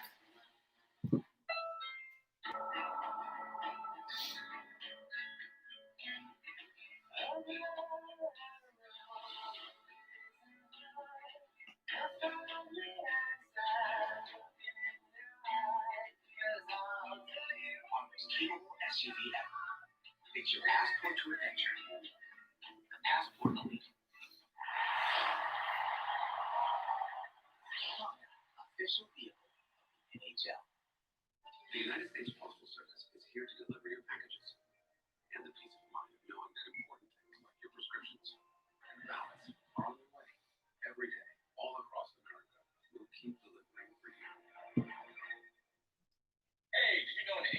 Ketchup was medicine. Did you know cricket has nationwide 5G? Oh, that's surprising. But true. And now I also know that in the 19th century, you would have been the picture of health. Surprising, but true. Cricket has nationwide 5G. For years, I've trained dogs for the Marines. Like me, some of these dogs have seen many tours of duty. And for the past 15 years, I've been a Navy federal member. Thanks to their fast approval process, when it came time to buy a new car, we got everything we needed to transport my wife's little bundle of joy. Or I just adore. Navy Federal So, Credit. guys, Our members are the mission. If you want to witness a new era in New England, if you want to see Seattle's best, if it rain, we shall see. see you Sunday night. Patriots, Seahawks on NBC. It happens with Heiskanen, yeah, shot on goal. And Perry was trying to poke it with the glove. You know, I think Perry realizes it as he's sitting on his knees, but I think if he went with the stick instead of his glove, we have a tie hockey game. So Klingberg off the draw on an illegal face-off. Had a few of those in this series, had a few more in the Eastern Conference Final. So they're going to go back again, and it's such an important game. You know the Mean Green Machine is going to be out there. They are. Puck off of Heiskanen. He lost it. Vegas to center. Here's Marchessault. Back pass. Shooting off of a chance there for Lindell. And here comes Radulov with Heiskanen behind him and Sagan fighting for the net. Sagan looks to go grab it, and he can't. Here's Radulov again off of McNabb. Then poked wide and behind for Sagan. In front, man! Too far for him. Lindell with the puck. To Sagan. And Radulov. He could not corral. Knights to center. Taken back by S.L. Lindell. Lindell will scoot this one off the boards. Radulov with it. Alexander Radulov. Pass in front after Sagan. Now Lindell. Lindell shoots. Deflected off the boards. Pass in front. Never went down. Here's Klingberg. Pass into the slot. Holds Radulov. Wide. Actually, it was Dickinson. And then the puck will ricochet still at center. It almost was in Dallas ice. A few stars go off. Most of the Knights will try. And then picked off with Stone. He'll pass this feed in front. Shoot save off of Pacioretty by Hudobin. 7:17 left in the third period. And now off of that play, back by Como, who tries to center it along. And it went off the wall. It was a delayed offside. Now Stars bring it to center. Taken by Andrew Cogliano. Cogliano, backhander on the Como. Too far off the boards, then taken by Shiketa. Shiketa shoots off of their side, then kept in as well by Pavelski. Pavelski looks for Janmark. No Foxa in this game. And then Alexiak, a shot that was blocked along and kept by Janmark. Como, Janmark in front for Pavelski. Never had a real chance. Janmark on the slot. Shot from the point, never was able to come through. Alexiak looks for the puck, won't get it. Janmark twirls. Janmark still fought off the puck by Whitecloud, and Whitecloud will get it thanks to Holden. Whitecloud shoots to the board. Shakara was never able to hold in. And now here comes Reeves, not fast enough. Beaten off the puck by Alexiak with 6:10 left in the third period. Icing will be called against Las Vegas. Jamie Benn taking charge of this third period for Dallas. There's another opportunity for Ben. There's a room up top on Leonard there when he was down earlier. Yeah, I agree with you there. I think Pacioretty was certainly trying to go between the legs of Anton. Later in goal. Face off back deep. Holden to try to shoot it out, and it did go to center. Reeves is fought off by Sagan. Reeves back there, backhanding him along for Heiskanen. 5:54 left in the third period. Stars want to get this puck out and quickly. Ben on along to the wall. Reeves had to get back out. Stars trying to go to the Stanley Cup final. Vegas wants game 6. They're up a goal thanks to a beautiful Riley Smith shot early in this period. Rattleoff is going to push. And now he finds Hintz. Hintz shoots, save later. Hintz goes down, and the Stars are going to get a power play. Clean exit out of the zone. Scratch off. Hits in full stride. Takes a shot from not a great angle, but in behind the net. And Alex Tuck takes down Rope Hintz. Might have been McNabb too, but they go for Tuck. Stars the power play, you bet. It's go time, baby. Oh, good. Oh. She's too easy. Wow, I take you for those kids. I'm gonna go plus the skills on that one. Just good. Kills it, but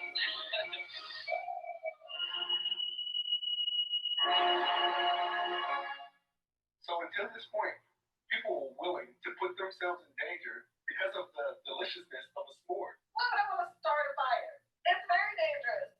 Give the fire. Give the shake. Toasted s'more shake. Your great grandma used to tell Uncle Cooper the best stories, like Goldilocks and the Cooper tires. Your Coopers are just right. Only don't suck 'em. What a lady. go with the Coopers. Cooper. Tara, did you know Geico is now offering an extra 15% credit on car and motorcycle policies? So we'll be That's 15%. doing the Denver game in Could already save you some time. That game's already in the first quarter. We'll have that game after 2/3 of the screen is done when this game reaches end of regulation or the end of the game.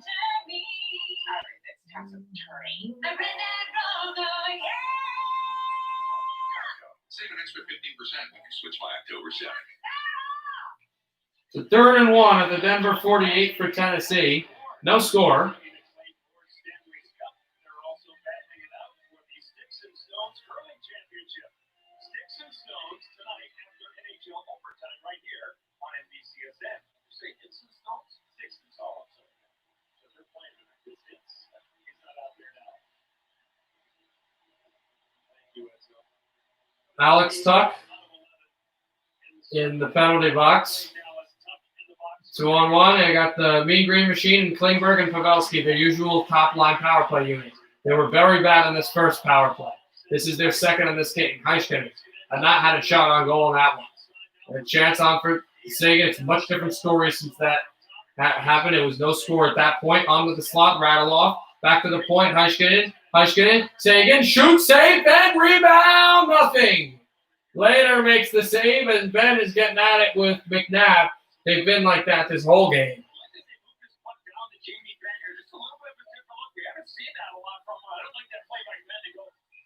singing back through the middle of the ice, but here, like that shot. Quick little adjustment, good face-off win there by Dallas. A team face-off win. The puck was kind of stalled in behind. A 90-mile-per-hour shot by Sagan. Good look. The Campbell ball is in the building, as a high stick is called. Dallas can win it if they win this game. We are in the final 5 minutes of the third period. Las Vegas has scored 2 goals first to make it 2-0. Dallas scored a goal a few minutes ago by Jamie Benn. They're here on the power play with 1:36 left in it. Try to tie this game. Vegas trying to kill and then see what they can do from there. Pavelski is forced out on the neutral zone draw. Ben nor Pavelski will take it. So Sagan does the draw. Sagan win back, won by the Knights. They immediately try to kill. They do. And to clear, they do. And it goes all the way to Hudobin. Dallas keeps in their main power play unit. Here's Heiskanen. Through a few and then intercepted by Stone. Short-handed. Slapper because he had a guy on. Rattleoff was the guy, and Rattleoff will take it. Quick pace here on the power play. Rattleoff wrapped up, tied up. Now Heiskanen. Faced off the boards. Then he finds Pavelski. And then cleared. The first Stars power play unit is out there. And Hudobin was way out of his net. And he almost gave Smith another goal. Perry drops it off. The penalty kill has gotten back to that great unit for Vegas in this game. Hintz pulls through. Tries the race on play. Schmidt is back there. 4 minutes left in the third period. Vegas 2, Dallas 1. Back to the slot on the right side. Holding. On for Heiskanen. Heiskanen turns and snaps it. Rebound. Later loose. It's score! That puck went in. It lampooned up the back of Later. And they're 2 of 11 in the series on the power play. Dallas is tied.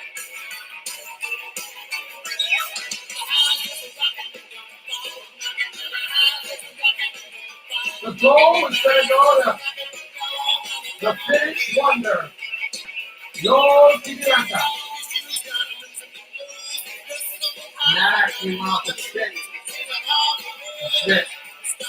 And then it goes off of Later, and he can't believe it. And at this point, I don't know, but he starts throwing over to get there.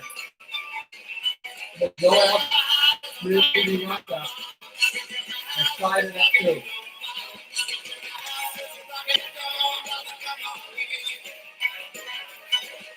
3:46 left.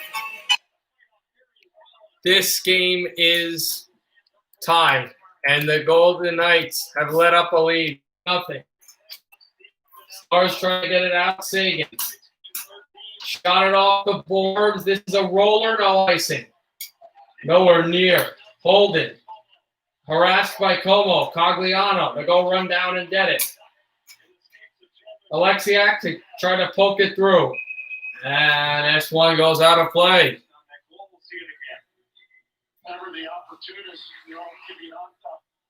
So this is where Kiviranta's at this puck.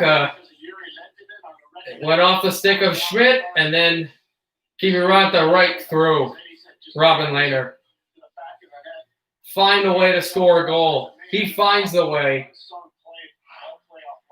It's his 5th goal of these playoffs. He scored a goal against Calgary, 3 goals against Colorado, including the series winner in the same game in overtime, and a goal against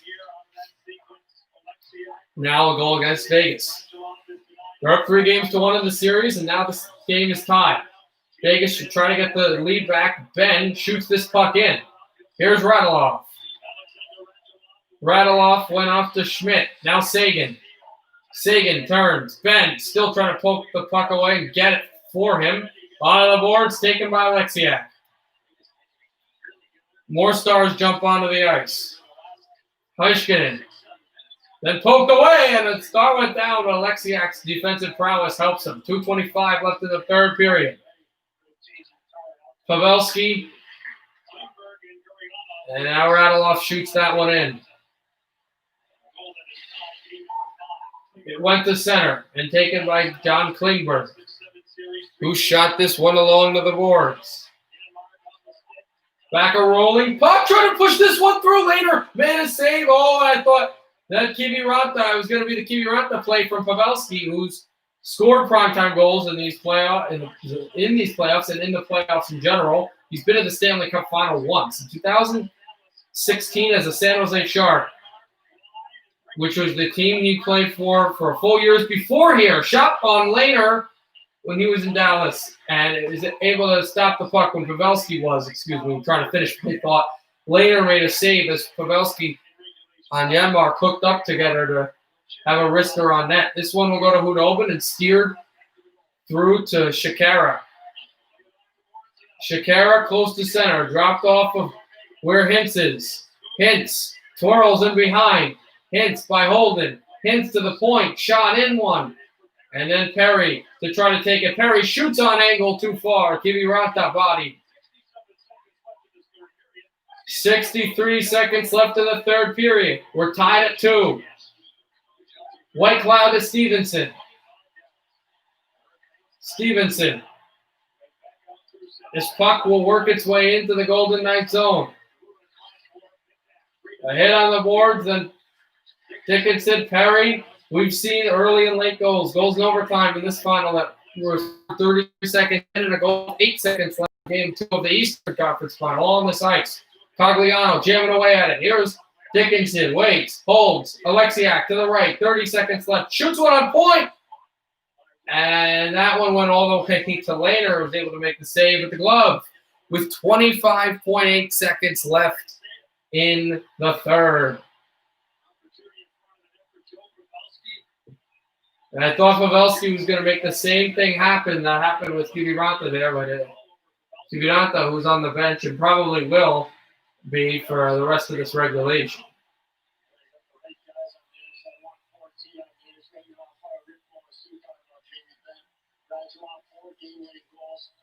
Radulov, Sagan, Bennett. It's a big green machine. They've been there a lot. They'll probably start overtime if we get there. Radulov turns. They don't want it. They want to win now. They want the Stanley Cup final now. Heiskanen shoots a wrister off of the glove. Pacioretty to go doggedly determination, go grab it. He can't. Backhanded and through. Here comes Heiskanen. 10 seconds left in the period. Heiskanen shoots blocked. Here's Stone. Held up on the boards. Gloved in behind. McNabb to go touch it. McNabb will hold it to 3-2. Yep. And we're going to overtime. Sudden death overtime. If Vegas wins it in any extent of overtime, double, triple, whatever, they force game 6 on Wednesday night. If Dallas wins in overtime, a culmination of 20 years of hard work, the Stars to the Stanley Cup final. So overtime coming up. Wow, we're going to get overtime here. The second in this series, game 5 between the Knights and the Stars. So I will now go to football, and then we will come back immediately when overtime is about to start. I don't even want to miss the face-off. No, TV glitched again with this, but whatever.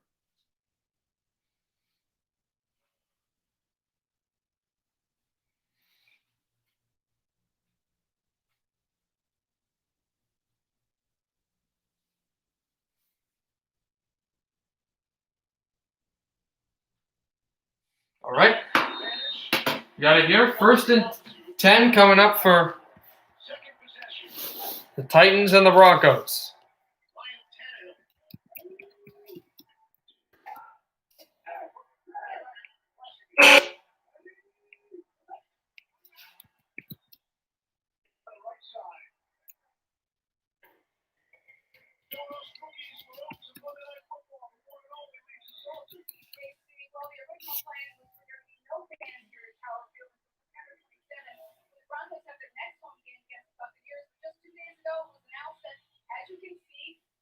So there are actually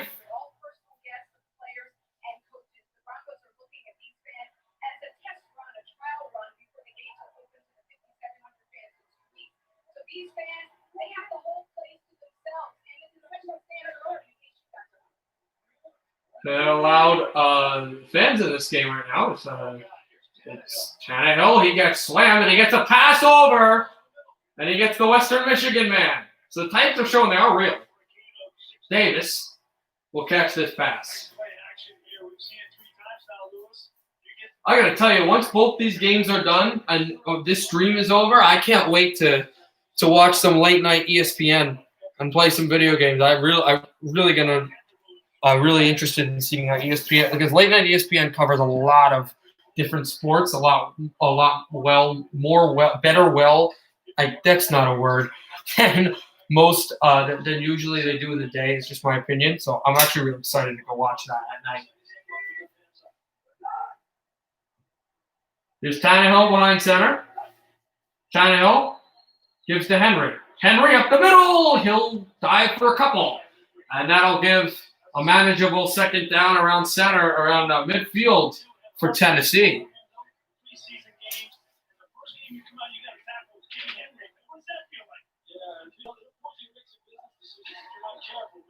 Here's Tannehill fake. Henry's out to the left. He's going right to the middle. He's got his man. It's Davis again. At around the 31-yard line of Denver. And the Titans are marching this ball down. And Simmons is getting eaten. He is getting devoured and burnt to a crisp by this passing offense of the Tennessee Titans, just finding a way. The Broncos have their work cut out for them. They're against a tough opponent, and Denver's really working through their kinks of their franchise. But really, this is a good test for them. They're opening day and then giving on to Henry, who's helped and dug out by a tackle, of course.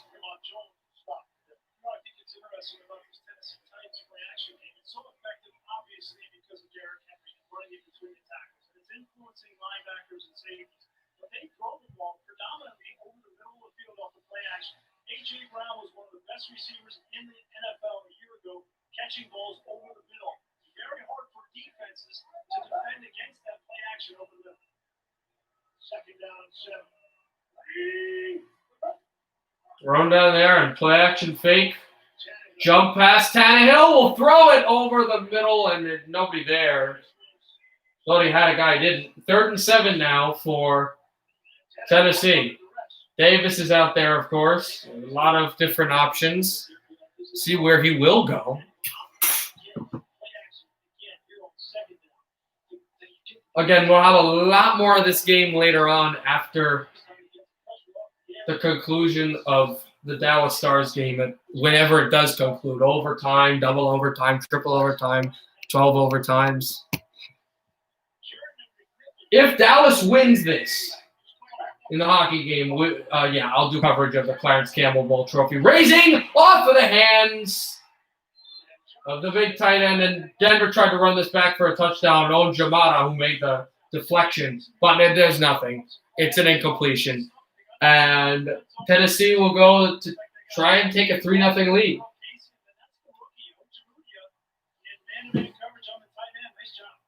This is not a chip shot at all.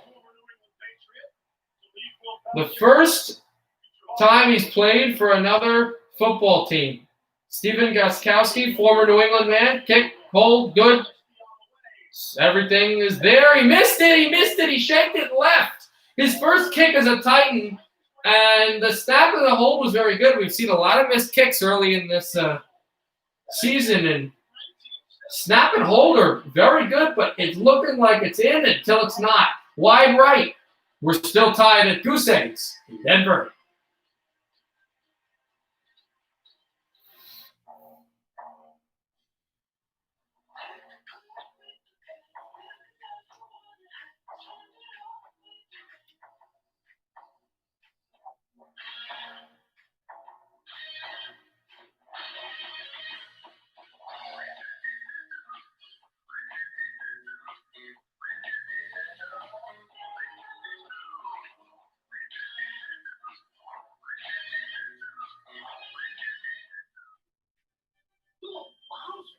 Special family. Special like my pecan sandies. Made with lots of pecans and real Madagascar vanilla.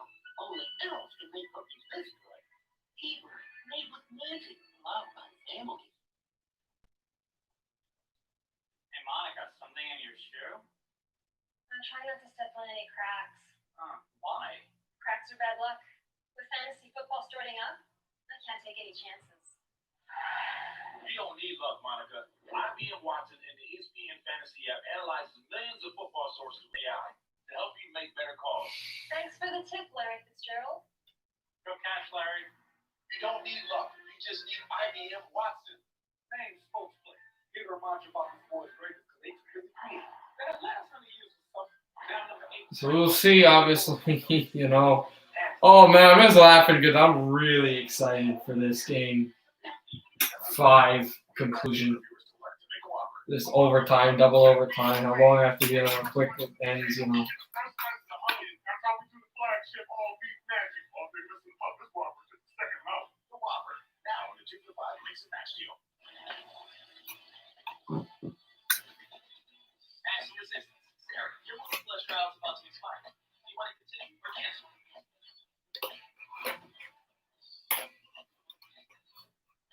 Capital One knows life doesn't update you about your credit card. So meet Nina, the Capital One assistant who looks out for charges that might surprise you and helps you fix them. Another way Capital One is watching out for your money or not. What's in your wallet? Back in Denver, Monday Night Football.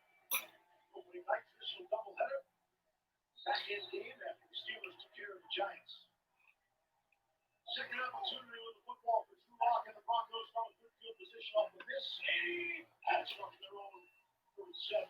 Denver get the ball and bring this up all the way, and it's 3 yards on the carry.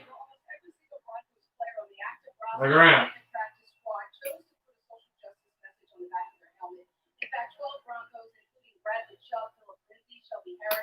Chose to honor Elijah McClain. McClain was 23 years old when he died last August after police in Aurora, Colorado, that's just 17 miles east of here, restrained him with a chokehold that has since been banned in the state. Bill Lindsay is from Aurora and told us his family lived just a block away from where Elijah McClain was restrained by police. He said it just hurt so much to see something like that happen in his hometown.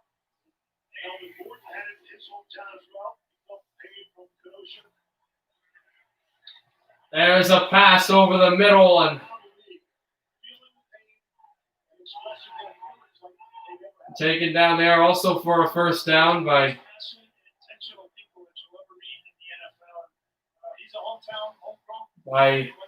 kids there. Obviously now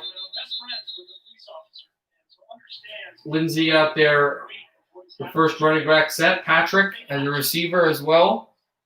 Out wide.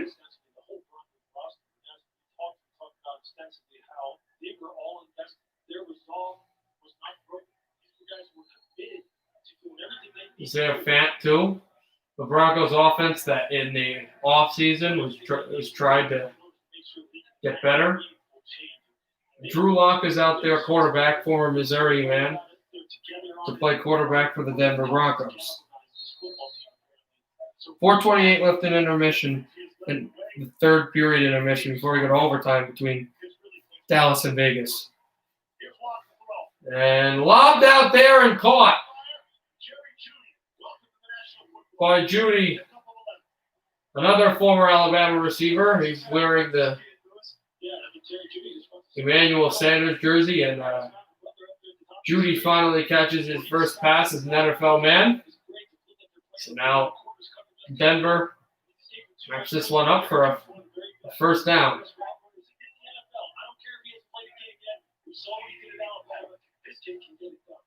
Locke gives it to Lindsay, wrapped up after a rush close to the line of scrimmage. It'll be second and long here.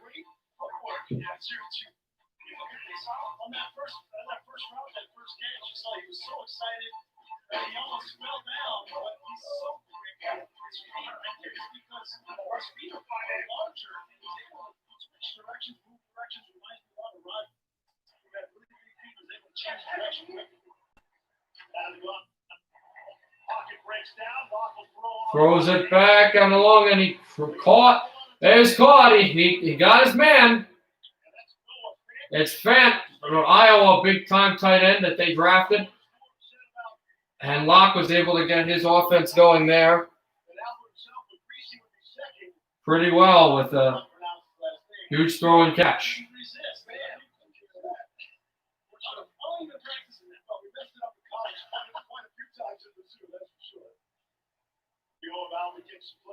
Locke under center.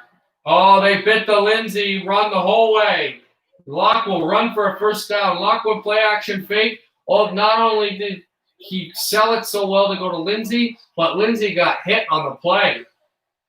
That's how much they thought that Lindsay was getting the ball. And Locke, play action fake. He rolled out for a short little first down gain and out of bounds. Moving chains for Denver.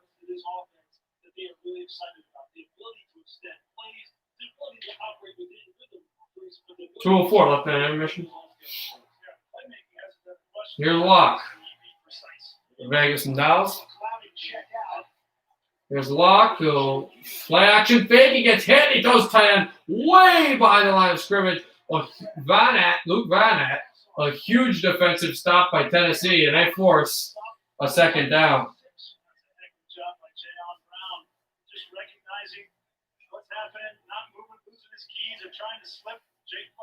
Do this final play, and then we're going to head back to Edmonton for overtime. I don't want to miss a second of overtime. It'll be the last play we watch until the intermission after overtime or the end of this game. And hands it on to Lindsay. Lindsay falls down, and it'll be third and a bit. There's some hand fighting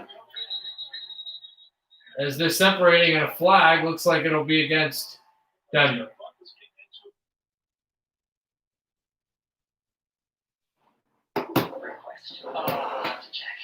Actually hit commercial here, but I didn't want to be.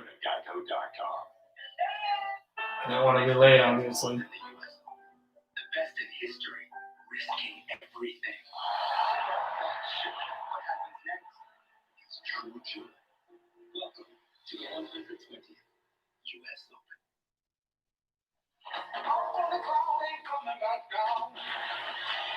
So yeah, Vegas took the 2-0 lead and helped with Smith, and then Jamie Benn, and then Joel Kiviranta. Just that turnaround goal off of Robin Lehner. These stars do not give up.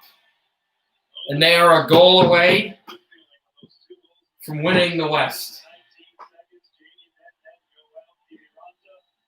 A bounce away from jubilation for Vegas, and another win, another time to play another game, and more dreams to come true to win, get to the West and to the Stanley Cup final at some point.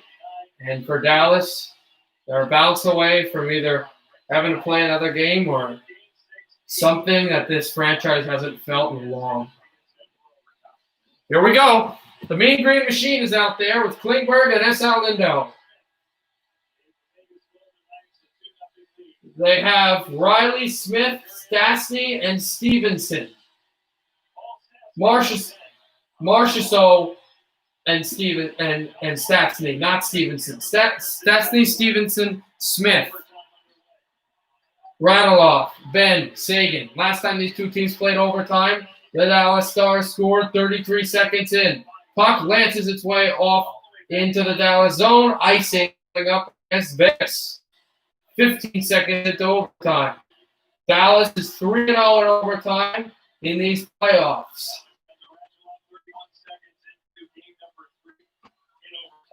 A Game 5 win, or Game 4 overtime win versus the Calgary Flames. A Game 7 overtime win against Colorado, and a Game 3 overtime win against Vegas, also in this series. This will be their fourth overtime period, and the Knights will bring it on across, and here comes Marchessault to poke this puck through. He'll have it backhanded to Smith in the Dallas zone. Ben tries to poke it on across, and he had Sagan, but defensively, the Knights are able to play that puck back. Knights trying to force Game 6. Smith cuffed off of Klingberg, who absolutely got hammered. And here's Janmark past the stick. Janmark with room. Janmark past Theodore. Janmark behind the goal and stripped off the puck. But he's able to get it on for Klingberg. A shot blocked and out of play.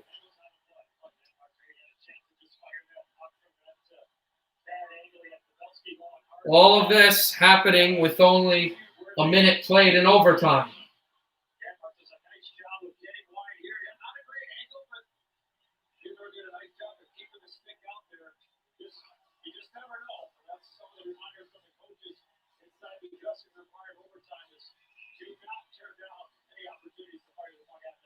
A conference final series has not been won in overtime since Game 7 of the 2017 Eastern Conference Final between Ottawa and Pittsburgh.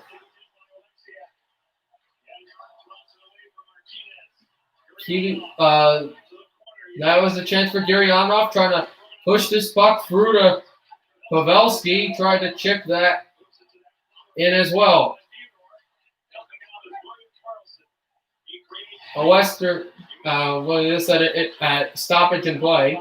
As this puck will find its way back into the Dallas zone as well. Chip that one close to Gurianov and icing against the Stars. Feeling sorry for themselves, they're going to have to wake up because they now have Dallas all.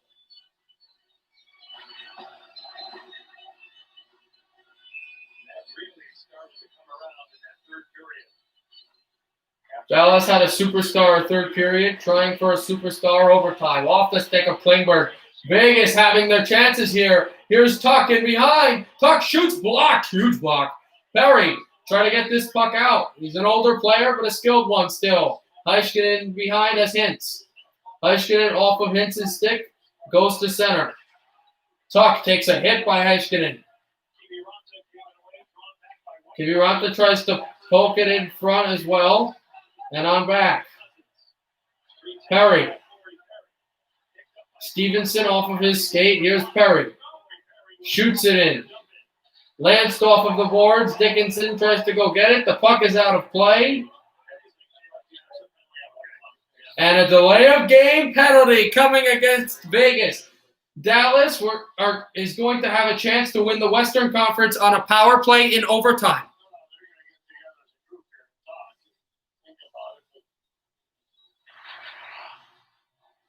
So White Cloud shoots this puck up.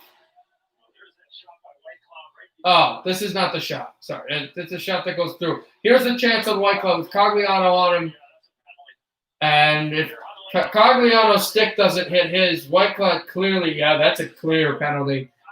Now, with a chance to win the series, Vegas, as they're conferring with the assistant captains, Vegas had a chance to win the series last year on the power play in Game 6 against San Jose, up 3-1, and they let up a shorthanded goal in overtime that gave the Sharks life.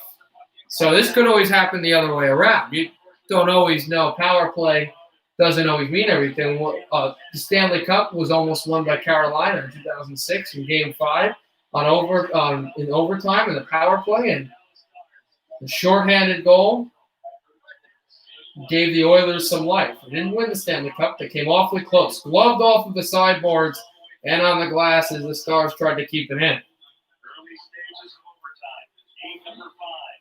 Their third power play of this game. 12th of the Western Conference Final. Heiskanen to center, tries to find Pavelski. Does. Pavelski shifts there in the circle, rattle off Heiskanen. Heiskanen shoots, deflected high. Sagan. Stars going for the jugular. Now Smith will clear, but glove down by Pavelski. Shoots it on for Sagan.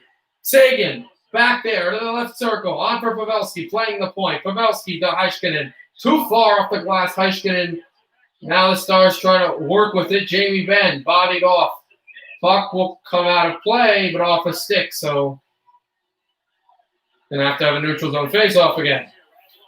As the Stars are having their chances with just a block, and this puck just went high, and Ben, if his stick's a little lower, the Stars have jubilation.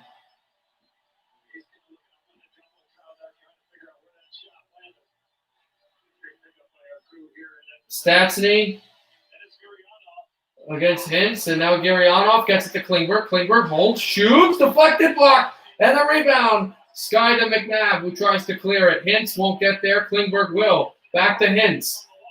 Backhanded in behind. Goes where Kovo was. Tries to find Gurianov, and he does. Gurianov. Passed it in behind. There's Corey Perry. Slanted it back. Klingberg. Toes it. Hintz. Score! Rope Hintz! And the Stars are headed to the Stanley Cup Final!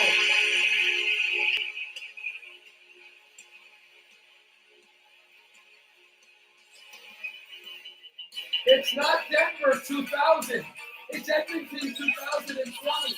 And Dallas wins the Western Conference. And the Russian rookie, Denis Gurianov, knocks off Vegas. And they will face the winner of New York and Tampa Bay. And Rick Bonus' hockey club continues their Cinderella run.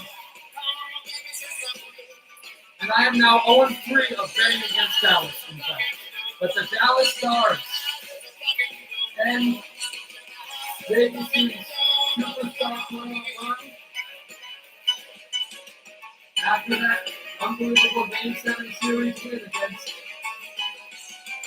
the Canucks, Vegas is only able to mount one win, and Dallas comes from 2-0 down to defeat Vegas in overtime, and what a team Vegas had. Gurianov in the fourth period gets this puck. That's Robin Rainer. Stars are going to the Stanley Cup Final.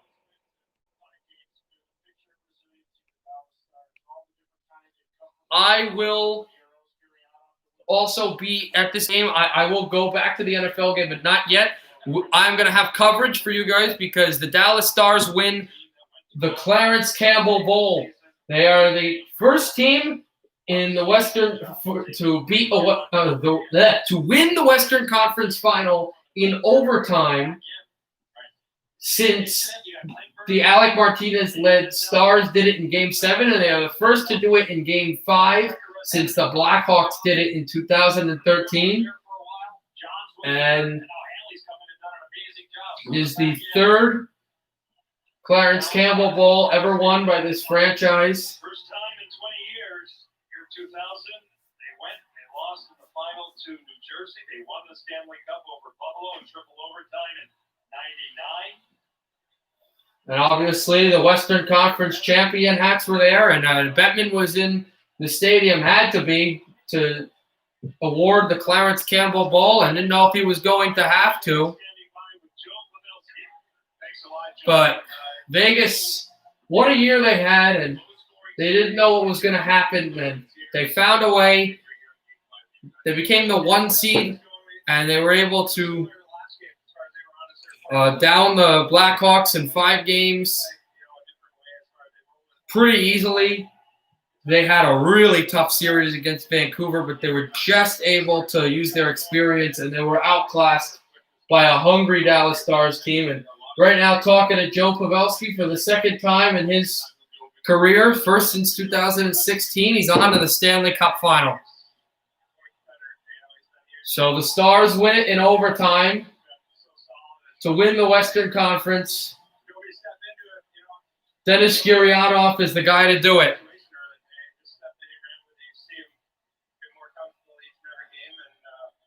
The Stars really showing history. The Stars ended up playing in New Jersey, a game I went to, in the Stanley Cup Final 20th year anniversary where the Devils beat them. And Pavelski's team, as there's a broken stick by Stastny, but Vegas couldn't clear.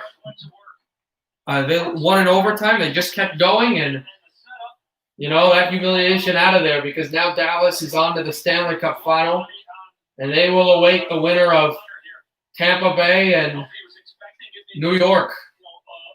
If the Lightning win, as White Cloud just can't believe it, that his season is over, because it's a power play goal that, because he shot the puck out off of Hintz's stick, and it was Zach Whitecloud. Zach Whitecloud was hemmed in his zone, and the Stars were pushing in overtime, and Rope Hintz lost the puck, and he was pressured by Hintz, so Whitecloud shot the puck out of the boards, out of play, and they called, as I see the big bear hug with Janmark and Hudova, who takes the former Bruin down. But Whitecloud shot this puck out of play, and they called a delay of game, and eventually Dallas, another rookie, Dennis Gurianov, scored on the power play to knock out the Golden Knights. And Dallas, and Thomas Bavaro, you would like this. While the Stars are waiting for the Clarence Campbell Bowl, they are playing Sweet Victory, and the Stars are in Sweet Victory tonight. The Clarence Campbell Bowl is here. Thank you, Caden White. So we'll see if they touch it. We all know about grabbing the trophy, lifting it, superstitions. The Tampa, if they get there, will win it. So we'll see if they touch the trophy or grab it, and no, it doesn't look like they will. Jamie Ben, this is a trophy not many people touched. In 1994, Trevor Linden grabbed it, hoisted it over its head, and the cap fell off. The Dallas Stars are going to go a la 2012 New Jersey Devils and take a picture with the Clarence Campbell trophy all in a row, but they're not going to touch it. They want the big one. It's going to take them 4 more wins, and it's going to take them against either Tampa Bay or the New York Islanders, but they will not. They will leave this thing on the table, and they will take the picture. And the Dallas Stars do it. The Dallas Stars knock out Las Vegas, and they are on to the Stanley Cup Final. For the first time in 20 seasons, Corey Perry is back, Joe Pavelski is back, and all of these guys. 3 stars of the game, Nate Schmidt with 2 shots and 3 hits will be your second star. Your third star, Jamie Benn. And the rookie who wins the West, Dennis Gurianov, is the guy that ends the series, and Dallas will watch to see if they'll play Tampa Bay or if New York tomorrow, Game 5. Tampa Bay can advance to the Stanley Cup Final to play the Dallas Stars. We shall see. We will know, though, unlike last year, a team that has won a Stanley Cup before will win it again, as winless Vegas with Stanley Cups is out and Dallas is in. All right, guys, that was unbelievable. We will have some more coverage still as the Conference Cable Bowl was won, but no hockey for the rest of the tonight. We will just have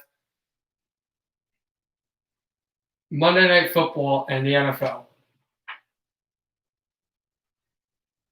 So if you guys want to stay on and watch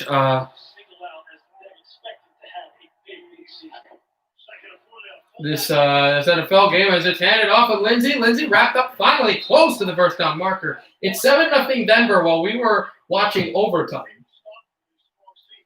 13:03 left in the second quarter.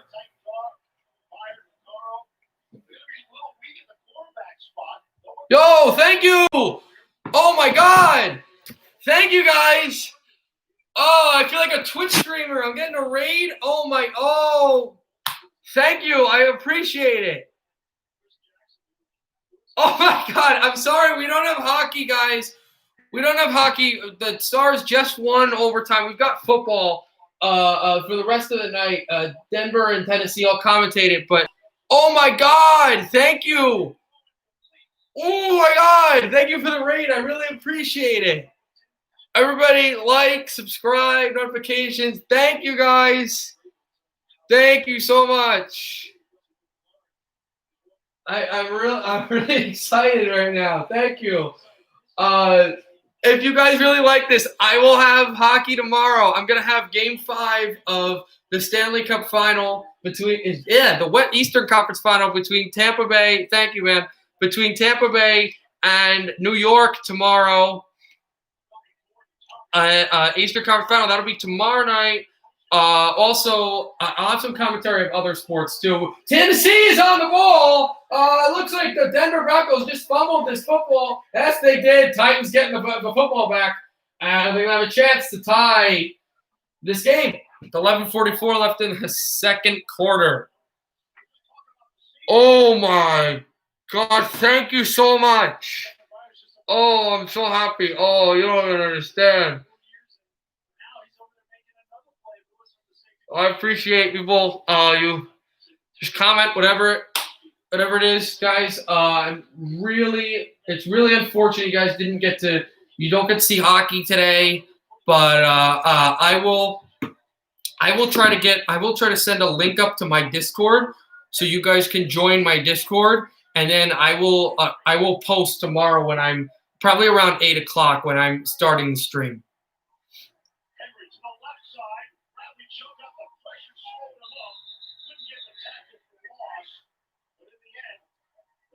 I will get it up now.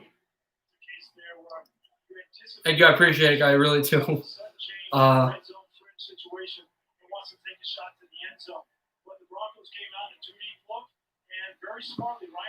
will be putting on YouTube in 1 second.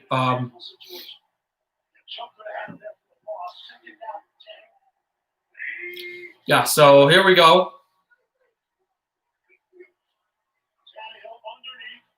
Here's my Discord, guys. If you want to join the channel, you join. You can post about anything you want. If you guys aren't really sports guys, post about gaming, post about TV, post about whatever you want. You guys just join on, and I will post tomorrow's stream updates. I have homework and stuff to do, but I should be on around 8 o'clock tomorrow, 8 p.m. Eastern time for the game. We'll also have commentary of other games, but it will be mainly priority hockey.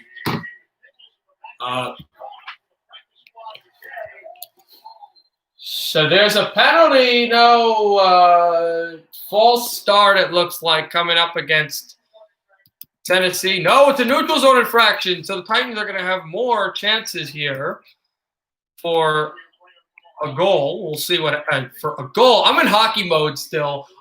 For a touchdown.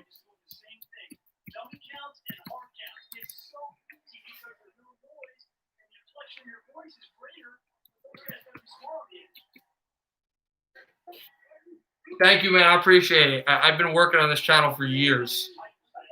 There should be some more videos coming up in the future. And then taking on Henry. Henry's going to walk close to the end zone. Not going to get there, but he's going to get the first down. And it's first and goal on the 3-yard line for the Titans. The big Derrick Henry gives a pad to the defensive corner trying to tackle him. 10-15 left in the second quarter. Thank you, Tony. Appreciate it. Again, yeah, if you guys aren't really football fans, then this stream kind of didn't work it today. But that game, yeah, that hockey game just ended about when you guys came in. I had about I was just finishing coverage with the Clarence Campbell ball being given, not raised, given. But yeah, if that overtime had stretched for about 15 minutes longer, you guys probably would have been able to be on a stream. Tony Corto, let me explain to you something. I'm actually not a Knights fan. I have the Knights hat on. I should take that off right now. Believe it or not, you're going to love this. I'm a touchdown, Tennessee. Tony Corto, I'm actually a Canucks fan too. I'm a Devils, Canucks, and Red Wings fan. I'm not a Vegas Golden Knights fan. The reason why, Tennessee, touchdown, not called through it. And the Titans tie it. They know hockey, it's football. I'm using hockey gold horns of their NFL teams. Yeah, it was a good game. Anyway, Tony Corto, Corto, whatever. I'm a Devils, Canucks, and Red Wings fan. The reason I had the Vegas Golden Knights hat on was because they were designated the home team today. So I wore the Vegas Golden Knights hat because, you know, they're Fred's worn, because it's the Tennessee fan. And he nails the extra point, so it's now 7-7. Because they were designated the home team. So that's why I wore the Vegas Golden Knights hat. Not that I'm a Vegas fan. I don't really care for Vegas or any of the teams. Tomorrow you will see me with the Tampa Bay Lightning hat on, but I don't like Tampa Bay or New York Islanders. So that's the whole point on that. Since when Vancouver lost, I was not really, oh wow, so you might get all the Hughes brothers on your favorite team. I'd love that, man. Is Luke good? Like, I know he's been okay, but yeah. Prince Horn and Gold Song is the best in the league. I don't know about that, but Prince Chant is the best. I personally like the Bruins Gold Horn song a lot. So yeah, you got to stick here. But I was rooting hard for the Canucks. You can see some streams of me doing Canuck games. That was that was a tough series. That was really Luke is good, yeah. That's nice because I remember the one Hughes game in New Jersey was really nice. Defenseman, just like Quinn, nice. It's so weird too because you think about these kids, and I'm like, it's like Jack Hughes is a star. I'm not trying to compare myself or anything. But Jack Hughes is a star. Quinn Hughes is a star. Jack Hughes will be. Quinn Hughes is a star. Luke Hughes, and I'm literally, I don't know how it's gonna come off, but I look at these guys going, these great players, and I'm going, because I'm 20, I'm older than all three of these guys. These guys are making millions of dollars playing hockey. I'm not salty. My career was to be a hockey broadcaster anyway, but I just find it like, wow, look at these guys. They're only like, what, 18s? Demko, yeah, Demko's great, but so is Markstrom. Markstrom's a starter. Luke is going to be, what, is 17 right now? Jack, I think, turned 19, and Quinn is, I think, 19, or Quinn might be 20 now. It's unbelievable. But yeah, Demko, I really think that they can keep Thatcher Demko. Yeah, you guys have any questions or comments? You definitely put them up. I'll be here for the rest of the football game. So, Jack Hughes is. Yeah, I know, but like I'm not salty or anything, man. I just think it's funny. It's like crazy, yo. But like Jack Hughes. So no, not Jack Hughes. I forgot. But I think the Canucks can keep Markstrom and Toffoli and Tanev. I think they're going to have to pay Tanev. They're going to have to pay Markstrom. I think Toffoli will say, I want money. I want to be a Canuck, but I want money. He goes to free agency, and I don't think anybody's going to give him the money he wants. So I think then he can go back to Jim Benning, and Jim Benning go, we want you, but we're not giving you that money. So either you lowball or you're just going to sit in December, because that's when it's starting, December, with no team. And I think he'll go, I want to play with Tanner Pearson, with the triple princes, I call them, the twin princes, because they played with the Los Angeles Kings. I want to play with him. I want to still play in the Canucks. I'll take less money. So I think that's what will happen. I think they can keep all three, just not at the price he's asking. Because Vancouver does not have a lot of cap space. They won't draft too many players. No, you have to keep Markstrom. Believe me, you have to keep Markstrom. Demko was amazing. That's great. I watch the Canucks. I think both of you guys are Canucks fans. I watch the Canucks all the time. I live in New Jersey, but I watch all their games because I get NHL TV.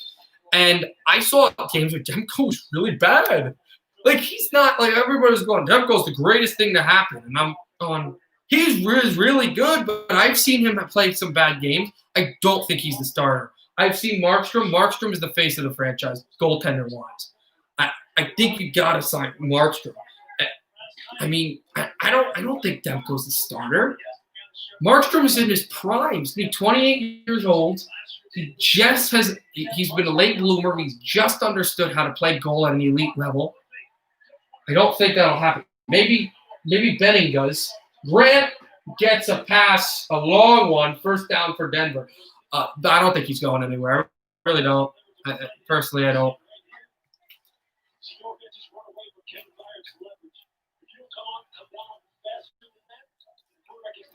I don't know if any of you guys are basketball fans. I'm not a huge one, but if you are, when I have a chance for that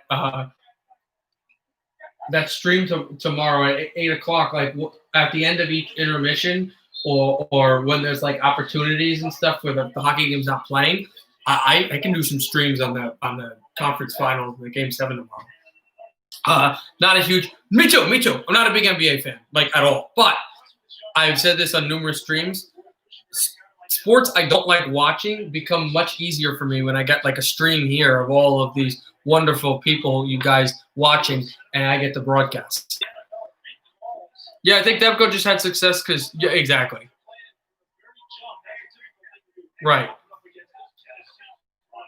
My top NFL teams are my top NFL. I'm a big Giants fan, big Devils fan. I like the Canucks and Red Wings, as I said. I also like Houston, and Houston did not have a great day today. He did not have a good week. Giants lost, but Giants didn't do bad. There were just a few mistakes that were not properly coordinated.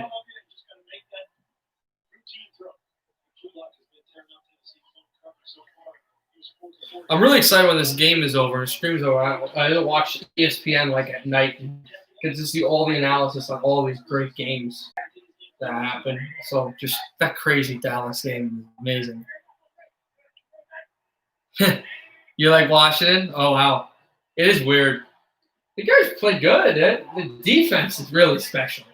And then there's Fanta, get on the sideline. Fanta, a chance. Oh, and he went to the 22-yard line of Tennessee, and Denver is marching with 7:06 on the clock.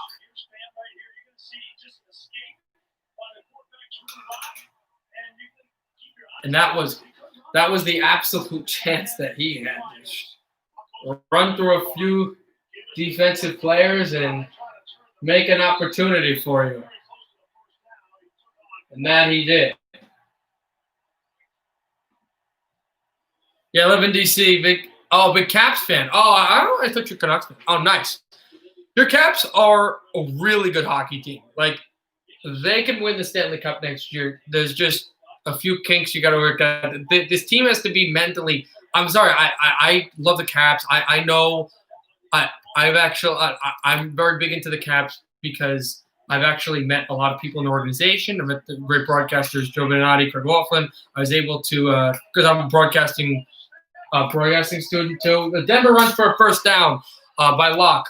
And I was able to, I have an email and everything. I've been working on broadcasting stuff, and I was able to go in and talk to. I actually wasn't surprised. Can't say I was surprised. No, I wasn't surprised either. I expected the Islanders to. Again, didn't expect them to roll over the Caps, but I expected them to beat the Caps. But I met some of the players, met Ovechkin, and met Oshie, talked to Holtby. Great guys. I love the Washington team, but I'm going to get you with this. They're not here. They're not mentally here, and that was the problem. The Washington Capitals, I think the 2017-18 Washington Capitals was the greatest Washington Capital team ever mentally. The 1998 team was up there. But, I mean, when they went into the – oh, absolutely. Also, great people. Fantastic guys. They're funny guys, too. Yeah. But No, but like, because I'm broadcasting students, able to talk to them and learn stuff. He literally threw me and had me interview Trotz and Holtby. It was unbelievable. But such a great organization. I love everybody around the organization. I didn't meet Todd Reardon, so I don't know Todd Reardon that well. But some of your coaching staff, the players, the organization, the general managers, the whole media. It's a fantastic organization. Washington Capitals are unbelievably, but you got to be better here. The Washington Capitals 2017-18 team, as I was saying, was the greatest Capital team I've ever seen mentally.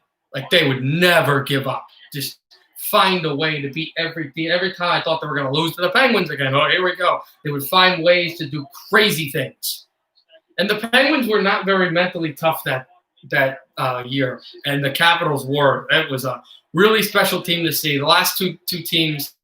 Last year, the year before against the Hurricanes, that surprised me. I expected them. I thought that team was going to win the Stanley Cup. This one, it didn't surprise me. They were so weak defensively in the season. As Locke play action fake throws it open, and he missed his target, third goal. They were so defensively thin. I thought Brendan Dillon was going to solve it. Did not. Yeah. Exactly.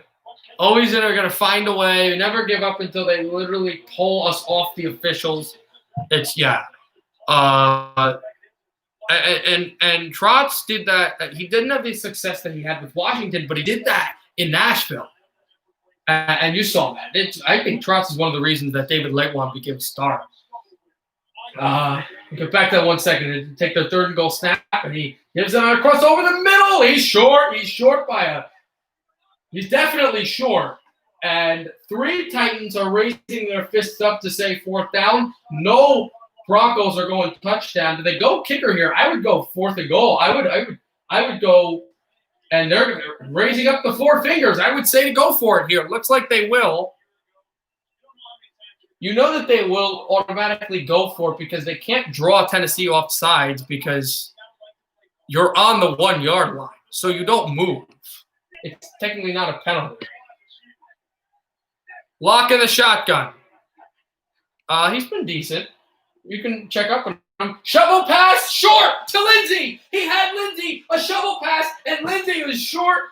A goal line stand for the Titans. So when these commercials are done, we'll see how your boy Derrick Henry's doing.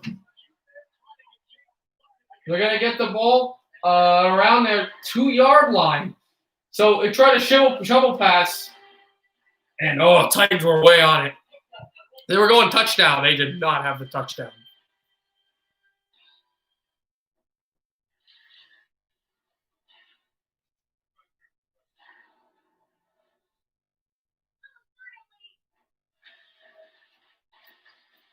Just a complete unbelievable. It was just unbelievable how they were able to get over and tackle. But yeah. Just need him to not finish with -3 points. Oh, those are tough, especially week 1. That might help you. Good luck, man. I got to check on my fantasy football stats. Yeah, but for the Caps, I mean, it got to be better defensively. Like that's what to me really, really spoke to me. That I mean, everybody was saying, "Oh, this team's got a chance to win the cup again." I said, "No, it's like it's not happening." Although your team's even as good as the Canucks were last year. Out of all 3 of my teams, this team's still the best. The Washington Capitals can still win the Stanley Cup, but there's a bunch of holes they have to match. First of all, they got to sign Braden Holtby back. And I kept hearing, Samsonov's going to be the new guy. They'll let Holtby go. No way, can't let Holtby go.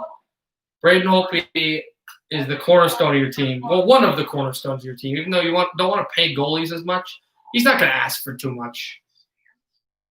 I can see him staying in. Come on, 2 people will be twice as fast. And the Caps just – we'll see. Another thing with the Caps also, which has yeah, but he's really more of an offensive coach. But it's really confused me with the Caps that I look at their units in the playoffs in the regular season. They don't really have a first line, and that's my problem. They have first line players, but like I don't even know what their first line is anymore because sometimes it would be Vrana, and it would be then they would have Backstrom on the center, and then it would be Oshie, and then it would switch multiple times. And most teams do switching lines, but first line usually stays the same. And you go back to that. The last time I saw a real contending team that could win a Stanley Cup shift lines multiple times, it was the Canucks in 2011 when Burroughs went cold in the second round against Barry Trotz, his Predators. They switched. Kessler went to the first line, and Henry gets 2 yards with the stiff arm to the head. So there you go. You got 2 yards. And they switched him, and then after the Western Conference Final, then Daniel Henrik and Burroughs became the first line, the whole first line again with Vancouver, and they were off around Game 5, but then they came back at Game 7. Alain Vigneault did a lot of line switching that game. In the shotgun, he's got it to Davis again. Davis is insane with a stiff arm out of bounds. And the Caps do that a lot, but usually when you do a lot of those line changes for your first line, it causes problems. It doesn't make sense. Yeah, but the future is not now. It's not going to work because this is not a team that's on the edge to go to the playoffs or might make it and miss it. You can try using the rookie to build. This is a team whose window is now or closing soon. Like it's not like a team that can really that's younger and compete. Like maybe a team like Philadelphia and New York are old, but still their window is opening. New York or Philadelphia or Vancouver. This is a team whose window is closing. They're one of those teams like Tampa Bay and I wouldn't say Boston because Boston has youth as well, but their window is closing. They can't go with youth just yet. You're in a tough spot. It did help that you don't have to deal with contracts like who's that defenseman you guys let that was like the heart and soul of your team? Not Mike Green, he retired, but that other defenseman that was let up. I'm gonna look it up. Let up in 2017 after you lost to the Penguins, to the Montreal. Thank you, Carl Alsner. The fact you're not paying his bills helps because Carl Alsner, if you remember, he wanted a lot of money that he didn't deserve, and then Montreal gave it to him, and I think he's only played 5 games as a Hat. And he only played 1 regular season game this year. So you are in a real tough spot with money, but the fact that you're not paying giant money to role players that barely play helps. It could be worse. That's all I'm saying. But you know your team's going to compete for the division title, should win the division title, although Philadelphia is going to be really good next year. I thought they were going to get to the conference final. New York, I think really can take the next step next year and go to the Stanley Cup final. You got a tough division, but you're going to be definitely top 3. You can compete to win the division again. It's not so much what happens in the regular season. And also, I'm wondering when Johansson, not Marcus, but Axel Johansson from Hershey, when he's ready, because you'll have some good prospects coming up too. And you know, when they're ready, your team will be even better, of course. But yeah, and Montreal didn't make the playoffs that year. I liked Alzner there, but when you saw how he was in the locker room, it never worked. When I went down there and I got to go with the team, I never got to. Axel Janssen got loaned to Sweden or something. I don't know. Maybe he'll play another player that's kind of like that hasn't made the NHL but is killing it in Sweden. Is Linus Karlsson. He was drafted by the Sharks, and he was traded for Jonathan Dahlen to Vancouver, and the Canucks have him in Sweden. And he's still in Sweden, but hopefully he comes over. I feel like Johansson and Karlsson will go to their respective teams, but when they're like 27, 28, like they're going to learn everything. Like everyone expects these guys to be the next Zetterberg, where they play in Sweden for 2 full years and then go to the NHL and become first-line players. Like that doesn't happen. I think he should still play in Hershey, but if the management doesn't think so, then that's what happens. That's what'll happen. They're in complete control, and he's a good player. But the thing is, the Capitals have to work on how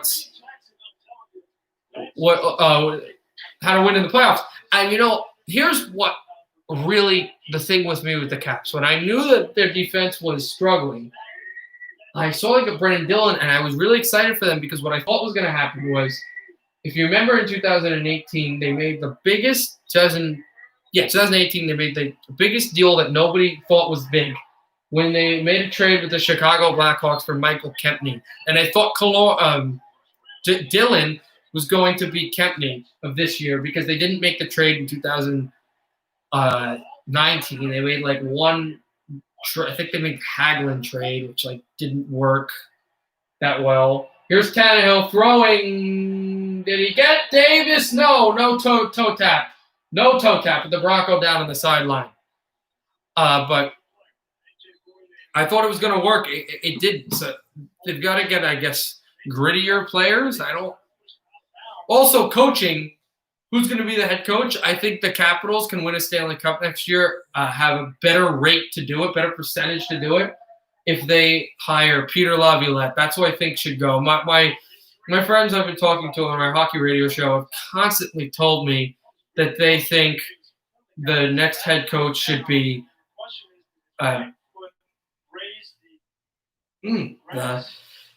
Vegas, the ex-Vegas head coach that also coached Florida. But Peter Laviolette, I think, would be the best coach for them. Gallant. I'm so tired right now. I can't remember names. Thank you, man. I appreciate it.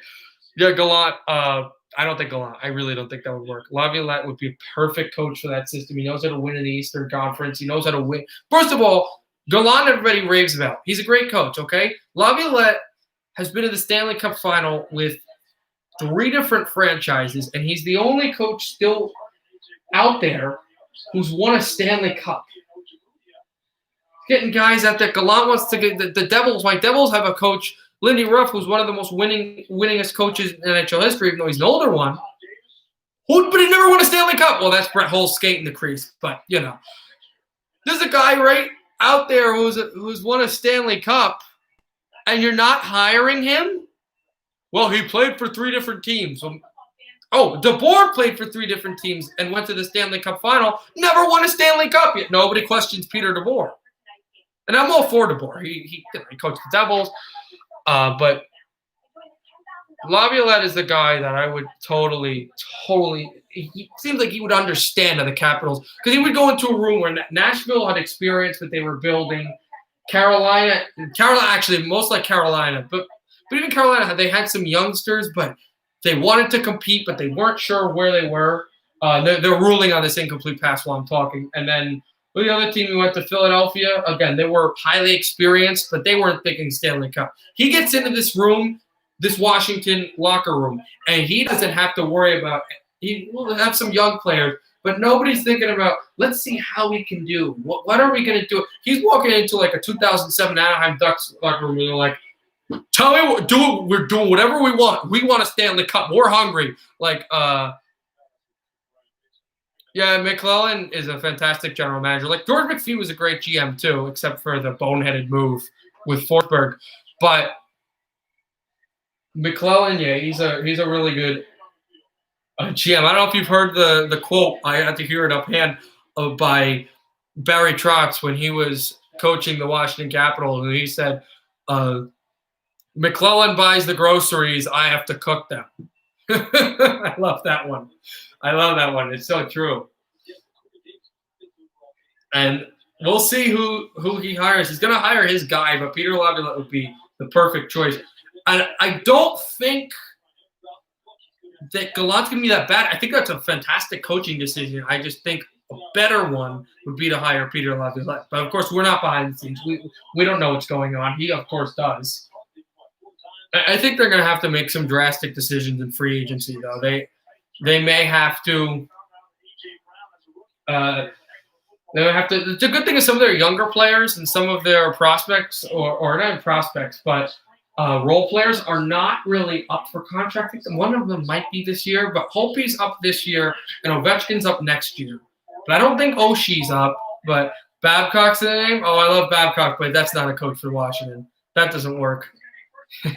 I'm having visions right now. Mike Babcock just screaming at the Caps. Oh, God. I mean, I really do like him as a coach. I know a lot of people don't like him as a guy, but he was a fantastic coach. Zetterberg loved him. But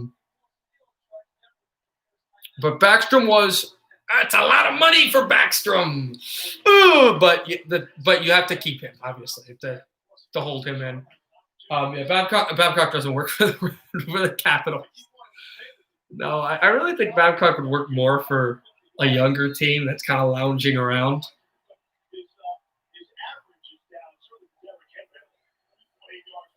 But no, not for the Caps.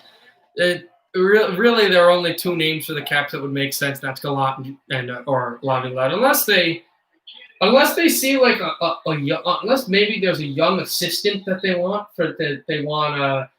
go like a David Quinn route and hire a younger head coach, because the Caps could do that. It's not a bad decision. The only thing is their window's now.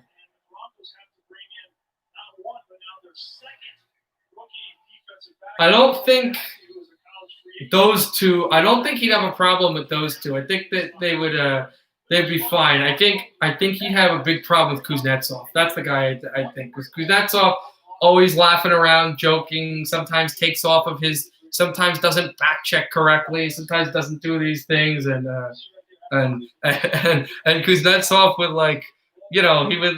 There'd be a dumped puck in practice, and he'd kind of lay it off and let Ovechkin get it, and then you'd hear and Kuznetsov would skate to the bench, and you'd hear, "Do it right, 30 back skates, eh?" You would legit hear that, and Kuzi would go to Ovechkin and go, "Who's he talking to?" You know. But seriously, yeah, Laviolette would be a guy that would fit with that team a lot better than Babs. But in all seriousness, for a guy that was a European type player and didn't forecheck as much when he was a younger player, Henrik Zetterberg absolutely loved Babcock. And I think Ovechkin would too, and Tom Wilson. It's Tom Wilson as a coach. So I think Babcock played in the NHL, if I'm not mistaken. Tom Wilson would love him. Most of those older guys would have no problem. But some of these younger, I'd say European guys would really just, have a problem with that style of coaching. Vrana too. Like Vrana has the speed, but not Rivers. It's his name. Tannehill goes down by Atachu. Also, it's funny. I've seen nothing. I've seen no Von Miller. Like he's on the field, but I haven't seen him do anything in this game. Tennessee just called a timeout. They're decently close to the end zone. So they're in field goal range completely, but then he gets sacked. Oh, they're still in pretty good field goal range. Oh, but Tannehill almost fumbled it. Oh, that's why. That's why he was done. I thought I saw something weird. I forgot that happened that happened quite recently though. That must have slipped my mind. That which means that Denver's just terrible. Sorry. Tannehill in the shotgun. Tannehill steps up, pumped, almost fumbled it, throws over the middle. Is it a catch? And now Denver's trying to say it's a fumble. It's clearly not a fumble. It will be a catch. And it's close to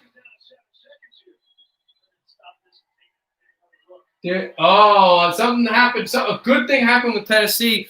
It was in the middle of the field. They had a timeout. It's coming back. It's coming back. Raymond caught the ball over the middle. Tannehill threw it across to him, and Tennessee just called the timeout to get a field goal. That's going to cost them because they just put under review, and you can clearly see this ball is out of Raymond's hands. This is going to be 4th down. Oh, okay. That's big. He's such a great player. Of course, I like him, especially because the college he went to. I'm an A&M fan. I don't go to A&M. I go to Montclair State. I'm on my dorm right now, but D3, you can root for D1 teams. That's my football team. So because they're the college football team, I always end up rooting for Von Miller. But Denver's not really a good football team anyway. We'll see. But that was a tough play. He throws over the middle. They call a timeout, but actually, to help them get a field goal, actually was a bad play because they were able to relook at this, and I'm telling you, the ruling on the field is a pass is complete. You need complete evidence to overturn it, but I mean, there's complete evidence. This ball hits the ground before his elbow comes down, and if I don't care who wins this game, but if this ball is a complete pass, then they got to work on something with this catch rule. He's not I don't believe he's the franchise quarterback. He's decent. He's not great. Just as a weird division, you got him. You got Tyrod Taylor on a leash until Herbert can come in. You got Derek Carr on my dad's Raiders, who's had inconsistency, and then Patrick Mahomes. It's so weird. The AFC West has some bad quarterbacks. Here's the call.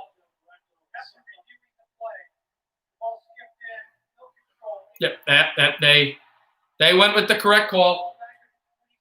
Incomplete pass. It's fourth down, and the clock is going to go to 12 seconds. And so Gostkowski will have a chance to give Tennessee the lead. But he's got a field goal. And this is a far one. Now, he's automatic usually because it's the former Patriot. Denver's probably called a timeout here to ice him.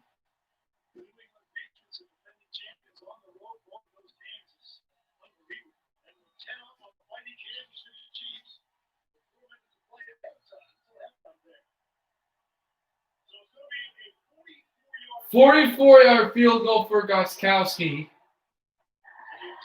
He missed a field goal earlier.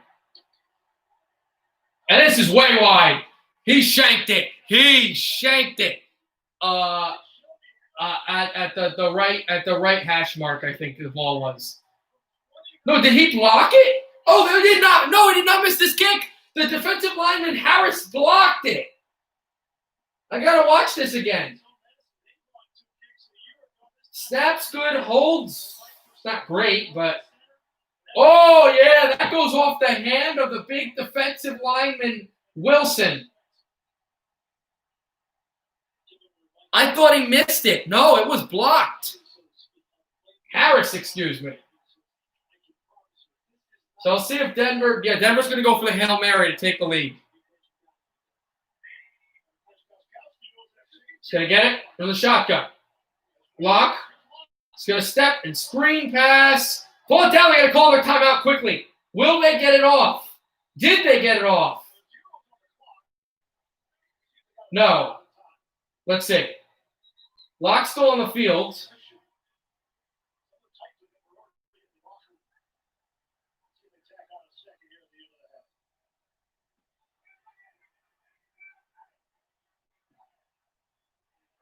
So it's 7-7.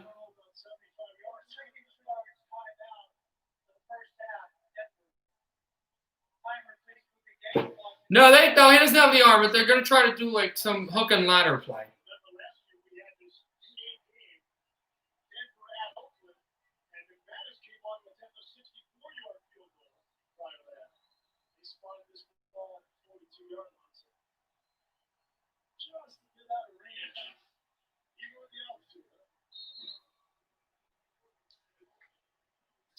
Ball on the 42.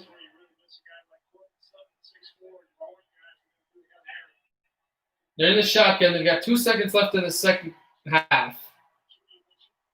I assume Tennessee's getting the ball back because they're going for a Hail Mary. They're not going to. So he throws it over the middle, and he's got his guy. There's wide open space. Goes to about the 35, has to evade another. Now he gets to the 35, has to spin out. And the rookie from Alabama is pushed out of bounds. Denver is getting the second half kickoffs. Interesting proposition. 7-7 after half. After the first half. Boy, Derrick Henry walking off. So that'll be the second half. That'll be the end of the stream once we – not now. But the second half will be at the end of that game. Will be done. And then tomorrow, obviously, basketball, Eastern Conference Final.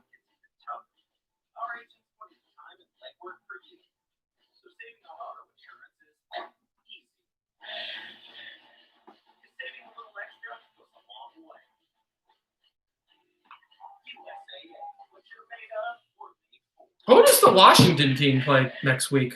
I got to see that. USAA, an official insurance sponsor of the NFL, presents the USAA Insurance Halftime. Welcome to the USAA Insurance Halftime. Hope you're enjoying the finale of an unprecedented week 1 in the NFL. You're with Blue McFarland, Adam Schefter. I'm Susie Colbert. Let's spend a minute on the first game of the doubleheader. Big Ben Roethlisberger, in his 17th season, gets the win, but first he had to knock off the rust and the nerves. Yeah, that was a little rough going on. He started kind of slow, but then there was a 2-minute drive. And once that drive happened, Ben Roethlisberger got in rhythm. The time he got there, he was able to settle down and be the big Ben of old. And we know what Ben can do. He's a drop back passer. He can drop back and drop the ball in there, up to his big target, chase Claypool. They expect big things from him. And then if you're going to play man-to-man, all out blitz big Ben, he's going to throw it up and find Juju Smith-Schuster. Understanding, nice little route there by James Washington underneath. Big Ben can read with the best of them. But Ben played well tonight. I thought early on he came out a little rusty, but in the end, Ben Roethlisberger showed you he's a Super Bowl winning quarterback. And as long as he's healthy, the Pittsburgh Steelers have an opportunity to go all the way. Yeah, Ben endured a lot to come back. Yeah. And here's why. I told the guys in the locker room before the game that the reason I came back is because of them. I don't need to accomplish anything personally anymore. It's about being with the defense that I think is as good as any that I've ever played with. Skill guys that are young and fun to play with, and then of course my line, who I love to death and they love me. So they're the reason that I came back to play. If you love highlights, you want to stick around. Last night it was big drama and big. Showing some of the highlights around the NFL. Okay. Thanks, man. I'm on the East Coast as well. I got class tomorrow at at 11:15 tomorrow, and I got a quiz I got to do tomorrow as well. So I'll be studying later tomorrow. But yeah, I'll be up here as. Thank you, man. I hopefully you are. And I appreciate that, bro. Being a good commentator. I will still be on the stream until obviously the end of this game. Right now at halftime, it's kind of boring, but. So yeah, have a great night. If you want to come back, more than welcome. Become a member today. Get an insurance quote at USAA.com/quote. USAA. What you're made of, we're made for. This season, watch football when you want.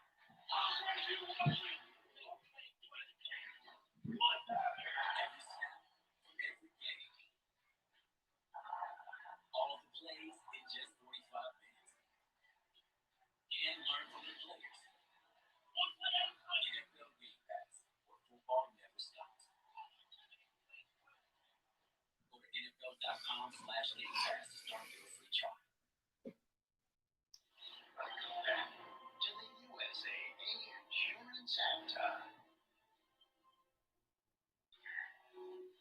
Young Broncos teammate and top Drew Lock connects with Noah Fant for the first score of the game. And what about the best from the rest of the week? Chris Berman with his fastest 3. All right. All right, Susie, good to be with everybody again, and we made it all the way to halftime of Game 16. I know it's getting late. Maybe we need a refresher for us on week 1. That's why we're here. It's the fastest 3 days. So here we go. We will 3 years young Tom Brady, now a Buccaneer against obviously still a St. Louis. just kind of showing highlights and stuff. Not really too much to commentate at halftime. That's not really that much. So if you guys want to lurk, you want to lurk. If you guys want to ask questions and comment, that'd be fantastic. I will warn you though, if you just want to lurk, you're probably not going to get too much commentary out of me since it's halftime of the only game going on right now. I think there's like one Western baseball game, which I'm not going to put on.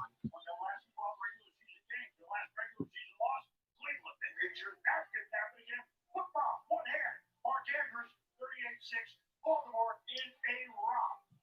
Here comes Buffalo. Josh Allen running, throwing, and scooting into the end zone against the Jets. Nobody spikes the football like the Buffalo Bills. Kyler Murray here to Arizona. Would the Cardinals upset the defending NFC champ San Francisco 49ers? You betcha. Hopkins caught 14 balls. Cardinals win 24-20. Russell Wilson, how good was he for Seattle in Atlanta? Not 1, not 2, 4 touchdowns on DK Metcalf. Wilson, 31 of 35 as the Seahawks win big.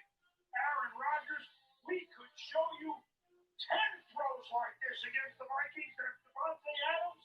Rodgers was unreal, but then again, Showed some more highlights of that, and showing highlights of well as the Chicago game against Detroit. Oh my God. That game was unbelievable, and I have no idea how Detroit did not win that game. Well, I do know how. Well, that's untrue. I do know how. It's because DeAndre Swift dropped the ball for some stupid reason.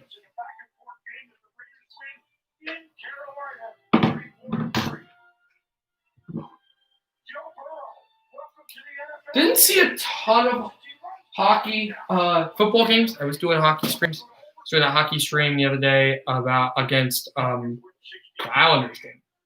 That was good. Game 4. That was fun.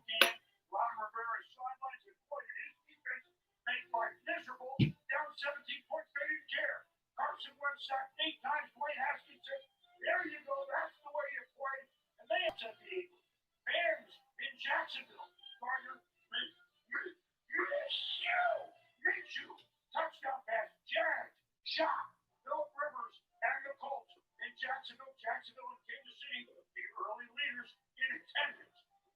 NFL Prime Time. Join Coach and Barlam yours truly every Sunday at 7:30 Eastern, 24 hours Monday, Tuesday, and Wednesday. Susie, that's fun. Okay, boom, coming up after the game, SVP takes over for Sports Center. And Adam, as we wrap up tonight's doubleheader, what's the latest on Taylor Barnett game one. Susie, sprained ankle, more tests tomorrow. The team does not think it's serious. They're optimistic. Right now, just so you know, James Conner got evaluated for a sprained ankle. They do not believe it is that serious, but they do believe that obviously he didn't play this game. He should be able to play next few, but they're going to have another x-ray tomorrow morning. But right now, they're just saying sprained ankle. The global pandemic has us all on high alert. That's why people like me who use sleep equipment know it's more important than ever to keep that equipment clean. Did you know sleep equipment manufacturers recommend daily cleaning? That's why I use So Clean 2. It's the perfect complement to my daily routine. To keep the immune system strong, we should do everything we can to ensure sleep, including using So Clean 2. Keep sleep equipment free from viruses and bacteria. So Clean 2 is fast and easy. It keeps my sleep equipment fresh every day without the need for disassembly. Try So Clean 2 risk-free for 30 nights. Order now and get $70 off. So Clean 2 is so fast and gives you peace of mind that your sleep equipment is fresh each time you use it. Call the number on your screen or go to SoClean2.com to take advantage of this risk-free trial and get $70 off. Call now. This is a paid advertisement for Right now, just going through commercials, and then we'll be ready for the second half to begin. Right now, it's 7-7 between Denver and Tennessee. Call right now. May be entitled to financial compensation. Cancers which may be linked to firefighting foam include testicular cancer, kidney cancer, thyroid cancer, pancreatic cancer, prostate cancer, and bladder cancer. There are time deadlines to file claims. Don't wait. Call now. Call 1-800-465-8507. We're about to have some fun, y'all. The Classic Game Show comes to ABC. Got a shot till you drop. And the team with the highest card total gets to play for $100,000. Leslie Jones hosts the most super show on the market. Y'all killing this game. And this is fun.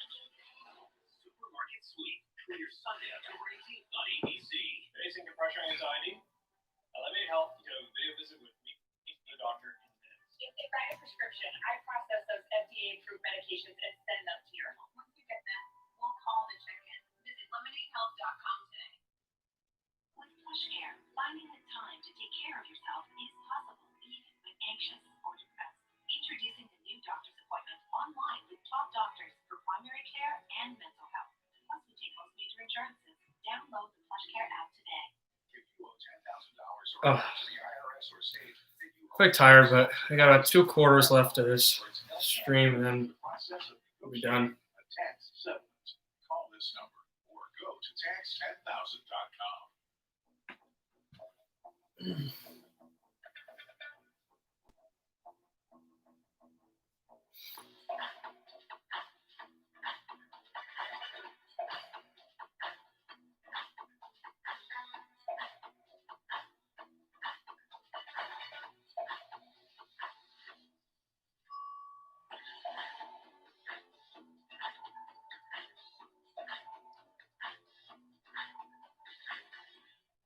Use Ibotta every time you shop.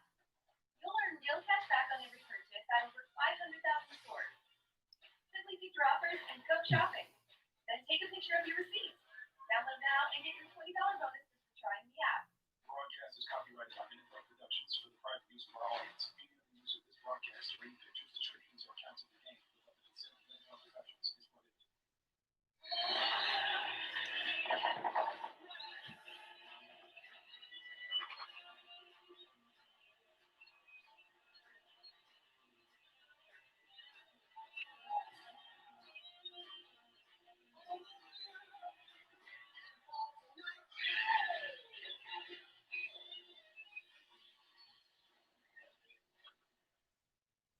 Monday Night Football from Denver. 7-7 game. The Titans and the Broncos. Ryan Tannehill, don't throw the football 18 times. So here we go, back. back to the second half. A season ago in their brilliant postseason, the games at New England at Baltimore, Steve back with Bryant, those things are coming up from the field. He was kind of not throwing the football. Much of this is what they want to do, and putting it up 18 times here, and we have 7 points to show. It's not that big of a shock, though, Steve, because of the matchups, right, Chris? I mean, we know that they have big physical wide receivers on the edges. Denver's secondary, especially on the edges, a little bit outmanned. But for Denver, clean quarterback play and clean quarterback play for Tennessee, it's just not efficient play. No fumbles, no interceptions, but they're just moving the ball down the field and just can't get by. And that's been this game. It's very low scoring. Denver took a 7-0 lead, and Tennessee was able to match it. And the Titans went down the field. They had that incomplete pass that had to be re-looked at, and then the field goal that got blocked by the defensive line coming right up the middle. And then, of course, that Hail Mary that didn't work. That wasn't even a true Hail Mary. Gutskowski boots this out of the end zone.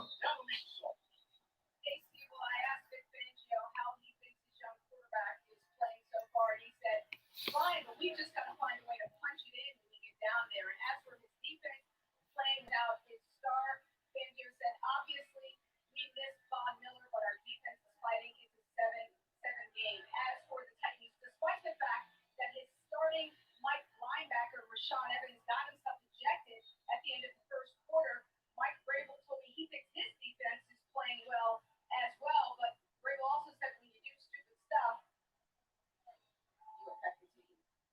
Doubt about that. Evans had been flagged just 4 times in his first 2 seasons in the NFL. Picks up a big unsportsmanlike early.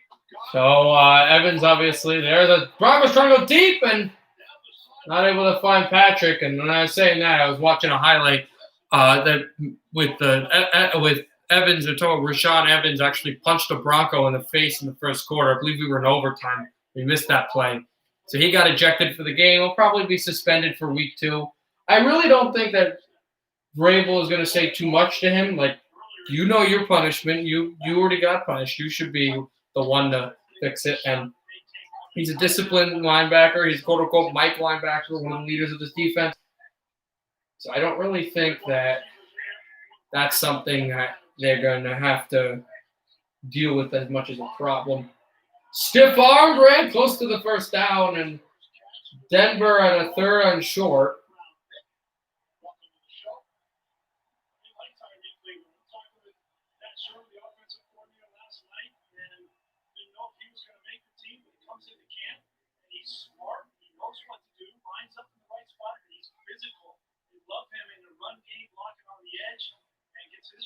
And in the 7th round selection, Tyree Cleveland. That was the guy who just caught the ball. His first pass in the NFL and played in Florida University. He catches that ball there, and here's Locke stopping, gets the shotgun snap. Throws it over the middle. Oh, and he had Judy, who dropped the ball. And Judy knew it. Judy clapped his hands immediately. He knew he would have had a huge first down. He was left wide open in the middle of the flat, completely beat his corner and dropped the ball. Jackson wasn't even close, but he completely dropped the ball. He's thinking of how to put it in his arms and run and not catch the ball.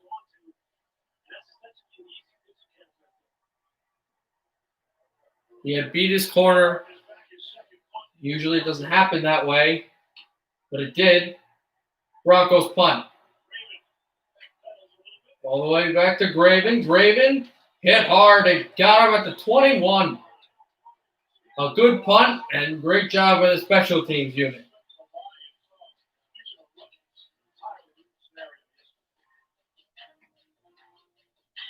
7-7. Still in the 3rd. Introducing DraftKings Big Play Payday for tonight's game. For a shot to win, just download the app, sign up with promo code Countdown, and join the $10,000 free-to-play pool. If a touchdown with 20-plus yards is scored in the 4th quarter, first-place finishers will make it rain with an additional $100K in prizes. So download the DraftKings app now, enter the free pool, and sweat the 4th quarter like you've never sweated before. Going, we know when people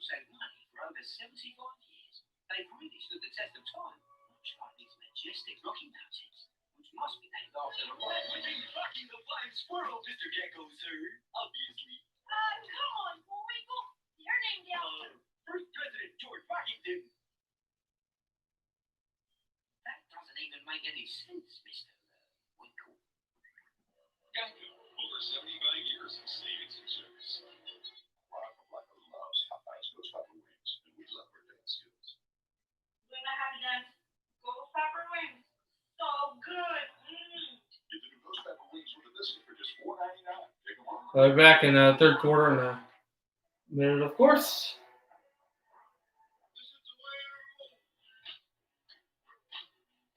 We decided that it's time to take a stand. We're not going to scrimmage today. We're going to do something different. I'm worried about doing what's right for humanity. I'm just not going to talk football this year.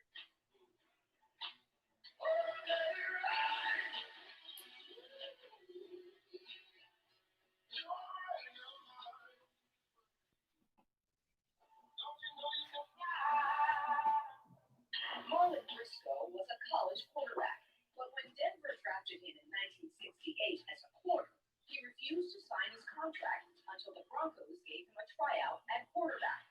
That season, Briscoe became the first black QB to start in the modern era. And to be simple, each week during the season, Monday Night Football will be highlighting an NFL trailblazer. And after Marlon Briscoe left Denver, he eventually went to the Miami Dolphins and played for the undefeated this season with Don Shula and Bob Greasy as a receiver. And I think it's interesting. The same thing can be said for Ryan Tannehill. Ryan Tannehill was a wide receiver in college and now a quarterback. Show them now in Tennessee. Interesting thing about multiple positions in this NFL league. We have, of course, in Texas A&M, Tannehill, who played wide receiver, got shifted to quarterback. He's quarterback here. Tannehill sets up, throws it, and had his guy Brown, who is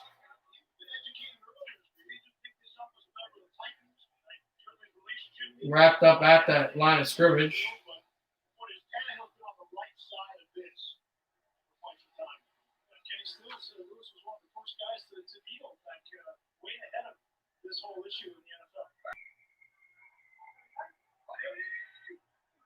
Tannehill in the shotgun. Gives to Henry. Derrick Henry on the right side. Henry bursts for a first down. Or not. Not a first down. It'll be third and short.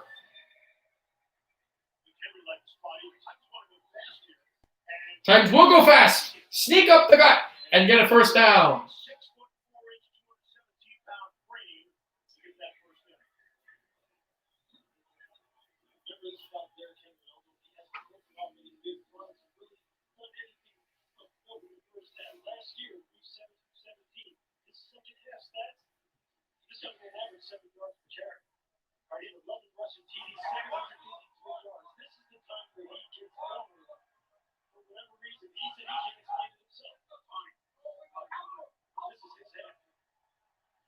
Tannehill under center. Gives to Henry. Henry wrapped up after he went past the line of scrimmage. 2nd and 9. 997 rush yards last year. The most since Chris Johnson did it in 2009. A strange former Titan. 16 scrimmage touchdowns, also the most by any Titan ever at the running back position. Thrown, picked off. Did he pick it off 2 feet down? I think he might have. I think Lattimore might have just picked off Tannehill with the feet down. Excuse me, Ojimadu. But Ojimadu, regardless of if the feet were down on the sideline, a flag is down anyway. So you got to look to see if this interception was in bounds, which it probably was. But Ojimadu, regardless of that, I'm going to have to look at the penalty flag, and it looks like it might be on Denver anyway. The referee's trying to sort 2 things out, which it looks like they've sorted both out.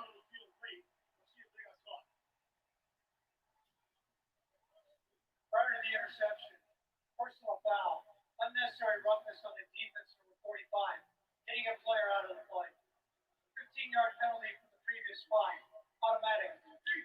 We will never know, as you can hear the screaming 2 feet, 2 feet, if his 2 feet were in and it was an interception. It won't matter because a stupid Denver penalty, necessary roughness, or whatever they call it, hitting a player that was defenseless completely out of it. The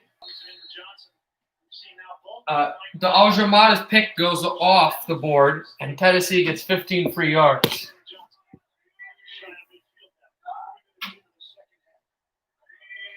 At the 48-yard line goes Tennessee, their own. Henry completely roughed down. Jewell, another Iowa player, just completely crashed down on Derrick Henry. And Jewell is the Mike linebacker. He bursts through, no tackle counts for him, and as Henry tries to push across, Jewell is perfect tackle. That's the correct tackle, and he makes it. It's at 2nd and 10, so no gain on the play, and Tannehill's able to throw it over the middle for a completion, and now it's 3rd down.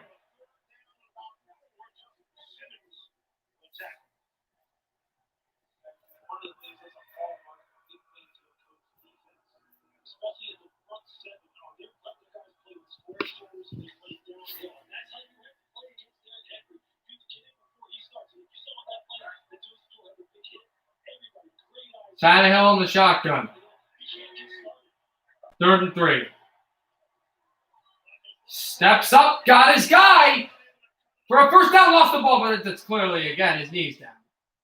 Denver's running after the ball whenever they see it, but once again, Boye, the former Jaguar, made the tackle. Ran out there, and now Tannehill. Tie game, Tennessee's marching. Fakes the handoff. Gets it to Brown. Brown out to around 31-yard line of Denver.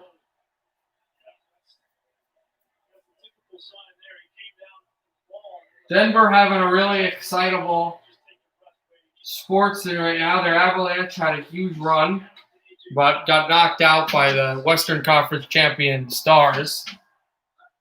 The Nuggets play Game 7 to go to the conference final tomorrow. Broncos have just started their season, and the Colorado Rockies have one of the best records in the National League in baseball. Stopped down off the line of scrimmage is Henry, so it'll be a 3rd down for Denver.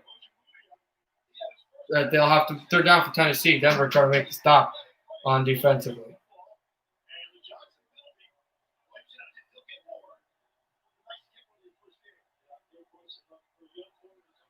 Third and short. A 3rd and 1. Now 9:24 left in the 3rd quarter. 49 yards, 9 plays, 40 at a time on this drive for the Titans. In the shotgun, he won't take a snap. Now mobilizes the tight end into the slot. Now the tight end goes wide. You're throwing over, got his guy, Tannehill, for a few more yards than he needed to Frazier.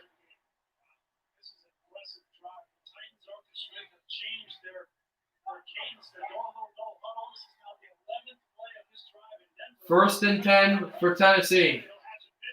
Fake, and he goes off a rollout by Tannehill, the same guy, Frazier, but this time Frazier loses a yard. So it'll be 2nd and 11.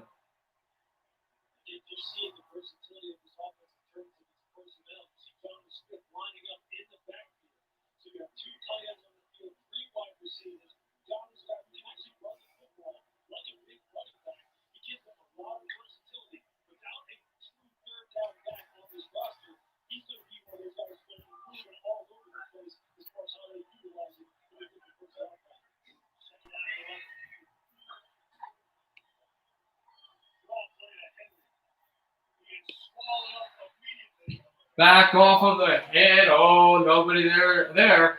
Henry just tackled down. 3rd down. Tennessee is in field goal range.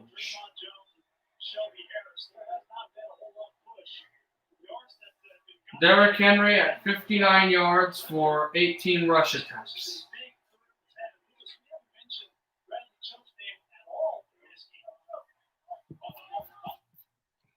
I know, Jack Ryan, you needed Derrick Henry to get more than 3. That's a batted pass. Tannehill threw it. Casey with the deflection. So now Gostkowski is going to have a chance to try to make his first field goal as a Titan. He's had 3 attempts to do it. The first 2 he missed. The first one, I think, deflecting off the defensive lineman. The first one was a little farther out from where we were, and then the second one was close to midfield. The first one shanked. The second one was blocked. First field goal for the season, he missed it again. And Gostkowski missed it again. He hooked it again. The guy who was automatic with the Patriots. And Gostkowski has missed 2 field goals and had 1 block. This one, just like the first one, hooks to the left. No go. No score. A 7-7 in Denver.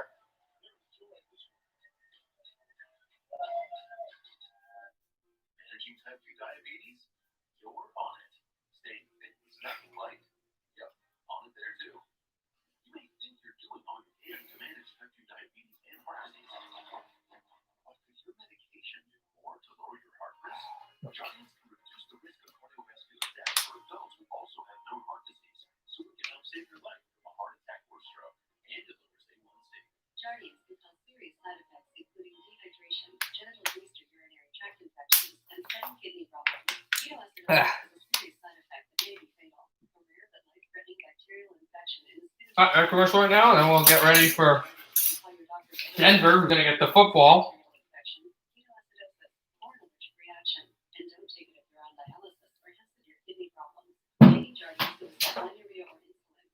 Blood sugar. Lower A1C and lower risk of fatal heart attack. On it. With Jardiance. Ask your doctor about Jardiance.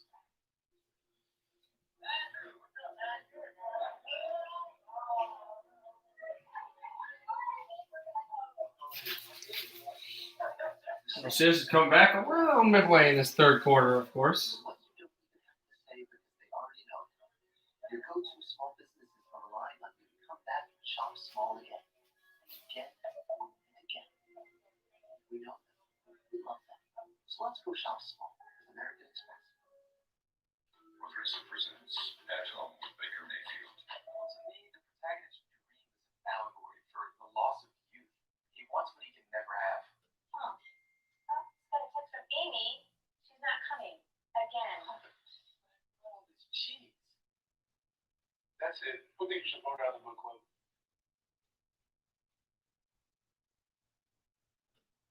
You know what? Forget Amy. Can we talk about this honeymoon scene? Just kind of waiting on it. It's just completely boring right now. But yeah, I got ready. Still, this, of course, really nice to see what will happen if Denver can drive this ball. Because Denver's not, I've said it multiple times, people are going to think I'm a Bronco hater. I'm not. But Denver's not an offensively skilled football team. But this is the chance to do it. Week 1, nobody's prepared. And you can instill confidence in yourself. The running back almost got tackled down, and then he moves it across to try to get some yardage back, and he got a few, but still second and long. If a team that's looked to be bad or has the talent that seems bad, that's another wide kick. That was the first one, and this is the second one that was blocked. And then the third one also, though this one went wide right by the post, but because they only made 8 field goals last year anyway without Gostkowski. But the thing is, if you're a team that you believe you're good, but you don't seem good to the other teams, if you can win the first few weeks, it's weird. Even if you don't seem bad or if you don't have the talent level, you become good. If you don't when you're bad on paper but you're good on the field, you become good on paper and it can instill with you. And the other way around. So if a team like this, but it's easier for a team like this to be able to get better by winning on week 1 than get better by winning on like week 5 or week 6. So this is more of a really pertinent for Denver. Tennessee's not almost picked off completely on third down, and they hold for a punt. This is not Kenny Vaccaro, the former Saint, but this is not kind of like a team where Tennessee is not a really offensively skilled team. They're not a deep team, but they were in the Final Four for a reason. So the Titans will go ahead and would be expected to win this game and could really build on this game. Where Denver, to upset Tennessee at home would be huge. But they're punting again. It's a 3-and-out with 6:06 left in the third quarter. We'll punt this one down to the 19. Then taken back by Raymond, who's pursued by his former Broncos. Their special teams is really good. Tie up on the ankle. They did it again. They pursue, they hunt. That must be the best part of this Denver Bronco team right now is their special teams. It's ferocious, it's nasty, and it's good. And they're going back. Denver's going to get the ball again. Or excuse me, Tennessee is going to get the ball again.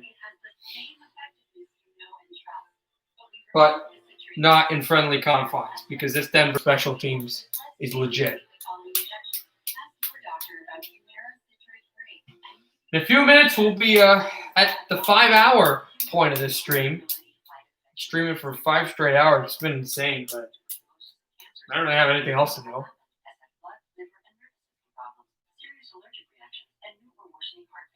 Tell your doctor if you've been to areas where certain fungal infections are common, and if you've had TB, hepatitis B, or protein infection, or have flu-like symptoms or sores, don't start Humira if you have an infection. Ask your doctor about Humira citrate-free, the same Humira you trust with less pain immediately following injection. If you can't afford your medicine, AbbVie may be able to help.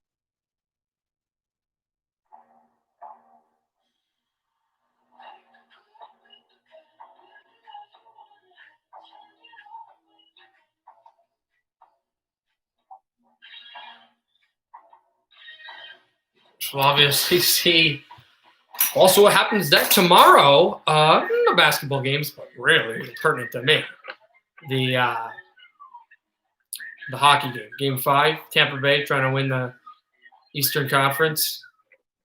New York trying to force Game 6. The Lightning win, obviously, we'll know.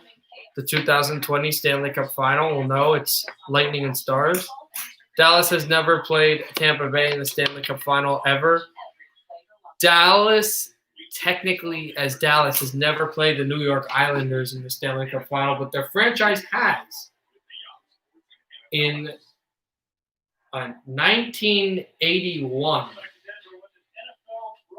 they were the Minnesota North Stars, and they upset through the playoffs, and they played the Islanders, who were trying to repeat for the first time since the Canadiens had done it in the 70s, and they did not have a fun time against New York. So technically it would be a rematch, but as the Dallas Stars, they've never played the New York Islanders. And the Islanders also have to force Game 7 on Saturday and able to do that. So actually a few days without hockey. We'll have like between hockey games. If Game 6 is forced, we would have Tuesday without hockey. No, not Tuesday. Today's Monday. We'd have Wednesday without hockey, and if Game 7 is forced, we would have Friday without hockey. And push down is the Titan tight end Smith. Is this third quarter waning down? Henry out there in the backfield. They're on the 28-yard line. 26-yard line, excuse me. Tannehill in behind. Fakes the pass. Rushed. Throws on the run. Almost one-handed caught. Almost one-handed picked. At the end of the play, it goes to the ground. 3rd and 2.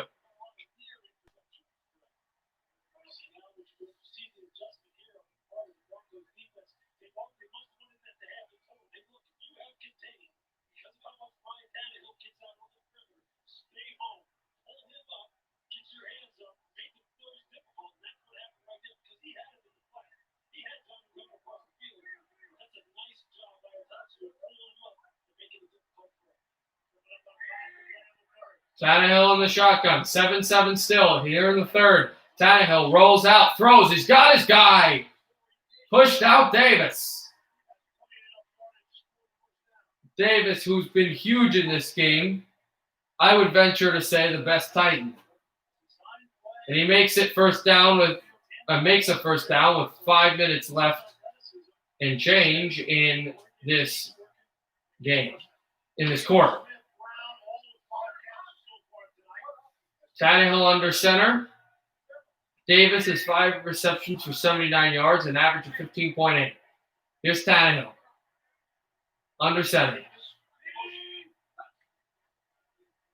Grabs it, gives to Henry. Henry up the slot. Henry made a move and tackle down. Henry's powerful, but it seems to be that leg tackles have been working. Toe tackles, leg tackles. Just try to make a play. That's been the Denver defensive philosophy, and it has worked.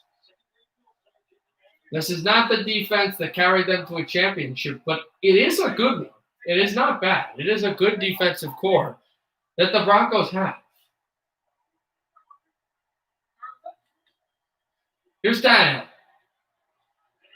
So Henry for a yard, and we're going to get 3rd and 4. Around midfield for Tennessee.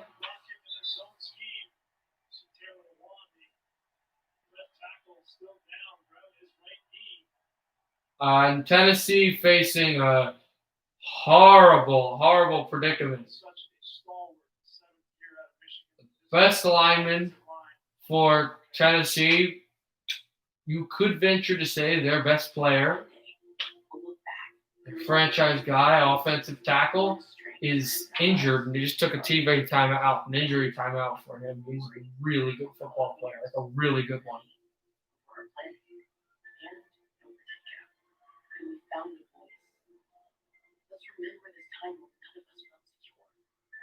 Tennessee is not going to be very good,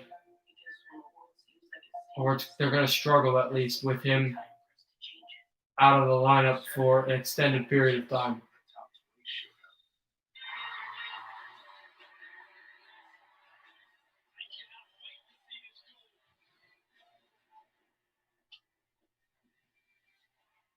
Facing depression and anxiety? Elevate Health, you can have a video visit with me or another doctor in minutes. If they write a prescription, I process those FDA-approved medications and send them to your home. Once you get them, we'll call to check in. Visit lemonadehealth.com today. Introducing the Dish Refer a Friend program, the easiest way to share better TV. Because watching TV with Dish is just better. In fact, Dish makes all the best things better. Like the best binge-a-thons, the best multitasking, the best way to spend a night in, and more.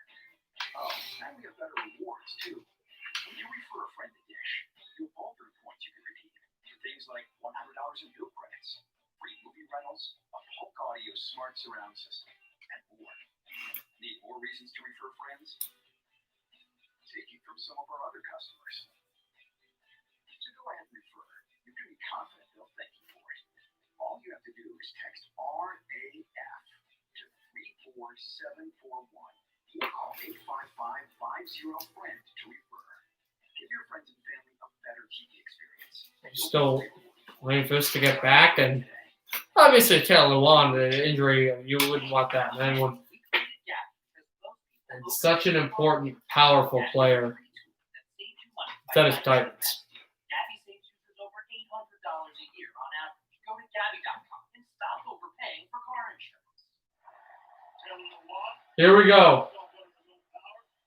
Lewan is looking like he's going to go into the tent to probably get concussion protocol. So he falls down, he's pushed down, he hits the side of his head, then he hits the back. But it looks like he's more of a leg issue than anything else. He's still on the bench getting looked at with the trainers. 7 years he's played in the National Football League. Since 2013, he was in that highly touted offensive lineman draft. Throwing to the right back, lost his helmet completely, runs down to the first down marker, but I'm thinking that the Titans are going to get more. It looks like they're probably going to get a horse collar tackle because the minute he went through a hit, his helmet popped off, clean off.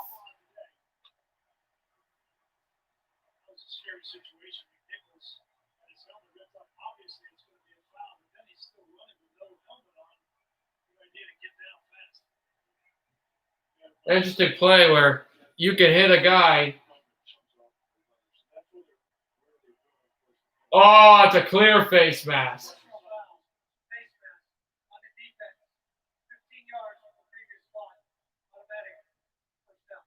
Ooh, and that one jammed off its mouth guard. But, you got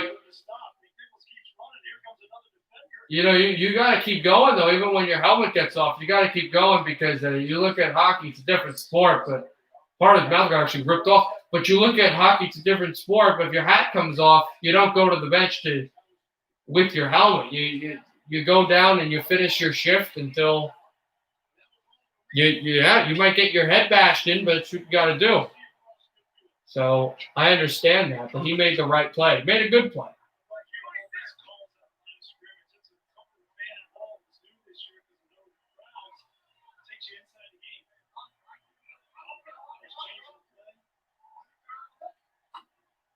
Tannehill under center gives Henry up the middle. Henry carries more to the first down marker. Doesn't hit the first down marker, but he got close there. We are, yes, at the 5-minute mark after the 5-hour mark. 2:47 left in the third quarter. We'll be with you. I'll be with you for the rest of the third quarter and the rest of the fourth quarter here in Denver between the Broncos and the Titans. Tennessee driving. Right over to Henry. He had tons of space. Henry makes a move, and then he gets tackled after he gets the first down.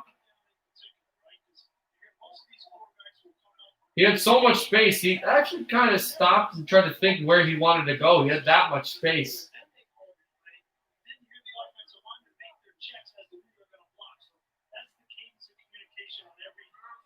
To go for a first down. There's Tannehill. Big play action, stays in the pocket, throws it over. What a catch, Davis. Who else?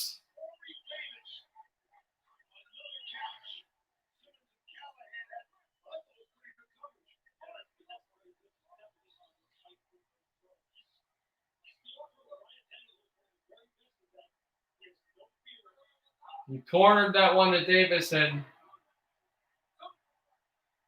there was good coverage. Donnelly was there. Hands off to Henry. Up the gut. Got around 4.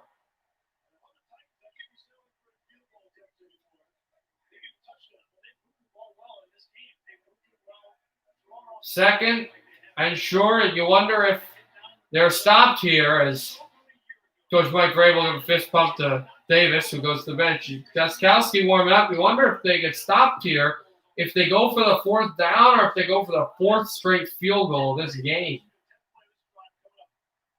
I think if you get the 4th and goal, they probably go for it. Tannehill rolls out, fakes, still out there. He's going to throw it out because there's nobody there. Smart play. We saw a not smart play of the interesting variety happen in the prior game, the first game of this triple header that we have on the stream between the Giants and Pittsburgh, where an unbelievable drive to the end zone, and instead of throwing the ball out and having another chance to score a touchdown on third down, Daniel Jones threw it to a defensive lineman, and it resulted in a touchdown later on for Pittsburgh. A game that the Giants would lose, I believe, 26-16. Thrown it in the middle for a first down, and he got his guy. I believe the first and goal from the 8-yard line.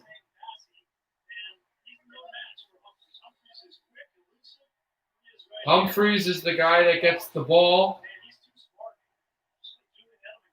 Really good route. Slant, catch, boom, in there.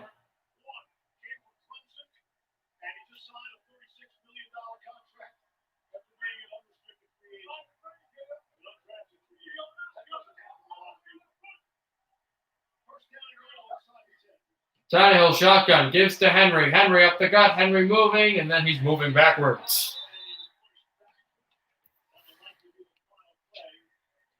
It's going to end the third quarter, 7-7. We go into the fourth. Tennessee is having a second and goal chance to take the lead in the beginning of the fourth quarter. Here in the opening week's final NFL game in Denver.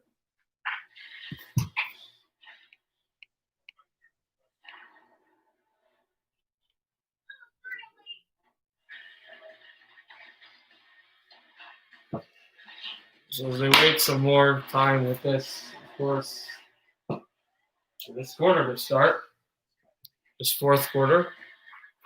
Can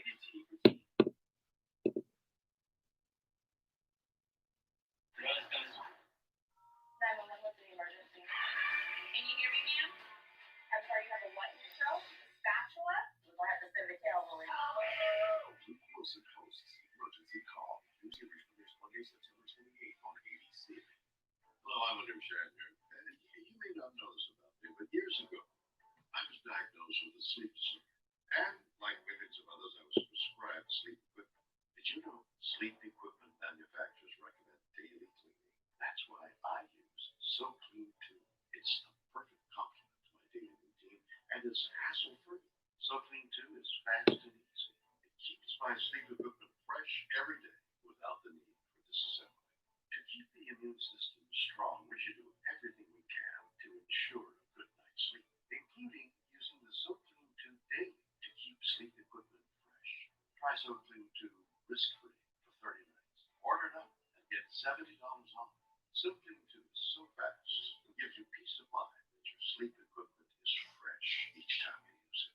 Call the number on your screen or go to SoClean2.com to take advantage of this risk-free trial and get $70 off. Call now. This is a paid advertisement for legal services sponsored by attorney Andrew Van Arsdale. Attention firefighters, if you or a loved one were exposed to firefighting foam and waited for Just still waiting on this thing for help right now, may be entitled to financial compensation. Cancers which may be linked to firefighting foam include testicular cancer, kidney cancer, thyroid cancer, pancreatic cancer, prostate cancer, and bladder for cancer. that. There are time deadlines to file a claim, so don't wait. Call now. Call 1-800-465-8507.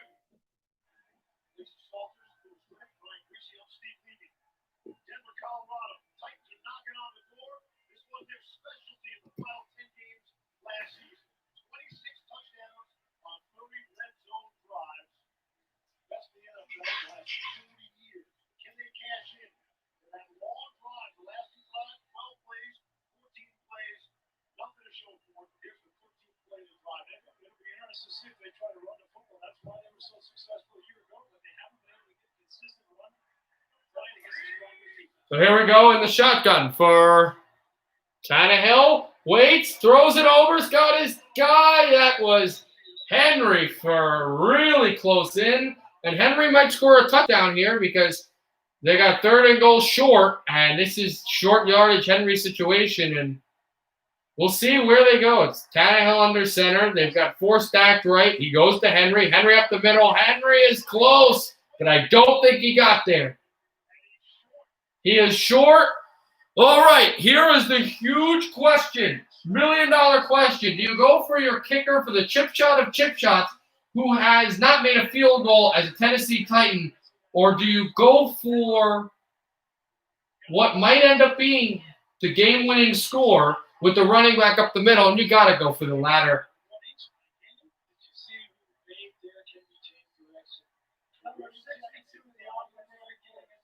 Oh, boy, and the former Patriot, the head coach is using an eligible lineman, or an eligible lineman, but I don't think he's going to be a receiver. I think it'll just be run. Oh, he might be. They're trying the trick play. They got a touchdown!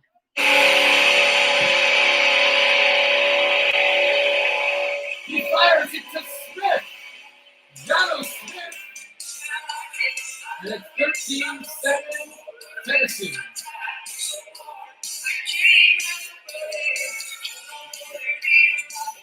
It's a play action. The lineman can see the guy in the end zone. And instead of it to Henry, it falls down. He throws it to Jono Smith. And the Titans take their first lead of the game.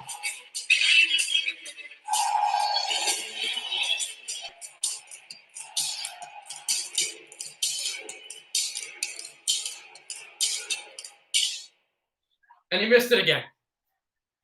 And he missed it again. He missed it again. Gostkowski missed the extra point. I can't believe it.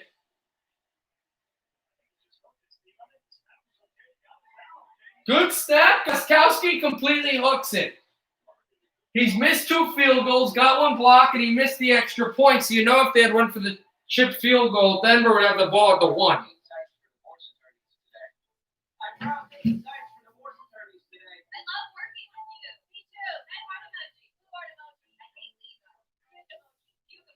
My heart rate is currently 150. And back down to 150. On March 15th, I purchased prenatal vitamins and 4 pregnancy tests.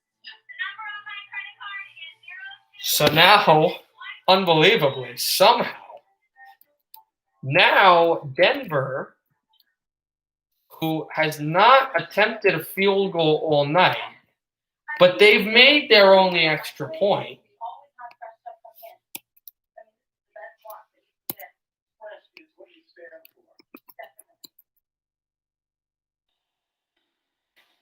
They can see what they want here because, you know,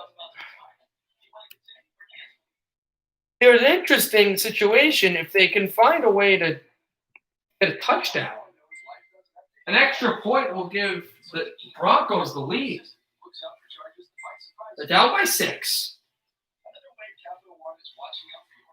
The ungodly luck with the kicking game still by Gostkowski. Yes, that is true. I will be here no matter what on Thursday. I will either be covering Game 6 of the Stanley Cup, the Eastern Conference Final between the Tampa Bay Lightning and the what are they playing? The Tampa Bay Lightning and the New York Islanders and the NFL game and some NBA, or I'll just be doing Thursday night football and some basketball. I don't know how the basketball schedule works. I have to look at it. I know there's 2 games tomorrow. Game 1 of the Eastern Conference Final between Boston and Miami, and Game 7 between the Los Angeles Clippers and the Denver Nuggets. As I said earlier in the stream, it's just it's been a huge 2 months for Denver sports.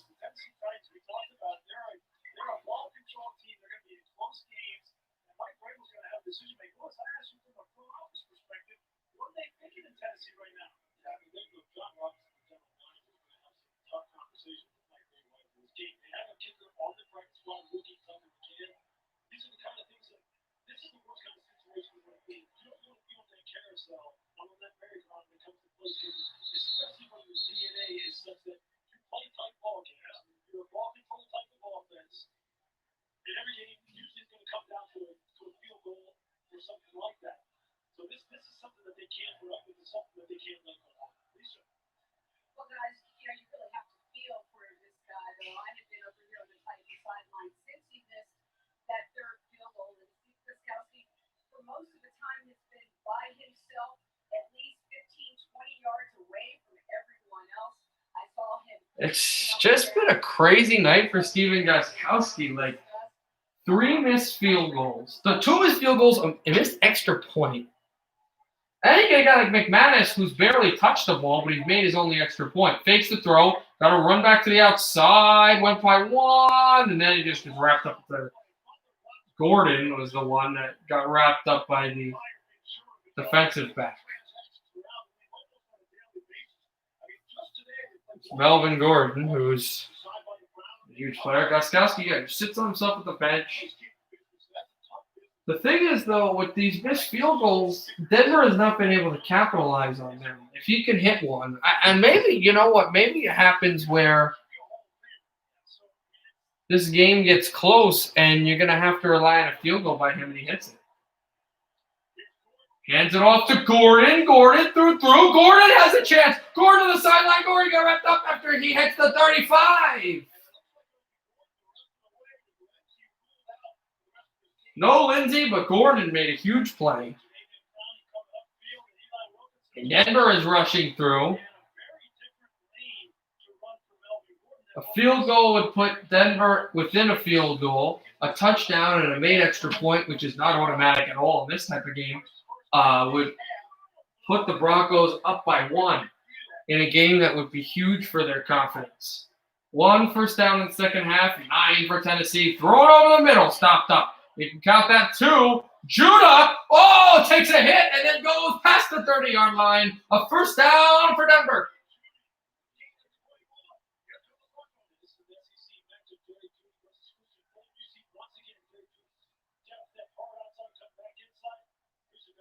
And Judah just made a move on Fulton. Fulton got messed up there, and the guy eventually able to help, even though he never took him down. Malcolm Butler. Here is Locke. Locke stepping up. Screen pass to Judah again, and oh, there's nothing doing there. He's wrapped up far behind the line of scrimmage.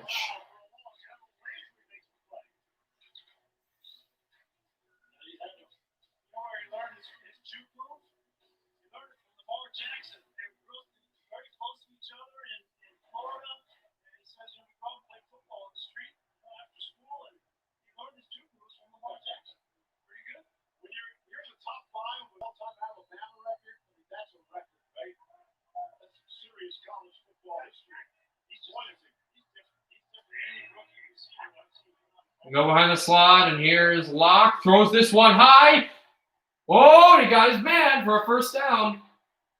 Broncos driving with 11:07 left in the fourth quarter. Locke is getting in the cadence, and he's getting to a rhythm, and the Broncos are deep in the red zone.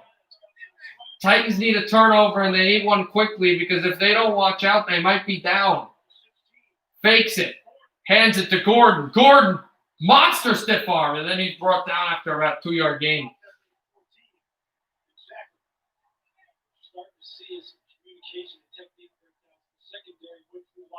Butler and Gordon were jarring away at it. Butler's still talking, and he'll sit back. He has not had the success that he did have when he was a Patriot, when he won a Super Bowl for them with an interception at the goal line, every football fan remembers. 10:16 left in the fourth quarter. 2nd and 7. They give him a third 3-yard gain, not a 2-yard gain. Or 1-yard gain, I initially said. Now Locke in the shotgun. Locke passes it over. He's got Gordon. Gordon close. Not a touchdown. To the 1-yard line. Didn't think he was in the touchdown zone. I don't think he hit the end zone. We'll see. He did not get the touchdown, but he definitely got the first down. He got to the 1-yard line, as close as you can get. 1st and goal from the 1 for Denver. Locke gives it over. Gordon, nowhere. They may have to try a passing play, and in fact, he might have lost a yard.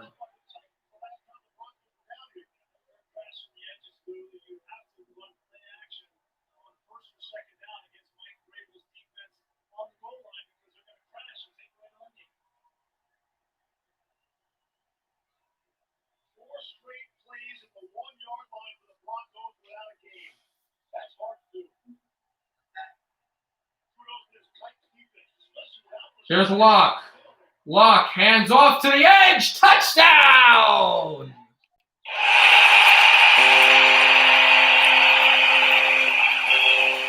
Melvin Gordon's first touchdown to Denver Broncos, and the Broncos with Madison are going to have a chance to take a lead.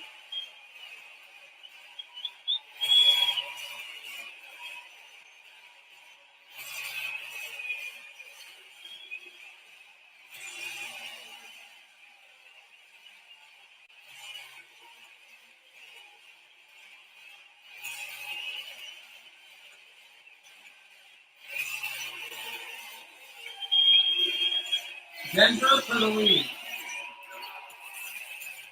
It's good. Broncos 14, Titans 13.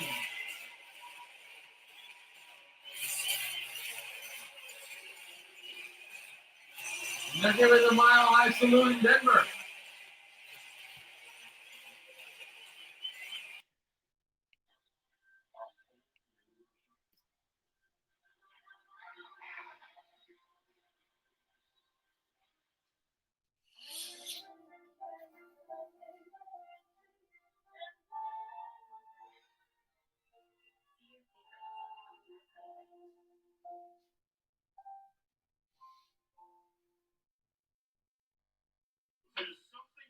magical that happens when Arby's combines melted provolone, fire roasted peppers, and prime rib steak. Arby's, we have the meat.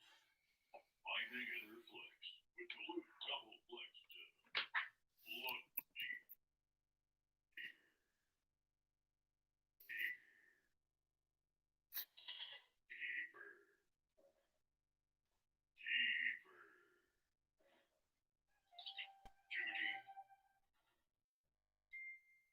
Find your inner flex with Duluth double flex ballroom denim.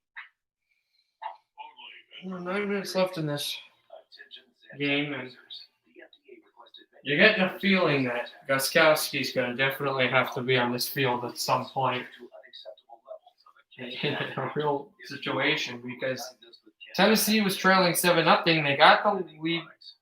They tied the game.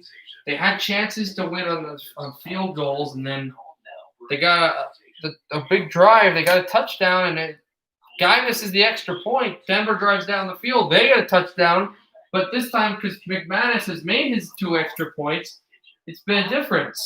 He's able to tie it. More power, more support, and more confidence the minute you put it on. Copper infused compression fabric that form fits to your back like a second set of muscles. It's a life changer. It really is. I haven't felt this good in a long, long time. Get yours now at advancedbackpro.com.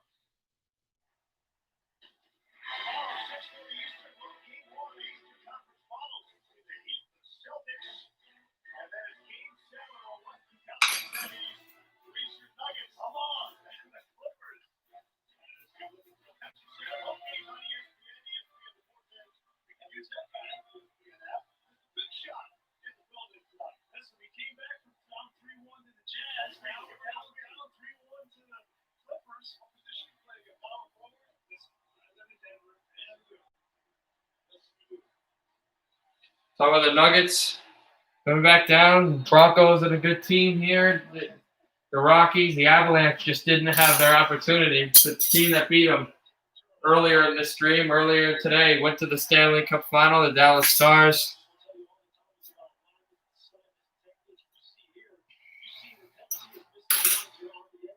But just a great overall time to be a fan of a team in Colorado.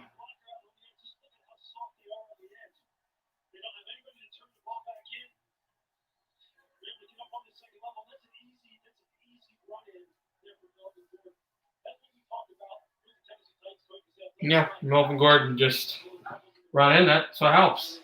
Tannehill on for Henry. Henry runs through 2.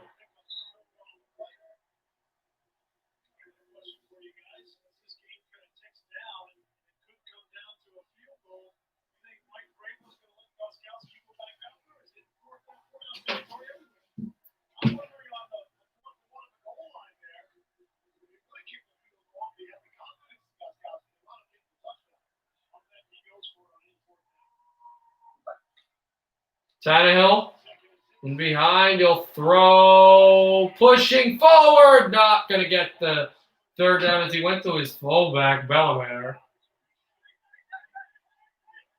3rd and 1.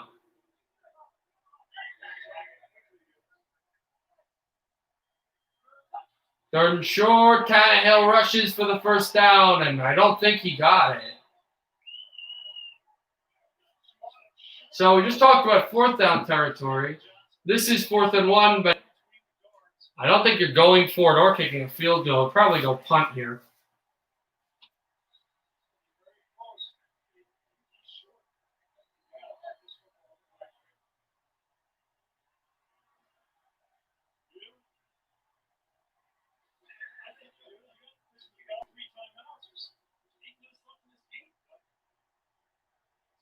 Interesting coaching decisions here. It looks like Tennessee's going back out.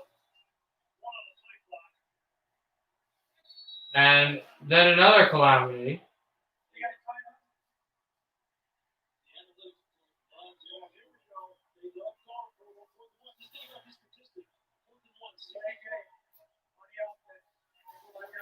Oh, and Tannehill was trying to draw him offside. So he gets a delay of game. So now it's 4th and 6, and now you're almost positive you're not going for it.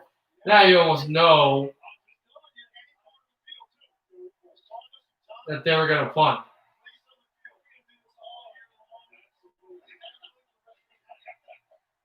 And they will punt because in your own side on 4th and 6, you have 3 timeouts. You can punt the ball. This is not a great offense. Denver does not have the offense.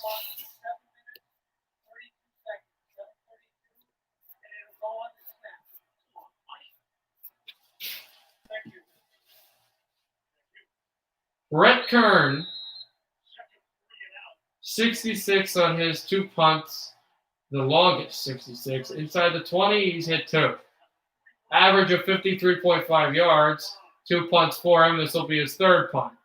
He'll grab it, boot this one. It's going to go inside the 20 and around the 16-yard line. So the Titans get a good punt.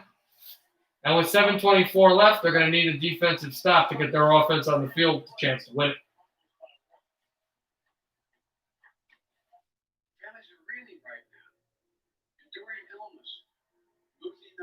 If Denver wins also, it'd be an interesting situation in the AFC West, every team winning each of their games.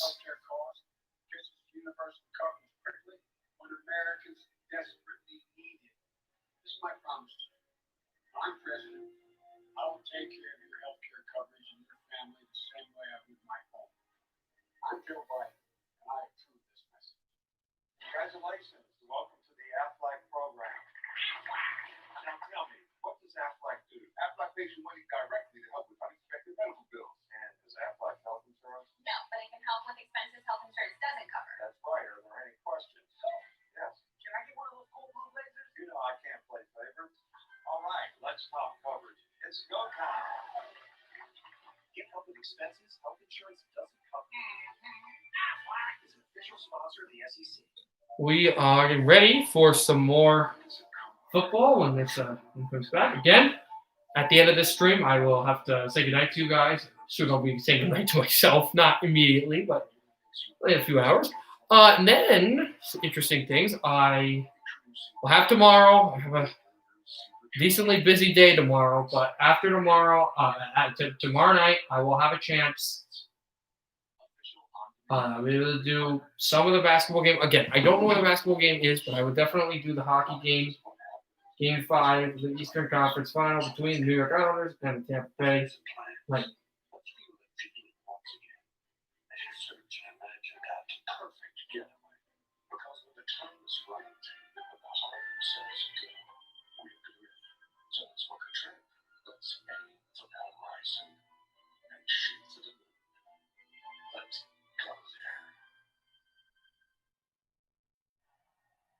As we take a look at our fantasy update, brought to you by DraftKings.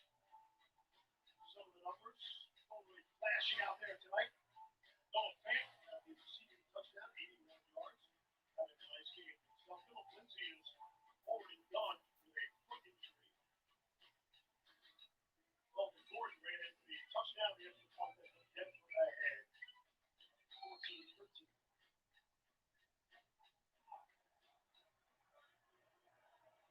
Inside of 7.5 to go. Here we go for Denver by their own 20. They've got 3 timeouts. So does Tennessee. Throws it high, and again, it's got Patrick. He has Patrick. How much do you trust your young quarterback, Pat Sherman? 2nd and 5. They give him a 5-yard pass. I think the last drive was how they need to approach this drive. Is to loosen this defense up, throw the ball on 1st and 2nd down, and give it some space for Melvin Gordon to make it pay on the ground. 2nd down and 5. Give it to Gordon. And he just throws it over for Gordon, the sweep. Gordon will get the face-off. Get the face-off. Hockey mode. We'll get the first down off of a sweep to the right side. And now it's 6:40 left. It's just a Denver plan to run as much clock as possible because you're only up a point. Tennessee does not score a lot of points, which will help them. They don't need a whole lot, but they're going to want this ball back. They also have not a very reliable kicker at the moment.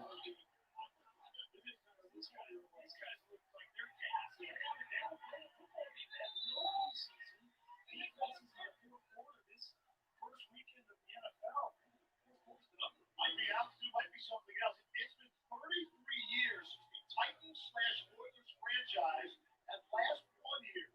Broncos won the last 6 games, but they have played against the Titans/Oilers franchise. Remember, Tennessee played their flat-out worst game of the year a year ago in Week 6, so they needed that game to turn their season around and get going. So you said the last time the Oilers won here was with Mike Munchak was playing left guard, but those were replacement officials. Okay, that's the last time. Denver gets a running play up for about 4. It's 3rd down and 3, close to midfield. A stop here for Tennessee, especially if it's an incompletion, because it would stop the clock, would be huge. Denver's probably going to try to get this clock. We're at 5 minutes left. Then Locke is hit out, and he throws, and nobody was there. So Tennessee gets their break. 5:05 left. They've got more than 5 minutes to work in the fourth quarter. They have 3 timeouts, and the clock stopped. So Denver will punt. Wilkinson is starting because Jawan James, the high-priced tackle that the Broncos signed a year ago, has opted out of this NFL season because of COVID. And Elijah Wilkinson has been thrust into the Watch this punt here. Sam Martin the punt. Lee Raven is back. Martin from his 33. Here's this punt. It's going to drop close to the 10. It's going to trickle out. That took a Denver bounce to the 9, it looks. The 4. That ball dropped to the 4-yard line with 4:57 left in the fourth quarter. Martin made a big play. Tennessee is going to get the ball, but all that momentum is flown out of the window because, yes, they have all this time to work with, but they're going to get the ball at their 4-yard line.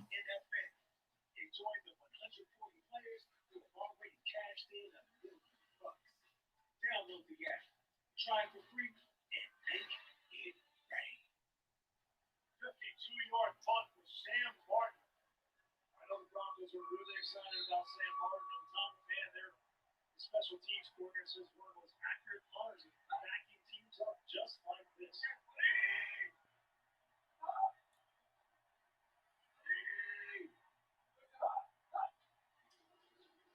Now heading on to Henry, nowhere. Henry doesn't even get to the line of scrimmage. It's 2nd down and 10. Deep in his own end zone. Tennessee is not a big play team, so it's going to be all drives. If they get a long drive and aren't able to get some points, it's going to be close to one of their opportunities. They're close to losing this game. In the shotgun. Tannehill shoots the gap, and it's incomplete. With 4:20 left in the fourth quarter, they're now faced on a 3rd and 10 with Tannehill in his own end zone.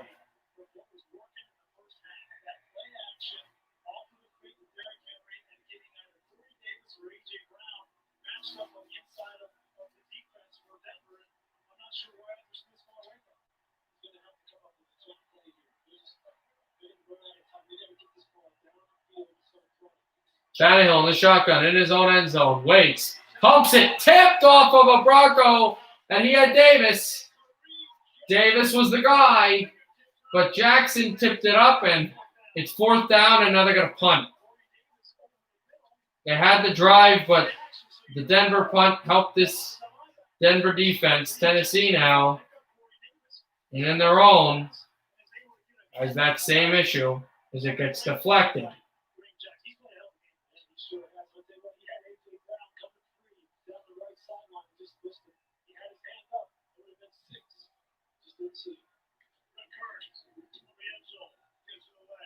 Here's the punt. It's going to go to midfield, and Rocco will take it around midfield and run out of bounds and around the 45-yard line. Spencer was the guy with the punt return. 4:06 left in the fourth quarter. Denver is going to get it in excellent field position.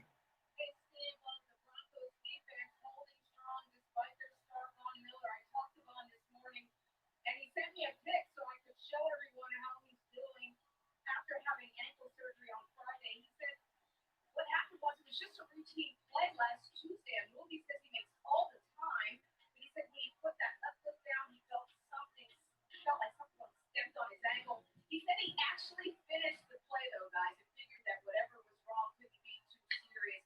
But it turned out to be a dislocated tendon that required surgery. He'll be out 3 to 6 months.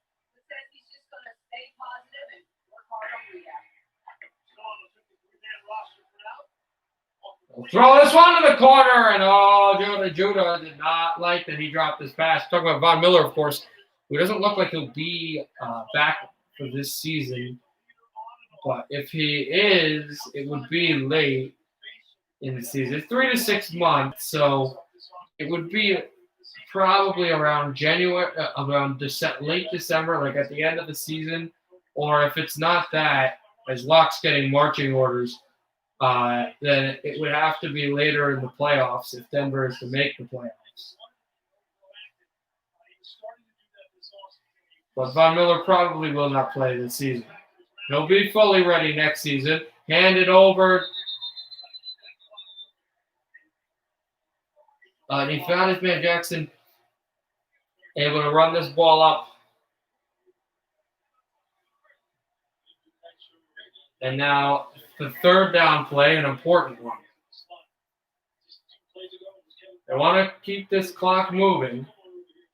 Tennessee has 3 timeouts. They haven't spent one. If Denver does not get the first down here, it'll be very interesting to see what they do. If they get the first down, Tennessee is in dire straits, especially if it's past the 30 in the field goal range. Locke steps up, goes to his ball deep for the touchdown, and he missed his target by about 5 yards.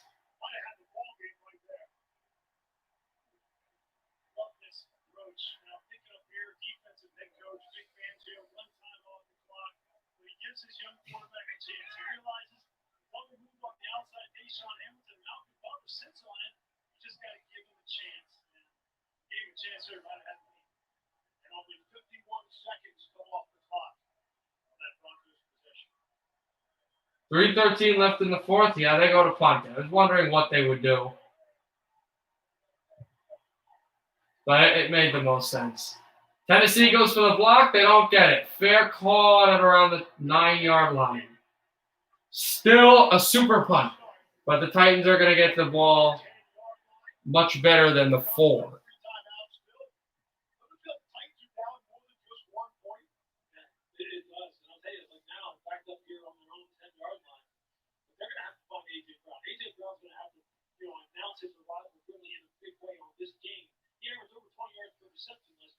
Talking about Brown as how good he's been, but really Davis is this guy.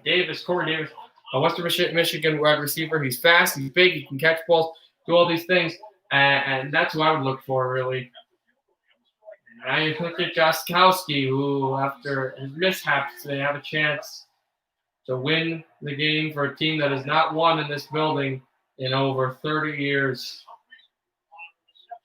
Humphries gets the ball and steps out of bounds. 3 minutes left in the fourth quarter.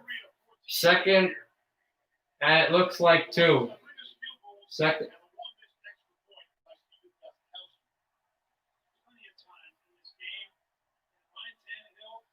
Tannehill in the shotgun. What a story it'd be for Gostkowski to make a field goal here, and that Davis will catch it on the first down, because if Gostkowski was to win it off of a last-second field goal, but have 1 block before, 2 missed, and an extra point missed, but have the last laugh, well, they can't write that stuff. Really can't. Tannehill shotgun. Give to Henry up the gut. Jewell with a tackle as well. Denver trying to keep Tennessee down physically. So the clock will run. And they actually did a decent job of that before Titans were yelling at them Don't keep our guys down. Don't keep our guys down. Thrown out for Henry, who catches the hook for the first down, and looks like, yeah, it'll be the final play until the 2-minute warning. Denver by 1. Oh, they may go for it here. They may get a playoff. They will. Tannehill in the shotgun. Throws it out. Got his man Brown. And then Brown never was touched. Brown never was touched. Got up and run for a few more yards. And he was at the 50. And then he got around to the 42. Yeah, he got around to the 46. So the Titans are at the Bronco 46 with 2 minutes left in the fourth quarter of the final game of Week 1 of the 2020-21 NFL season.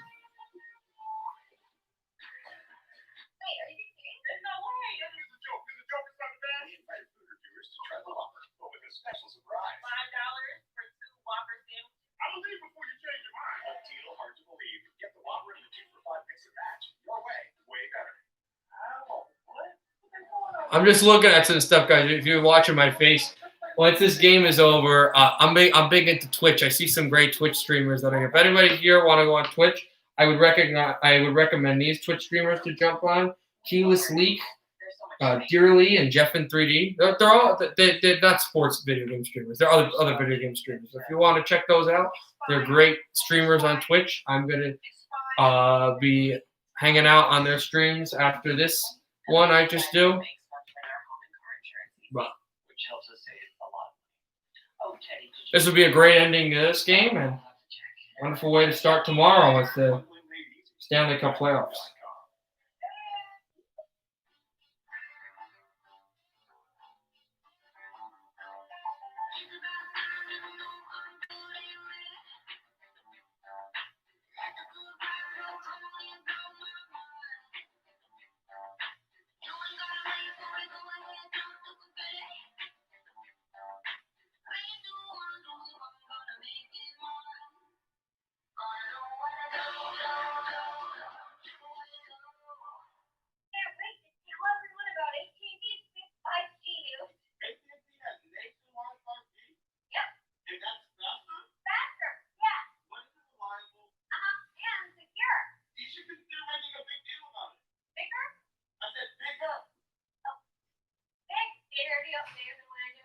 It's not complicated.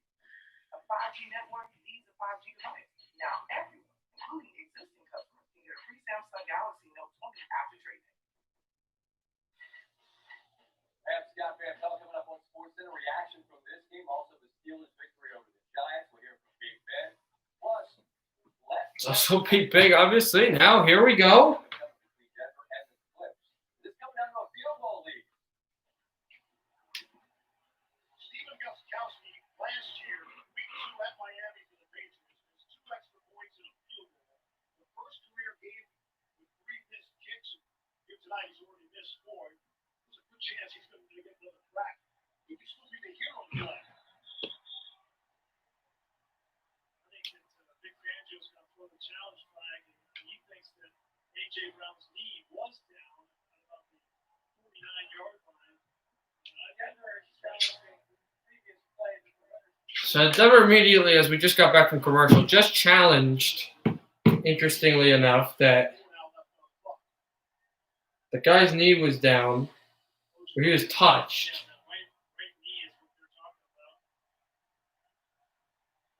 Looks like it might have been. I have to see this into the angle. I just saw the knee. This is a bad angle to look at. Yeah, it just rubs. It rubs the turf. It looked like yeah, he was down by contact.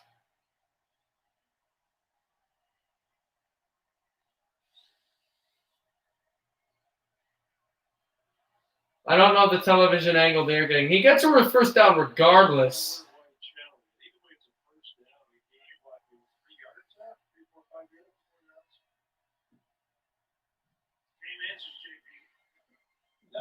But this game is all measured by inches. They say it, and it's like, oh, really? But it really is. And We'll see. It looks like his knee rubs against the white line on the turf.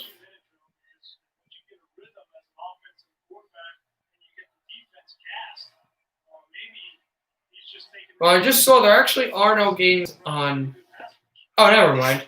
I was gonna say there are no games on Wednesday for any other sports. It'll just be hockey. But I just remembered that there will be no stream on Wednesday anyway because of basketball. Because I don't really do baseball either, and because of the hockey game, there is no Game 6 Vegas and Dallas. Vegas is done. Dallas is in the Stanley Cup final.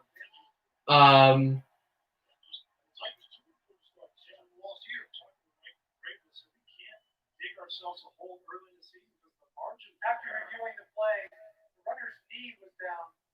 Excuse me, the runner's leg was down at the 49-yard line. Tennessee will still have a first down. It'll be 1st and 10. At the time that the leg Tennessee. Tennessee's going to get it at 1:58. The football. And here's the interesting thing: Denver still has their 3 timeouts, but Tennessee has 3 timeouts to work with. They've got the ball. They're down by 1, and they didn't get the extra yard, so they're not on the Denver 46, but they're on the Tennessee 49. Denver would be in a world of hurt, and Tennessee would be in so much better if Gostkowski had been making his field goals, pressured and almost picked. Careening to the ground is Tannehill, who just gets back up after shrugging his shoulder physically. And he threw this one incomplete because he was absolutely pummeled.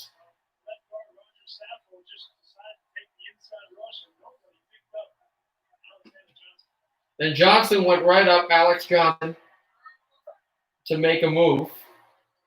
And he did. Tannehill throws over for Brown, and Brown is asking for PI, and he's going to get it.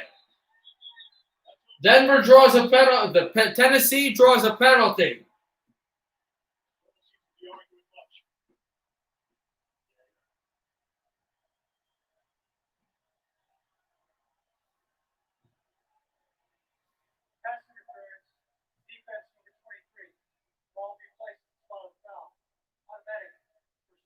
And with the 110 seconds left in this game,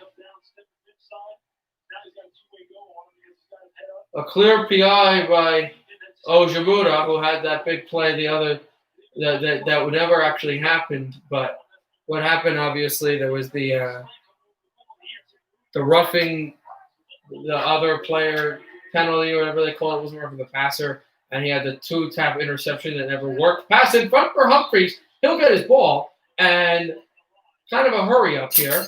They've got the 3 timeouts, but they don't want to use it when they don't have to.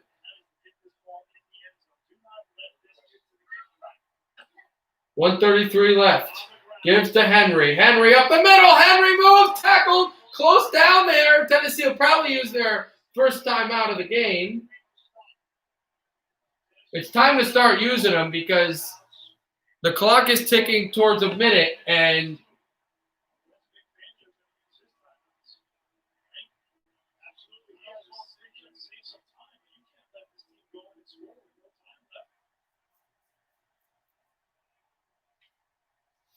One minute left in the fourth quarter. Tennessee is down a point, but they're in the red zone. They're on the Denver 16. Tannehill in the shotgun. Tannehill gives it up for Henry, and Henry gets a few, and then someone called the timeout. I think no timeout called. Now it is. No, it still isn't. Wow. Tennessee and Denver are going to let this clock run. And now a timeout is called with 30 seconds left.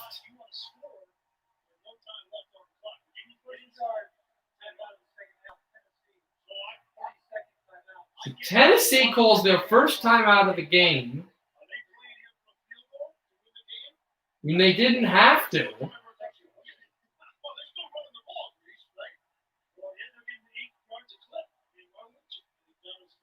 They've got the ball on the Bronco 12.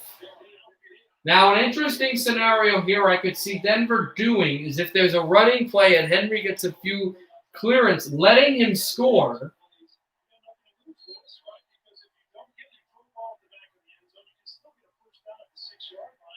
Gostkowski getting ready. The guy that's been the GOAT for missing everything, the real meaning of the GOAT, might become the GOAT in the other meaning if he's given a chance. Very close to the end zone.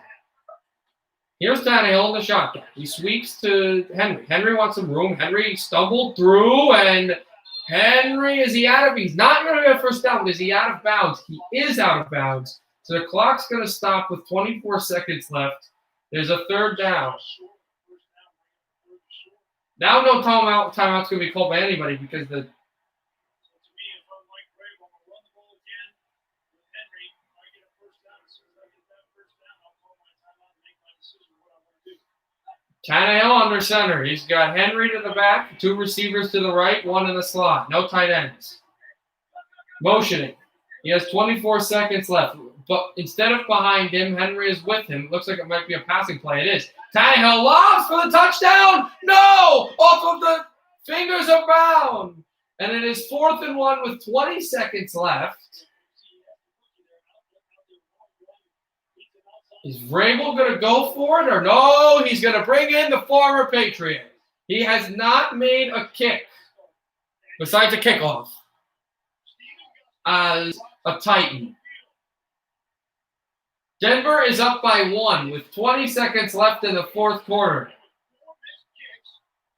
He's going for Gostkowski. If Gostkowski misses this, Denver wins. If Gostkowski makes it, they're in a position to win. Gostkowski scores! Finally! Steven Gostkowski, his first kick of the day, making a game winner. Tennessee by 2 with 17 seconds left.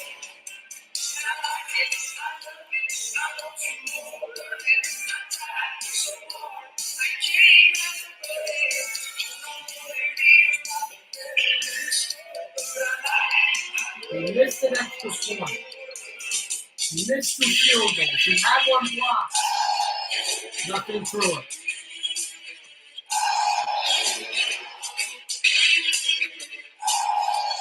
Tennessee doesn't necessarily win this game even like this, but they certainly lose if he misses it. And the big guy makes his kick.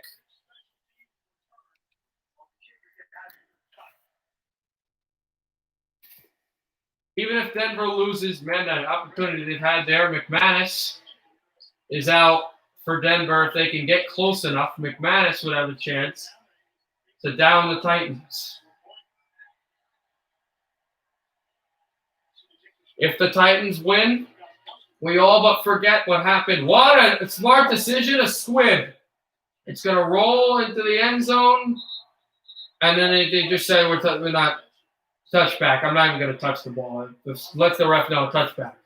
So ball's going to get to the 25-yard line. Denver has 17 seconds to either score a touchdown to win it or get a field goal to win it. The good thing is that they're not even down by 3. They don't even need a field goal to tie. A field goal will win it. They're down by 2. Tennessee 16, Denver 14. This is the second time all day that Denver has trailed.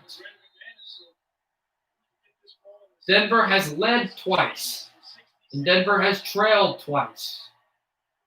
They will either trail at the end of the game or lead at the end of the game. No way a 2-point conversion would have a tie. There's no way that would even happen. Here's Locke getting out of it. Locke will throw on the run. Back there, tipped and almost picked, but nothing.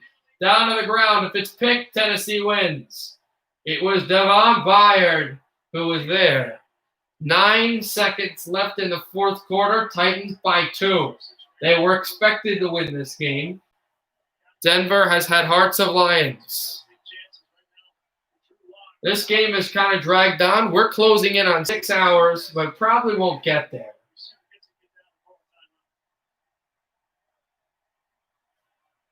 No timeout here is an incompletion. Did stop the clock. Locke will get it. To the final 5 seconds. Locke will throw it. He's got his man. He's got to get down. He's got to call a timeout. And he does at 1 second. With 1 second left to call a timeout, it doesn't look like there's enough time for McManus to kick the ball.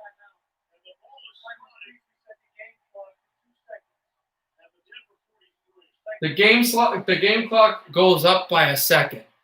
There are 2 seconds left. Unless there's some miracle at the sideline. I think Tennessee just called a timeout. Unless there's a miracle at the sideline or a penalty at the end of the game for an untimed down, there's no chance that McManus will be able to go. Looks like Denver will have this chance, and now it comes. Now the Titans timeout comes. You ice the kicker. He's trying to ice the quarterback. Tennessee 14. Tennessee 16. Denver 14. This is what really Tennessee has. They have that kind of versatility. They have the weapons on the edge. They can still hammer you with Derrick Henry. But when it's all said and done, they're still going to be a run-centric offense. But make no mistake about it. This is a football team that can put the ball in the air. They can put the ball in the air with consistency. Good situation calls for it. Tonight it worked. I just don't think that this offense that we saw tonight, scoring 16 points, is going to hang with the Kansas City Chiefs a little bit. That's true, too. Block will take it. And now to be the last play of the game, unless something miraculous happens. It doesn't. He tosses it to the ground. Titans down. Denver. The guy who missed a ton of field goals makes it with 17 seconds left, and the Titans find a way to outlast Denver. A lot of soul searching is going to go on in Tennessee, but they got their win. They're 1-0 on the season, and Denver becomes the only team in the division to be 0-1, but what a game they had. All right, guys, it's the end of our stream. Thank you for being with us all the way, almost 6 hours of stream. We got, I discussed baseball, but we got to see two great football games. We got to see an unbelievable hockey game, and we got to see the Clarence Campbell Trophy not get raised, but get given to the New Orleans, Las Vegas next week. What a game that was a few years ago, and the Raiders won 2-point conversion in New Orleans. But yeah, got to see that. Stars going to the Stanley Cup Final. Pittsburgh down to New York, 26-17, and Tennessee beats Denver 16-14 with a game-winning field goal with 17 seconds left in the fourth quarter. All right. I'll see you tomorrow, everybody, for the Eastern Conference Final. Game 5, Tampa Bay, New York. Winner plays Dallas. Good night, everybody. Happy hockey, everybody.